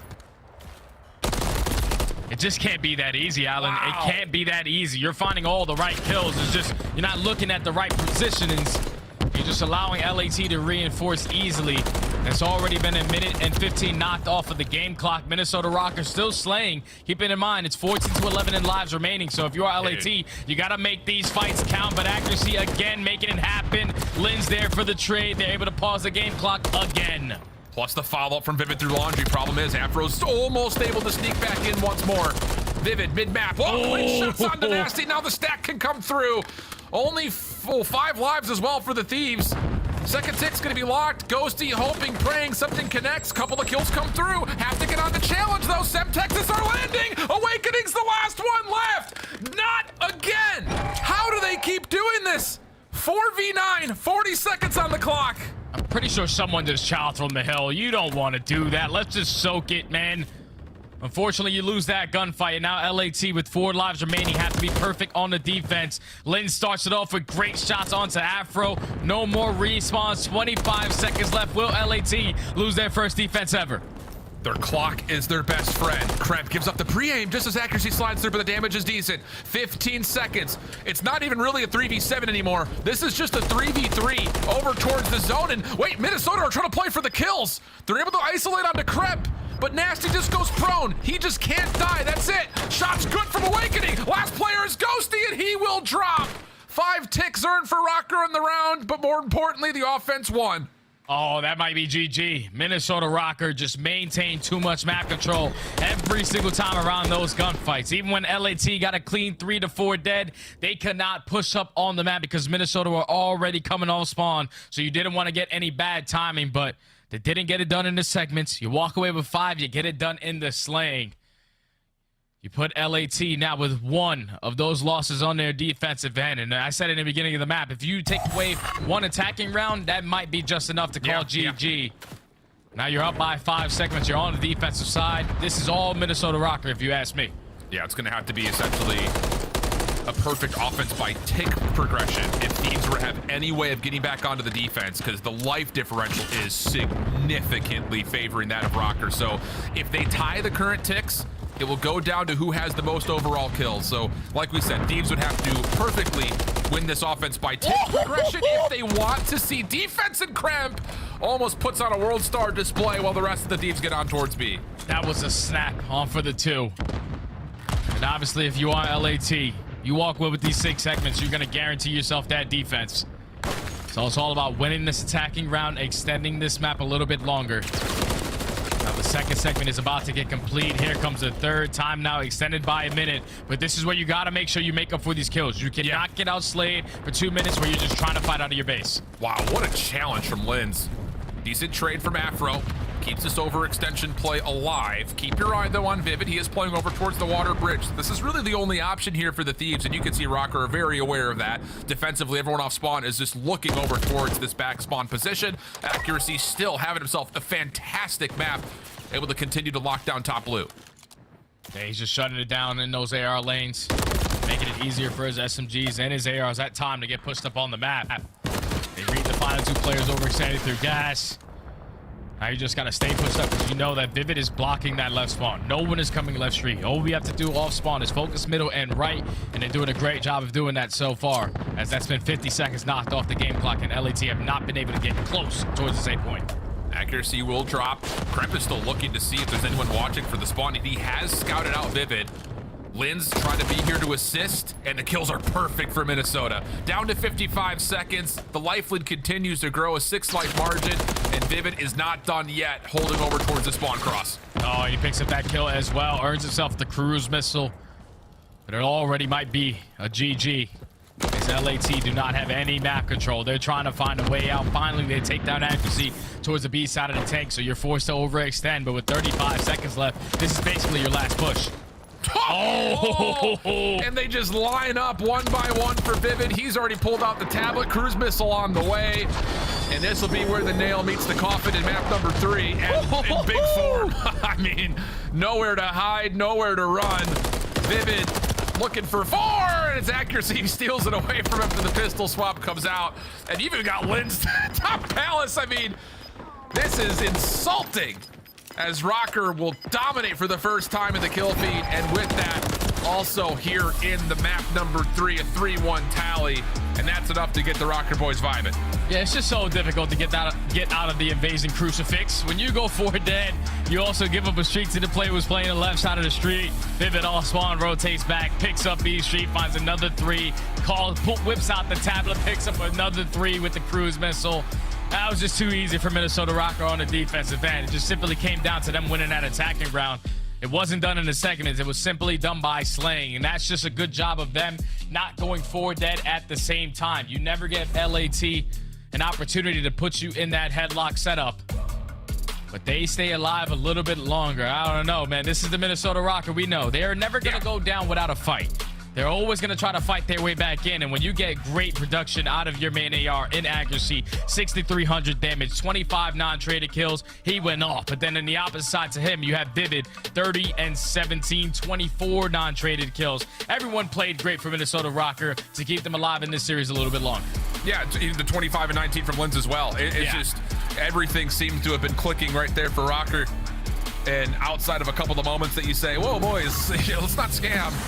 Hey, fact of the matter was, every single round was a winnable one, felt like, for the Minnesota Rockers. So they extend this series to do a map number 4, and I think, like you mentioned, the big news here is that you've got accuracy really waking up. Your SMGs looking really polished as well for Rocker in every single respawn we've had so far, and that's great news when you look at a Skid Row coming up. Yeah, the Skid Row is going to be massive because LAT, they're sitting at 0-2. Obviously, they only have 3 Hardpoint wins underneath their belt, and none of them, unfortunately, come in towards the Skid Row map. But at least for them, one stat that really does stand out, and it can pay a dividend factor of them walking away with a potential 3-1, is that they are #1 in rotations. On a map like Skid Row, where you can set up properly for the P2, when you can set up properly for that P5, those can basically be guaranteed 60 points. Just the only thing that they suck at after that is the holds, where they're sitting at 10th overall. That's not the best. You might be putting yourself in the best possible situation to set up properly, but your setup after that is easily broken into. And I think that's the capitalization for Minnesota Rocker to try to break back in, because they are 5th overall on that map. Yeah, absolutely the case. And like you mentioned, it's not just the fact that LA Thieves are finding rotations but not holding. Think about how much of a difference maker that is, because this is their worst point differential map they've played in Hardpoint, on average losing it by about 70 points. So if you just successfully hold, that number already goes down. But the problem is they have not been able to do so yet. Is there any inspiration, though, kind of looking back over and reflecting on the patterns and trends of map number 1, that you sit there from either side, whether it's Rocker or Thieves, and say, if you just do this again, or maybe it's slightly better, that map 4 could be really prospecting for you? I feel like Minnesota Rocker, if you come out the way you did in map number 1 and win the first 2 rotations of those hills, we're talking about P2, which can be a full 60, and a P3. If you're spawning, if the opposing team spawning at the P2 area, it's basically another full 60. So winning the rotations for Minnesota Rocker can force that game 5. On the opposite for LAT, they just can't start off slow. You have a map like Skid Row where it's going to be a lot of insane gunfights, especially with the SMGs. But your ARs need to be ahead of the game, because you know Accuracy and Awakening are going to be setting up properly for those next hills. So you have to make sure you're ahead of that. Absolutely the case. And okay, I like the calls. I think that we could really break this thing down once we start to see it in action. But yeah, I think you're absolutely right. Rocker start off nice and fiery, nice and hot. It gives the ability and the liberty for a player like Accuracy or Awakening to rotate early, where maybe on the other side for Thieves, you don't really have a hard point in this map that you look at and say, this is a 50-50 hill. And so if you can find a way to win more time like they did on the 4th hard point in Invasion, then you can cut back into a lead. Like, you have to be able to rotate better than what we saw in Invasion. You're not going to have a lifeline of being able to scrap together points on a very neutral hill like you did from map number 1. So yeah, definitely the things to kind of keep in mind. And how much of that do you think starts and ends with what you see out of the SMGs? Because you already mentioned that Kremp has, come into this LA Thieves team and not really able to put together the numbers that I think that they were hoping for out of him. Yeah, he's right now the lowest hardpoint KD that we have in the league, but it's also because he wasn't really playing a lot of SMG maps with this roster. And then you also run into Optic Texas on a map like Rio, where you're probably not going to have fun. But now you find yourself up 2-1. Kremp had a great map number 1 alongside Ghosty. Actually, everybody played great in map number 1, because everyone had their moments. But now you're going into a map number 4. You need to try to close this one out. And I know if you're Minnesota Rocker, you don't really want to see a game 5. But if you win this one, you are forced to. So the ice has to be there for Minnesota Rocker to even make it there. If you are LAT, you walk away with 2 hard points. Oh, you best believe this roster change was good. Yeah, I'll tell you. All right. Inspiration possibly brewing here for the Thieves. Rocker just trying to play salvation towards what has been a very messy qualifier for them. But like we mentioned, their road hasn't been particularly easy. And I think on top of that, you still have a Seattle and Miami game waiting. So there is the potential of kind of eliminating what was an 0-4 start. I think the other interesting point, though, because Thieves have only played twice, you win here. Unfortunately, you have to play FaZe next, but then you also have Vegas and LAG in the midst. So there's opportunities for both of these 2 teams to kind of surprise us based on their starts and maybe find their way into a winner's bracket over in Miami for Major 2. Yeah, obviously for LAT, you walk away with this one, you basically set yourself up to guarantee a winner's bracket spot. But if you've Minnesota Rocker, you walk away with this map, you can still keep that fight alive, as they're the team spawning not on the preferred side for this P1 HP, but they're the team initially in the time. LAT, they need to get a move on it, because you already had a player at least hit a route through tunnel. They're finding a couple kills around the map. They do have the numbers, just have to find a trade, and it's all on the back of Afro. Finds 3 to start. If Vivid just making a mess at the opening hardpoint actually forces the Thieves to have to kind of recommit over towards P1. Nasty now looking to contest this rotation towards the second hill early, but Accuracy's already in position. Vivid watching over the top of them, and I think at this point Thieves will have to sit here and say, all right, we need to take every single second we possibly can here at 1, because there's no way we're getting a recontest over towards 2 anytime soon. Yeah, it's not going to be easy to break it towards P2. It's the best hill ever created in hardpoint. Now you have Minnesota Rocker fully set up. They're watching the crosses over towards Ticket. Make sure you have your ground covered with the player potentially going to flank into the tunnel. Now, even though LAT walk away with 39 seconds, Minnesota can make up for it with ease at this P2. If their setup can stay strong. Vivid trying to get isolated, but all of LAT, they're trying to apply pressure through Ticket and Garage. And finally, Afro does take down 1. He's on a 5. Let's slow this one down. Let's earn that cruise. Oh, but caught, and yeah. Lynn's just forcing the issue over towards Crates. Hold on a second. Ghosty gets up, but not in. As Accuracy will deny him any entry towards that back staircase. And once more, Thieves pushed out. 30 seconds to fight for. They do take care of Vivid from Garage. And accuracy in trouble. Uh-oh, not like this. Can't have that happen. Thieves trying to recover on their way over and in, but Linz will shut them down. Awakening on the staircase denied, and that is not terrible news here for Thieves. Able to find 18 seconds of scrap. Yeah, that's perfect if you are LAT. If you're Agassi, you just simply do not want to commit to that gunfight. It's already scam number 1 out of the Iceman. Now you're forced to hit that early rotation over towards P3. They are going to be the team set up early on, but you already have players like Nasty trying to contest with the back end. He gets cut down. Players to the front get cut down. So Minnesota Rocker read the early pressure and so far set up properly. Thieves though trying to cut across through that ticket side. Already have mid-map control. Afro on a burner. Double to start. Wanted more, but accuracy shuts him down from getting entry through mid-stairs. So now Thieves just waiting a little while longer, making sure they can get their nades in first, and the hit will surely ensue right afterwards. Late trophy system from Awakening. That could be pivotal towards stopping any follow-up stuns, and yep, absolutely the case. Double for Awakening. Help on the backside from accuracy, and that'll be Minnesota Rocker staving off another Thieves break. Yeah, this is why LAT, they're showing that they're dead last when it comes to breaking on this map. It's just not going to be easy, as Minnesota Rocker set up just way too strong. But Staff Ghost here contesting for the final 10. He's going to get cut down. It now turns into a one-on-one. Awakening with the FCW, not able to win the up close and personal. So LA again breaking in with the final 15. They're only going to walk away with 10, but that's another rotation won by Minnesota Rocker. They are just staying ahead of the game, just making sure they have that lead. Now ready for the next. They do lose the double up over towards apartments. Decent sauce of accuracy. Makes Vivid life easy for the trade. But Nasty Ghosty still immediately as the hard point opens, the full 4-man flood is good. Now it's just accuracy. He's caught in no man's land, just in the pit behind God's stairs in the tunnel. Afro surely got to read that there are players coming in towards tunnel again. Trophy system down. There's the Chow Awakening in his way. And no worries there. Thieves looking solid for their hold. 3 go down, and Minnesota nowhere to be found for their break. That's a perfect break right there from LA. You have a couple players work through the back end, a couple players working through top mid. They find all the kills, and they're going to walk away with at least 45 seconds of this barbershop hill. Now it's all about setting up for the next. It's going to be an all-out fight. 2 players here from Minnesota Rocker trying to cut them down. The trade is going to be there. Now it falls into the hands of accuracy, who finds himself in a crucial position and also wins the one-on-one. Now the reinforcements are here. You get this trade on the cramp, you're properly set up. Yeah, this is not where you want to be with the rival 9 versus accuracy, but you'll take what you can get. And wow, those are some really straight shots considering the distance. Problem is, Minnesota still find the kills they need. Staggered spawns here for both teams, just kind of conga lining over the middle of the map. Kremp still just waiting for help, and it is on the way, but again, Awakening just kind of unpredictably so. Keeps this a bit at bay through mid. Nasty wins a weird gunfight versus Linz off screen, and now it is just down to accuracy. I mean, you gotta hold better than this. That's 2 unbelievably decent setups for Minnesota, and it immediately gets foiled this time here on 5. And that all comes down to Kremp just simply staying alive towards crates. Yeah. Accuracy could not turn his back to watch tunnel. He had to isolate Kremp, but he still has yet to drop. He stalls enough time for his teammates to get into the play. And keep in mind, he has a rival 9 from this positioning. Usually do not find a lot of success there. Even though he's sitting at 5 and 8, those are game-changing plays out of that young man. Leads to LAT, found himself a nice little comfortable lead, potentially up by 20. But now you're forced to break back into P1. You have Nasty going in a deep route to potentially open it up.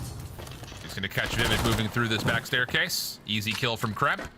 Ghosty from the front also eliminates a number of Rocker members that were trying to stay inside the hard point. So here's the follow-up. Awakening last one left in the corner. Wow, big wait.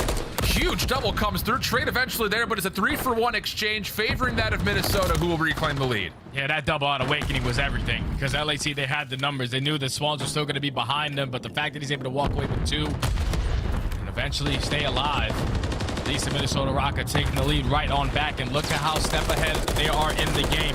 You have 2 players contesting in towards P1, but the other 2 players are already at that P2, cutting off ticket, cutting off garage. And now if you are LAT, it's good to walk away with this final time. Now you're forced to break in towards P2 again. Good read from Ghosty. Wow, better shots onto accuracy.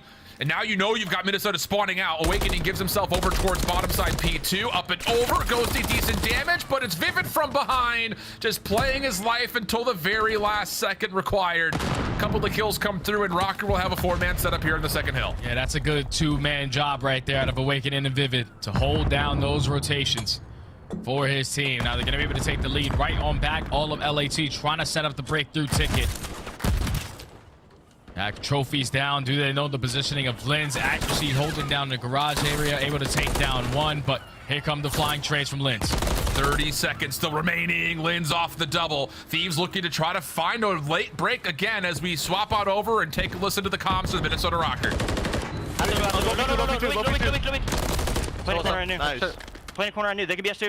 Okay, S1 tunnel, dude. No, bro. S1. Oh my god. S1 going to launch. S1 going to launch. Afro's in behind you. No, let me book. Play the steps.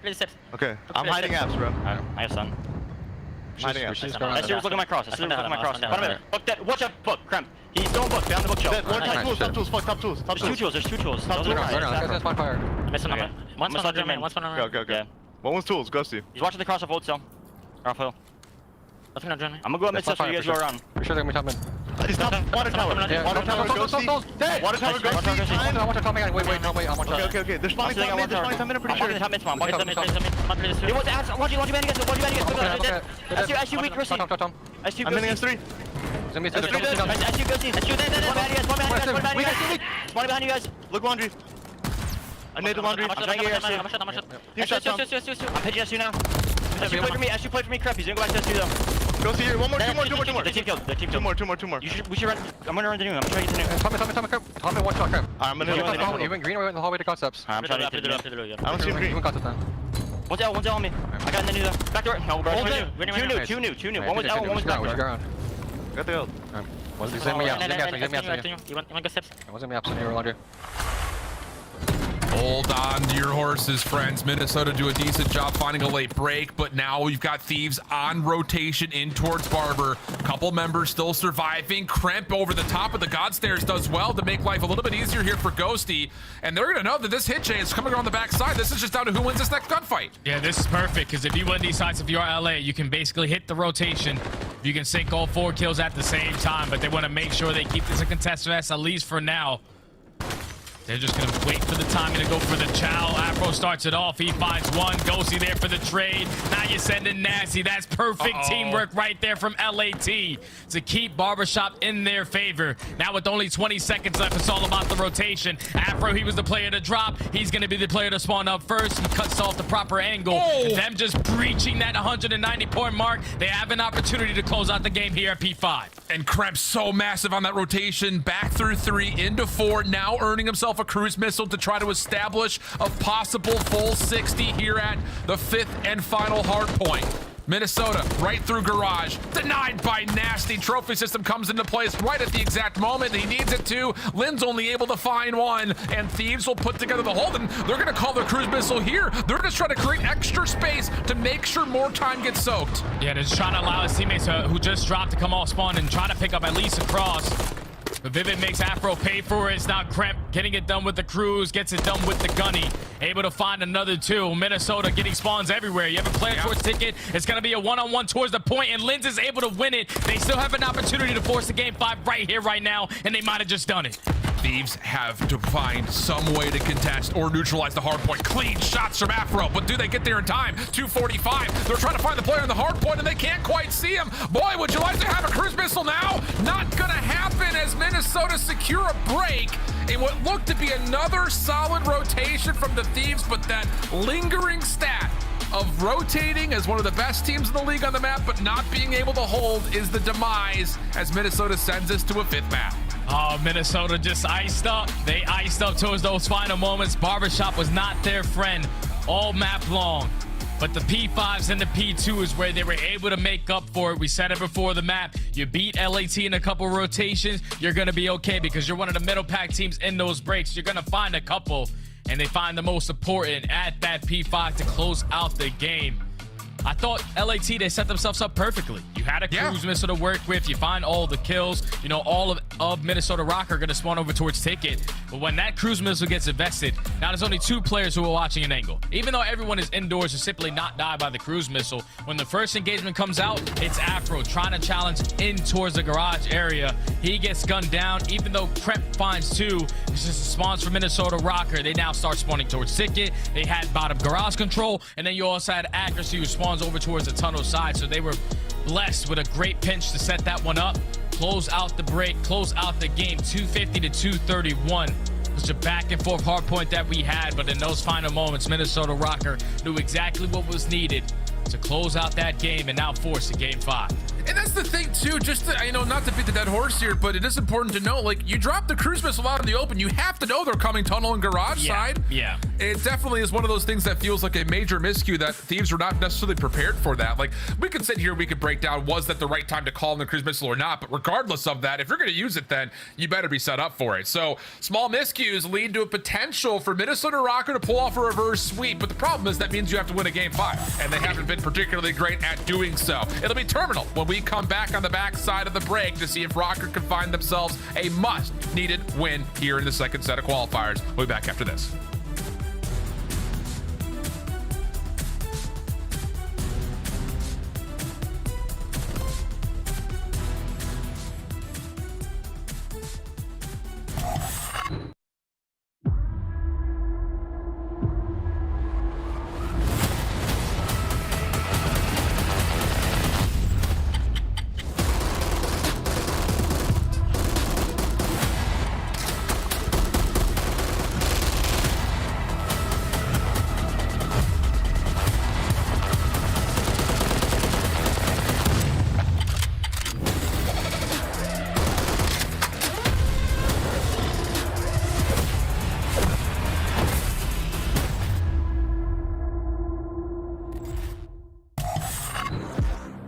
Upgrade your game with the Scuff, the official controller of the Call of Duty League. Slice up your competition with the Executive Chef Operator, now available in-game in the Call of Duty store.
Welcome back, everybody, as Buttercup and the rest of the production team is ready to go here in Columbus. Is that Crystal's cat? Whose cat is that? I don't know. That's a pretty know. cat, though. That is a very, very pretty cat. My cat does not look that luscious. My cat might be a demon compared to that one. That one's might be an angel.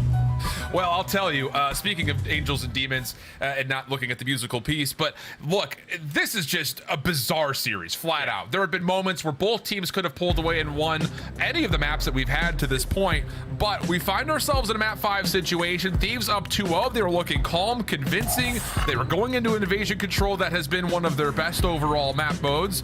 Didn't find a way to win it. Couple of moments there at the Skid Row that looked winnable, or at least pullbackable. Not the case. And now you go to a terminal where you saw that for a moment. Hey, this is a pretty even square up, and maybe the only difference maker is what the universe takes, because Nadeshot tweeted this up 2-0, and well, I saw Paradox's response to it was like, man, he really tempted the universe with this one as we head into a map number 5. Come on, Mr. Hag. We can't put that juju on the air. Not if the boys are up 2-0. Let's walk away with the 3-0, and then we start chirping a little bit. But now their backs are against the wall. You're in a game 5 versus Minnesota Rocker, who simply can't find any ice here. So I still got LAT in favor. All right. A little prediction from my boy. I like that. Offense up here for the Thieves. And for Rocker, one of the things to keep an eye on is where is Linz going to play? That is always kind of the question mark when it comes to search and destroy, but it will give you a pretty, well, it's a good indication on what exactly they want to do, and it's Linz watching the mid-cross accuracy behind to be able to find first blood. That's good stuff from accuracy to win the gunfight onto the player who's being the island guy over towards Burger, but everybody else conga lining in towards the terminal. So now Vivid is going to have his hands full. Does he decide to climb this ladder, potentially play for a kill? No, he's going to spot Afro up close and personal and win the gunfight. Instant 4v2. That is an impressive gunfight win by Vivid. Doesn't miss a shot. Afro thought he had the jump on him. But now the bomb down in the tail of the plane. Kremp hoping he gets a peek from Awakening. And he's not going to be gifted one. Rocker just holding on to their 4v2. There's the call out on the cross. Kremp hoping that Vivid will chow this. Another stun follows up. You've got Linz on the wing. And here comes the break attempt. Vivid trying to get away, but wait, Ghosty's gotten 2. Hold on a second. Now it's just down to can Kremp collect this bomb and get a safe plant, because just like that, we're in a 2v2 situation. Oh, but it's an instant conga line right up through the orange ramp as Vivid and Awakening said, screw this. We're not going to allow a 4v2 to happen. We know you cannot rotate over Resource B. All we have to do is just shut down the player that's watching over the bomb planter. They send it right up the orange ramp to find that first round. Obviously, it starts off with actually getting the first blood, but Vivid winning that gunfight onto Afro, putting that bomb all the way to the backside of the plane was very difficult for LAT to try to come out on top as Minnesota Rocket take the first round. Okay. And again, like we were kind of alluding towards, we could spend some more time talking about it. Everywhere that the Thieves are good, Rocker seems to be kind of bad, statistically speaking. But the opposite could be said when it comes to things that Rocker are good at, Thieves aren't particularly good at in this particular map. So it will be a battle of who can successfully pull off their strengths better as we have an opening duel over towards the A side of the map that'll lead us to an early 3v3. They take down the player in mid-hallway, and Afro instantly traded in a nasty takes down accuracy. Great shots, but now he is getting soloed out. Just want to try to play your life. Good job of getting away with it. Now it's a 2v3. Nasty finds another on the round. He's still trying to dance to the bottom of Naski's. Does get traded, but it's Awakening to try to clutch up in a 1v3. Rotation timing here is actually really good from Awakening. Problem is, the Thieves are just staying together. Ghosty and Kremp, former teammates. At one point in time, Awakening clean shots to Ghosty. Kremp going to give him a little bit of a look, and the tag is in. That's going to be enough for Awakening to say, I'm out of here. The question is, does he actually commit to the A rotation, or does he just slowly re-wrap this back in towards B? And he's called the B plant. Kremp has not given up this position yet, though. Holding from the bottom side of Askies. Awakening goes to check. Kremp gets the read. Oh, the patience just tucked in a corner. Huge 1v1 win. Yeah, that's a huge 1v1 win out of young Kremp. He plays the 50-50, and Awakening was right into his trap. Could have potentially played that a little bit different if he decided to back down towards Burger, because that's already ground that he covered, but he was expecting Kremp to not be in that position. LAT, great job from Nasty again, just holding down that B point. But then they almost give up a 1v3. You don't want to get it to be that close. Thankfully, Kremp played the 50-50 correctly, and they were able to tie the game up by 1. Who's going to budge first on their strengths? Again, that's been the big news about how this matchup has panned out. Quick hit here from Afro with the SMG in hand, just trying to finesse around the side of the smoke. He sees a couple of Rocket players on the exit. First one good, but Linz, another key trade back. Awakening still in position here, top third. Yeah, he's gonna find Nasty. Crab, the angle just barely good enough.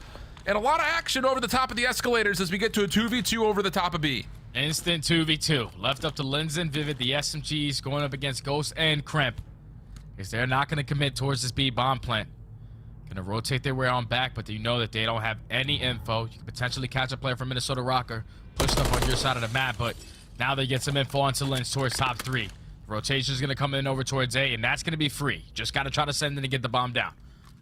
Thing is, Rocker will also know that, okay, if they're taking shots through mid, that means we can reclaim this front side at B. Linz now watching the cross. He's seen Kremp. So we're going to get a foot race back over towards this A site. Linz, wow, great shots to Kremp, who does not get away. The wall bang is good. Ghosty does get the plant off, though. Reposition. Sees Vivid on the drop. Should be a freebie, but Vivid eludes the fight. Now Linz over the top of the landing gear. Doesn't miss a bullet. And the 2v2 goes the way of the Minnesota Rocker. Oh, that's easy right there from Linz. The fact that he's able to find that first kill onto Kremp with the insane wall bang through the terminal, starts off with the insane shots through the cockpit. The snap out of this rookie just gets the job done for Minnesota Rocker. No panic in their breath. I would have liked to see, though, LAT not fully commit towards jumping down the bottom eskies. Like, after your job is already done when you get the first blood. But when you give them a free trade, and you force it to a 3v3, we're now forced to do a couple things that we didn't want to. But you see the shots from Linz. Read him perfectly like he had wall hacks in that gunfight. As Minnesota Rocket take that round. Massive round for Minnesota, 3 in a row for Linz. Looking long range. Ghosty trying to get some redemption from the last gunfight. Only able to get a couple of tags. And the Thieves are stacked heavy over towards A. And this is from a very weird angle. You got Kremp on the railing, Afro right below, and then Ghosty watching the mid-cut. Oh, and it works out to perfection. That's why the crossfire is set up to the T. Kremp finds the first kill. A player from Minnesota tries to go for the trade. That's when you walk right into the preamp of Afro. An instant 4v2 is actually trying to send it onto Nasty to at least make the numbers a little bit more manageable. He gets that kill, makes it a 3v2, and he still plays his life. Great play. You can get to top third here, maybe even scout out another. Ghosty immediately below him. Kremp also, I don't think was scouted. A couple of shots that will alert accuracy. Can he make a follow-up play here? He tries to cut this back over through mid. Doesn't see anyone at the moment. There's a double stack of Thieves players here, but neither of them will be red. Bomb still down here for Minnesota. Here comes the check, and yeah, didn't anticipate 2 members inside of the hut. So now Linz by himself. He may just forfeit this round and try to hold his 3 streak together. Yeah, that's exactly what I would do in this scenario. Yep, 10 seconds. It's back up all the way to the backside of security. Guess we couldn't get in for free. You had something in your luggage, Linz, that they were just not going to let you through. Because that's going to be an LAT round, holding strong on defense, but that setup was beautiful. Kremp, like you said, on top of the railing. Afro watching his low window push. You find the initial 2 kills, and you just keep the numbers on your side. As they tie the game up at 2. Such a back and forth search and destroy that we have. I don't think we've really seen too many teams try to pull that type of defensive setup before. No, that was beautiful. First time I've ever seen it. Yeah. A little bit of cheekiness coming through. 2-2. Little cinematic pan across the backside of Terminal. 3-man stack here for Rocker defensively. Over towards B. Nade from Kremp. Doesn't tag anybody. And that will lead to Linz kind of pulling the same setup that he had previously with Rocker. Just watching this mid cross right through that window alley. Shots coming through. No one worse for wear as Thieves are at the precipice of breaking into A. Yeah, they have 3 players in the terminal just ready to hit on in. A couple wall bangs coming in from accuracy. Gonna keep a couple players a little bit damaged, but there's still wall bangs. Afro, we gotta stay alive. He's just like, there's no way in hell this guy's gonna waste all of his ammo on this wall bang. But accuracy says, nah, I'm gonna continue to do it. Assist my teammate in towards the plane. Afro slides across, is able to live, but potentially worked his bomb plan because it's still Vivid towards the lower end. Yeah, and how much has he seen here? Did he see Kremp cross through this little pixel peek?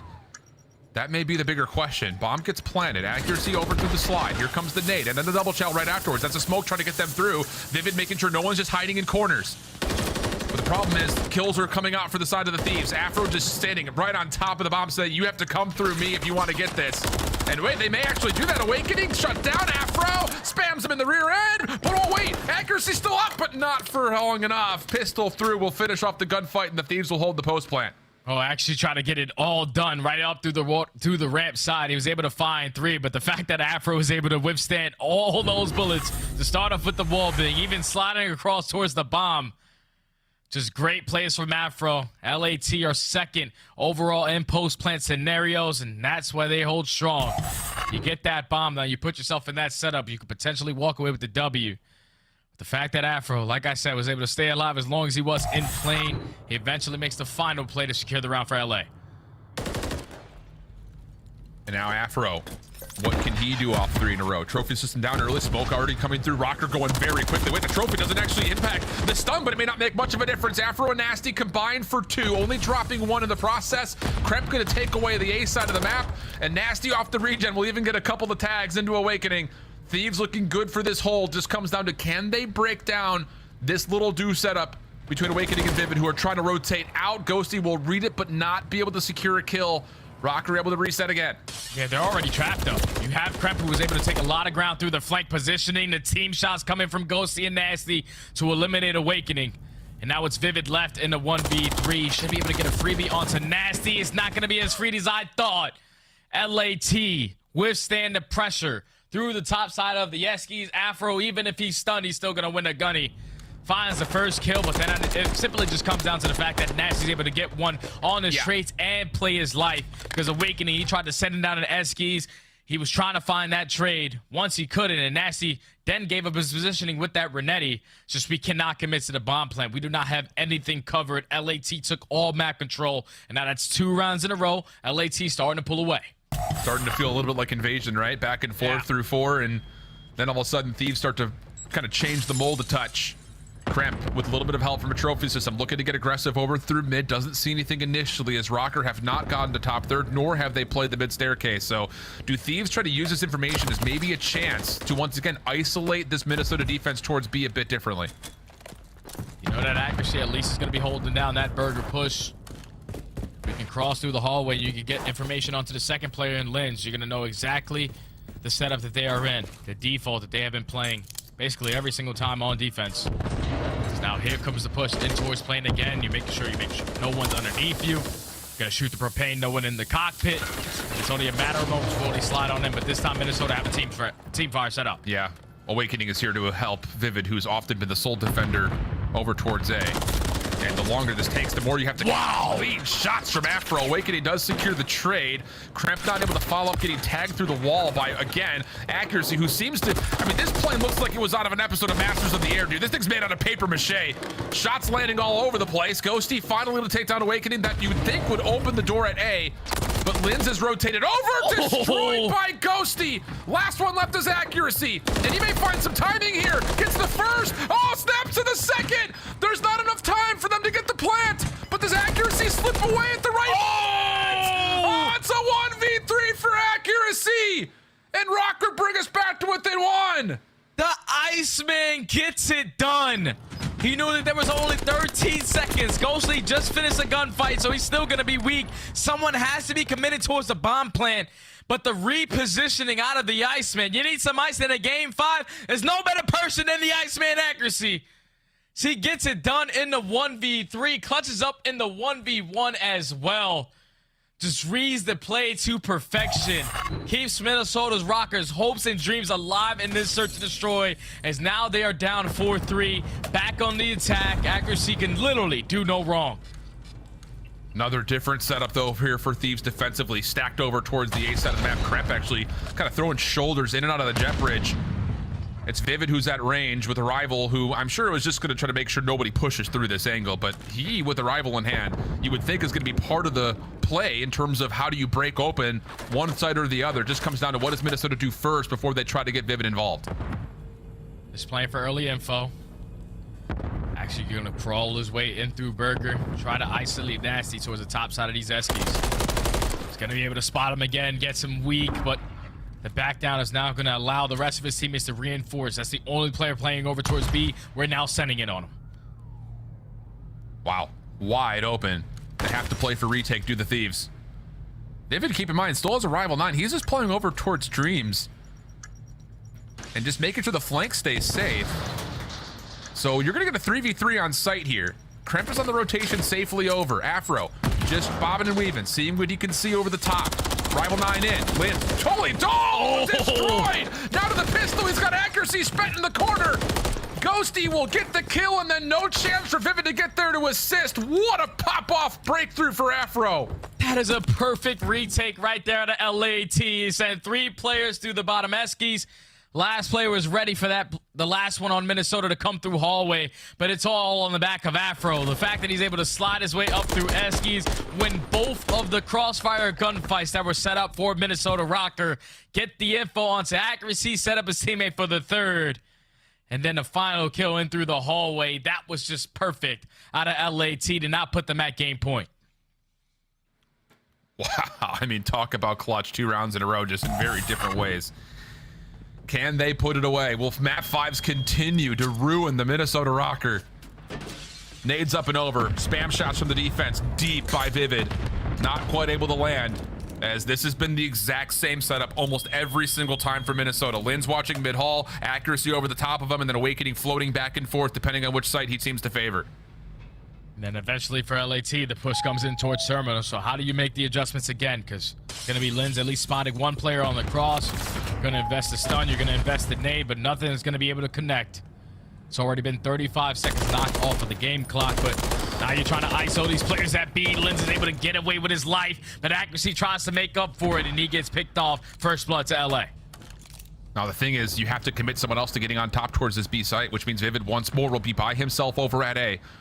He did a pretty solid job in round 1, holding this exact same position.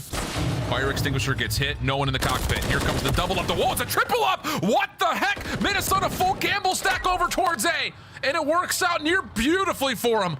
2v2, but Kremp, dead silence, tries to get proactive. Thing about it is Rocker doing the same thing on the other side of the map. Nasty gets taken down, and now it's Kremp for a 1v2. Not only Kremp finds the first to the 1v1. 10 seconds, has to play for the kill! And Kremp takes him down at range! Minnesota Rocker continue to be baffled in map 5s as Thieves take a huge win here in the quals. Welcome back to the league, my friend. Young Kremp gets it done in the 2v1. I thought Minnesota Rocker, when they made that mid-round adjustment on the defense, the 3-stack into was the plane, they were going to secure that round. They started off all the gunfights. They even isolated the last player who was playing it nice and patient over towards Dreams to force it to a 2v1. But the fact that Kremp wins that first gunfight on the lower steps, that can't be that easy if you are Minnesota Rocker. It has to be better buddy system. But then with the final 10 seconds, he's not even thinking about the objective. He knows that Awakening has to be on that side of the map. The only positioning he can check it from is to the mid hallway and gets the perfect read. Not once, but twice on Big Wake. 2 one-on-one clutches between those 2 players, but that eventually leads to LAT walking away with the S&D 6-3. Finally, they get another W underneath their belt. They win another hard point. Everything is starting to come to fruition for this LA roster. And like you said, Minnesota Rocker, again, stink in game 5. That's just unfortunate. Yeah, dude, that's absolute pain. From a top 4 team at Major 1 to not being able to win a single map 5. Yeah, the quick follow-up from Lynn's. And then Awakening, who goes to see if Kremp's going to play for the plant by looking down cockpit. Kremp picks up the gunfight perfectly. What a decision. So 6-3 in the final after what was, again, that invasion was kind of in the same form. We were back and forth for the first 4 rounds, and the Thieves, they seem to make the right adjustments, the right reads, and maybe there's something there, Jay. I don't want to dig into it too much. We'll leave it for people like JP Krez and his stream to break down, but that's the same defensive setup every single round from Rocker, and Thieves picked it apart almost perfectly every single time they had a chance to after the 3rd round. Slow and steady wins the race. You show face at B, and then eventually you isolate the player in towards the backside of the plane, because there was not a single time there was 1 player in it, and when they were, they read it perfectly. They were able to hit the adjustments, but LAT, they're starting to turn heads, man. They make that roster change. They're winning hard points. They're winning game 5s. They are getting it done. And now what's that put them? 2-1 in the season, in this stage? 2-1. They're great. They're doing great. And they have a very winnable schedule ahead of them. But hey, we got drama here in our final series of the weekend as we send things back over to the desk to close us out. 3 matches in the books now for LA Thieves. 2 of those are W's. Thank you very much, Studdy and I Hold Shift. Great casting as always. And I love Studdy's breakdown at the end there. Kremp versus Awakening. 2 1v1s that went in favor of Kremp. Crucial rounds that end up with another LA Thieves Game 5. Another rocker. Big loss in a Game 5. I said in the pregame as we set this up, it's in the S&Ds where LA Thieves is trying to find some of this insane success. In the map number 2 Invasion, it was just trading defensive rounds until LA Thieves round 6, they get the first attack win of the game. They play the time, they route to A, and they pinch through dark and to play the player out tank so they can get the bomb down. And then in that game number 5, same thing. They were trading defenses, and LA Thieves was the first team to win an attack in round 5. And then obviously to close it out, their second attack round was Kremp in the insane 1v2. Lamar almost a hero in this round. Great stuff from him throughout the S&D. That final round, he had a little bit of confidence. Wanted to get first blood for his squad. With him out of the picture, LA Thieves knew what to do. Yeah, I mean, in the Surge and Destroyers, I feel like Minnesota Rocker scammed so many rounds. Like, even some of like this clutch, like in this round, Awakening had overchowed through plane. Just doesn't need to happen. On the Invasion, multiple times you have Linz and Awakening sitting at mid-tank, and just like a player is able to get on through, find a pick. Just Minnesota, 4 straight search and destroy map losses, and it feels like they are not on the same page whatsoever. Only rounds are getting are massive clutches from players like Accuracy or Vivid going out and making a huge play. It's not good Call of Duty out of Minnesota. And now with, you said it was 4 Game 5 scripts? Yeah, so they played 5 matches. 4 of them have gone to the Game 5 and resulted in losses. And they've gotten beat like 6-0, 6-1, 6-2, 6-3. They have been getting cooked when we get to these Game 5s. This is a glaring issue on the side of Minnesota. Minnesota running out of gas despite dropping the first 2 games and forcing a Game 5. They show us they have the energy to win a second Hardpoint, just not enough gas in the tank to finish the mission. Minnesota still looking for their first win, but LA Thieves and Nade Shot celebrating somewhere. We got to talk about what's going right here in LA. You did play the bottom 2 teams in our Major 2 seeds, right? We got to keep that in mind with your 2 wins. Your loss, it was against Optic. What is the future here for LA Thieves with 4 matches before Miami? I think they have plenty of VOD review they can do right now to fix some of these very small mistakes in some of these respawns. Their search and destroy looks great. Decision-making looks great. And these situations where they're able to change their game plan looks great. It's just about the fundamentals a little bit in some of these respawns. They find themselves behind in those rotos early game and has situations where players like Kremp and Afro have to make miracle plays by the end to close out a game. I thought the Hardpoints were actually pretty good throughout this series. You know, in that Invasion, they had a great rotation over towards bathrooms to close things out. When we get to that Skid Row, like they had 3 hills in a row they had spawns on, right? And they had the opportunity to close it out on P5. The spawns are just wild there. You're spawning blue, you're spawning tunnel. If Afro stays alive outside tunnel, they close that out and win this series 3-1. So I think LA Thieves, great foundation to build upon. And Minnesota are a solid roster that they just beat. And I think we all need to give some applause to the folks at the LA Thieves coaching camp. We have JCap and Shane making big decisions like putting this guy in for your scuff play of the game, bringing him back up from challengers.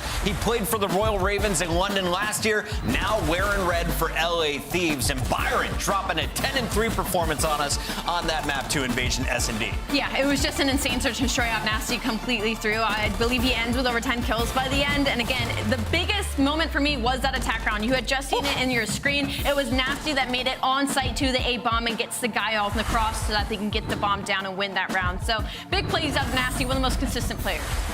He also does a really good job on their defense. Like, he's playing back B Street and just staying alive, waiting for players to push through, get overzealous, letting his teammates make plays through dark or make plays through DVD. It was working out wonderfully, and Thieves looking like one of the stronger S&D teams we have. That's 4 in a row, by the way. 4 in a row, and right now to talk about it in our Monster Winner Spotlight, we welcome Afro to the show. Afro, great to see you alongside Byron once again. What's it been like playing with another UK member on a winning team so far here in Major 2?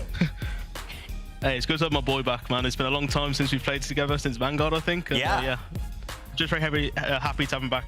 And you individually looked very impressive, especially on your pushes in S&D. Is this something you guys have been working on? Is this just a call that you're making in the moment? How did this go about on Terminal? Well, S&D, like, for me, it's always been like my thing, and that's kind of what I grew up on and how I got through the scene. So I've always been like instinctively good at that, and all 4 of us are all good at that. We're all good at S&D, so yeah, we haven't really been working it too much, but I think just instinctively we're just really good at it. Afro, I mainly want to ask, I feel like you've gotten better at Hardpoint now. Your search and destroy looks great. What do you think is the biggest problem with your control right now? I don't know, because we were really good at control, it seemed like, but today just wasn't it. I think it's generally just speeding up off our kills. We get kills, sometimes we just don't move. I think we need to start moving with our kills a little bit more. That's really it. I feel like I go with that control right now. Afro, you know, looking at your guys' HP, like much improved throughout this series. Obviously, still some work, but even in your guys' losses recently, been super close games, and that's different from the beginning of the season. What changed with the roster change? Like, what did you guys change in your fundamentals coming into this split? I think with Carl coming to the team, he's a lot faster, very just direct, just running, which helps me a lot, so I don't have to do it as much. I think that helps our hardpoint quite a lot. I think him coming through China as well, just playing a lot of this patch, just helps as well. I think that's the main reason. Obviously, Byron, big old Byron, we love Byron. Yeah, I think right now we're just meshing really well. So it's been so fun to watch you guys all together, especially with the energy that Ghosty has been displaying recently. Does he ever intimidate you? It doesn't intimidate me. He's my little hill kitten. Oh, my bad. Hold on. King of the Hill, my bad. King of the Hill, yeah. Dashy's rebranding this thing. All right, Hill Kitten, King of the Hill, whatever you want to call him. You guys are purring your way to success. Congrats on back-to-back dubs. Thank you. Appreciate it. That is Afro, that is LA Thieves. They're walking away with their second victory, and they are pushing for a top 8 seed and a winner's bracket start come Miami, something no one expected after watching this team struggle in Boston and then seeing that they had to make some roster changes. Yeah, and it's tough when you make an entire half your team roster change as well to start finding some success. So it looks good for them heading into Major. They are so ready to go party. Do you see how quick they got out of their seats? LA always throwing a party there at the Thieves headquarters. Shout out to my boy Nate Shot, John Robb, and all of the crew there. Let's take a look, though, at all of the games that went down today. We started with the Subliners and a hot 3-0 over the Heretics. We all saw this one coming. That was a masterclass. I mean, that was a New York highlight reel from start to finish. And honestly, like, New York, they look strong. Championship contender, one of the best. But I feel like the story's more so, what's going on with Miami headed into their major, man? Like, can we get something going here? They haven't won a match since before the patch. And, you know, they bring in Eric Boom, and it's supposed to be like this huge difference. They've only gotten worse. I think what kind of hurts me with this series is the fact that Miami just kind of like fell into what their statistics already lay out for them. Like in that sub base, it was the second P2 that New York got like the biggest lead at from that hold, and it's mainly because Miami can't break. They're worst in the league. And then you go to map number 2. Yeah, Miami clearly did some VOD review. They were playing for Kismet pushed up B Street in the corner, but unfortunately, it was just Kismet and Hydra. They're able to change the stats in the middle of the game, and unfortunately, Miami Heretics wasn't able to give us any new looks. Subliners showing their strength. They are officially on top of the leaderboard, following a loss to our former #1 seed going into Major 2, Toronto Ultra. Toronto ran into a very angry Draza of BZ, Simp, and Celium. And Draza letting them know he thinks that team up north rhymes with bass. Yeah, he said that they were ass. I'll say it out loud. Listen, I think that, you know, one, this drama-filled match, this is going to be set up for some classics in the future. I think Toronto played with fire today, playing Atlanta on their best maps, and, you know, it's up to them to have the mental fortitude to understand that, like, this is practice. You're going to have a winner's bracket spot, and when it comes to land, that is when the real fun begins. So for these guys, this won't be the last time that they battle, and it's going to be a lot closer. But for Toronto, just knowing, like, hey, you ain't that far ahead anymore. Allie, at the end of this fight, the Twitter fingers, they were out and about.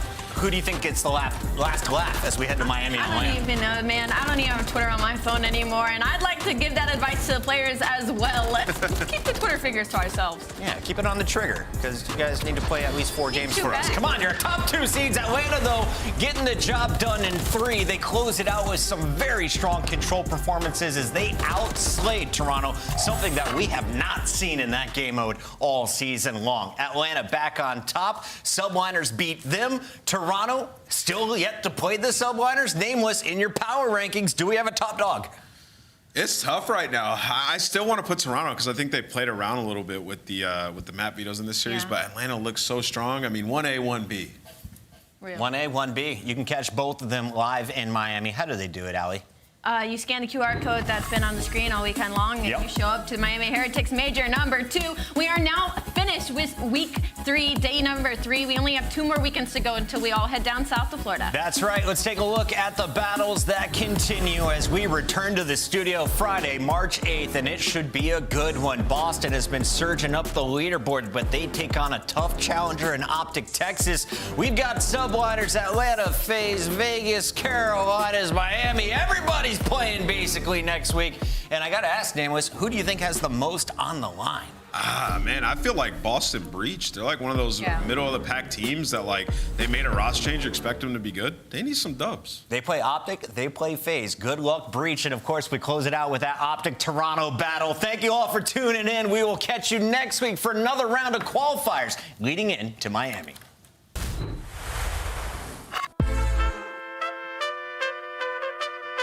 Yeah. AK, let's go. Estoy cansado de los falsos y les puedo ser sincero. Por eso mi enfoque es solamente en el dinero. Ya no quiero más relajo, ya no más amigos, porque lo único que hicieron es desviarme del camino. He retomado el control, tenía que tomar un receso para averiguar lo que en verdad soy yo. He retomado el control. Family to think about. No, I don't need no clout. Fuck the game that y'all talking about. I've been doing shit late night, just trying to look into something that'll get my kids paid. Killing every verse I put my voice on. The jokers come out here to play. Guarantee y'all slept on me for too long. I've been known to just rip shit.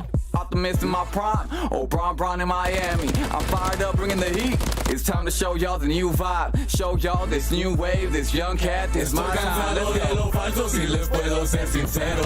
Por eso mi enfoque es solamente en el dinero. Ya no quiero más relajo, ya no más amigos, porque lo único que hicieron es desviarme del camino. He retomado el control, tenía que tomar un receso para averiguar lo que en verdad soy yo. He retomado el control, el rey ha llegado, esta es la nueva era. Deja recordarles que he retomado el control.